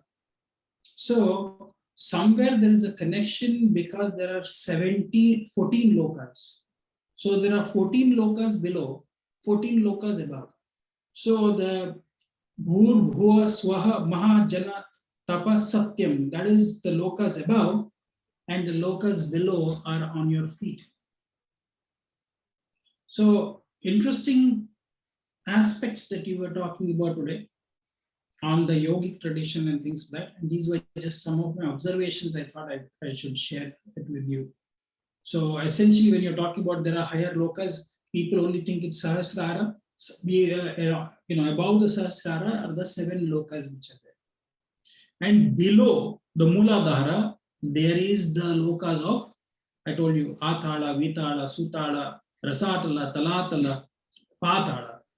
And all the serpents are in the, like the Patala Loka, the Rakshasas, or rather we say the Asuras, like Mahabali is in Rasatala. So there are many lokas below as well.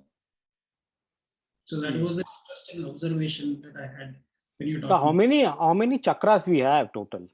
That is why I'm saying we might have just 7 chakras which are visible on our body. But below our Muladhara chakra, there are 7 chakras below, and there might be 7 chakras above our Sahasrara. So 21 basically, you mean to say? Maybe there are more. Maybe I don't know. So I've seen, usually, sorry, Dr. Pai, just saying that usually many sampradayas, all that, they'll, so if you're worshipping 16 goddesses, 16 chakras, they say, 24 goddesses, 24 chakras, or whatever, right? 32 goddesses, 32 chakras, that kind of thing they'll do. Even yoginis also, they might do like that also. So, so there are 7 chakras is a popular one, of course, but then there are, depends upon what you're actually trying to attain also, in my opinion. So if you're looking for 10 different ways, then 10 chakra thing, or usually 6 chakra thing is also there. 8 chakra thing is common, so different traditions.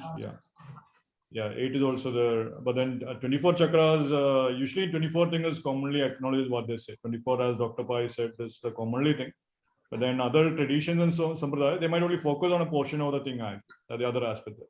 They might only focus on a portion, they will ignore the rest of the thing. They'll just, okay, get to the top first, then figure out the rest kind of thing going on. So that's what happens in most of the cases also, yeah. But yeah, very good points, Santhip. I know, I think he's joining. Yeah, Eugene But just joined, I think it was. Yeah, it's good. I think this is the longest video, right, so far. So I think every time we are breaking the record, so I don't know where are we going with all this. Oh my God, it's like probably 4 hours 20 minutes by now, I guess, or maybe what, 15 plus. Sorry guys, yes, my internet keeps dropping. I've been having serious problems with it. I think the computer is tired by now. It's just no, I really, you guys know me. I have problems with this a lot. I don't know. It just follows me. I used to think it was my location. I don't think anymore. So, okay, I don't know what I missed. So sorry. Yeah. That's fine. So I think it's better to go, Dr. Pai. I But said with let's. Yeah, go actually, ahead. guys, quick though, with Natharaja, there was just one thing is Yeah, that sure. there are actually 108 Karanas of Lord Shiva in the form of Natharaja. That's correct. Yes. Actually, that'd be an interesting thing for people to look up. It is with the Moksha Tandav, where Right. he stands only on one hand. So he starts out standing on one foot. Right. After 108. Actually, there's a lot of Natharajan. Actually, there's a mantra for the Chidambaram. Yeah, we lost it. Well, I can just add what you just saying is that there are 108 Karanas out there. So they do say Nataraja has 108 poses kind of thing. And there's, of course, the different kind of tandavas also there. So Yuji is back. So I think we lost you, Yuji. You just said 108 Karanas and we lost you. Yes, there's it's the stotram without Nandi and without Bringi. That's the secret of it. It has no horns, no feet. I just sent it to you guys. Just quickly, I found someone with it. I used to actually know more about this, but I shouldn't say. But it's a beautiful. It's beautiful for people if they want to look into it. Yeah. So I Hi, think guys. that, yeah, this is it actually. So yeah. So I'll have to see how this plays out, but yeah.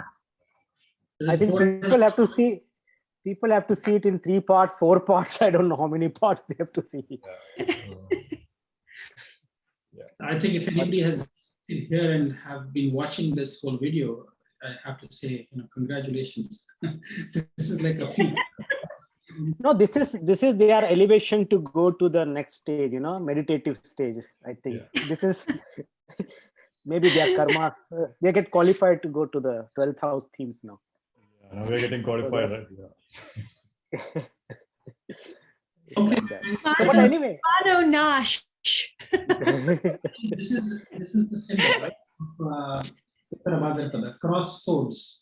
So yeah, that's the other thing. So say it was just one sword, then but if it was just one sword, find 2 swords, right? Now you know what we are talking about, right? Well, I'll be on Mother Kali's Mundamala after this. Who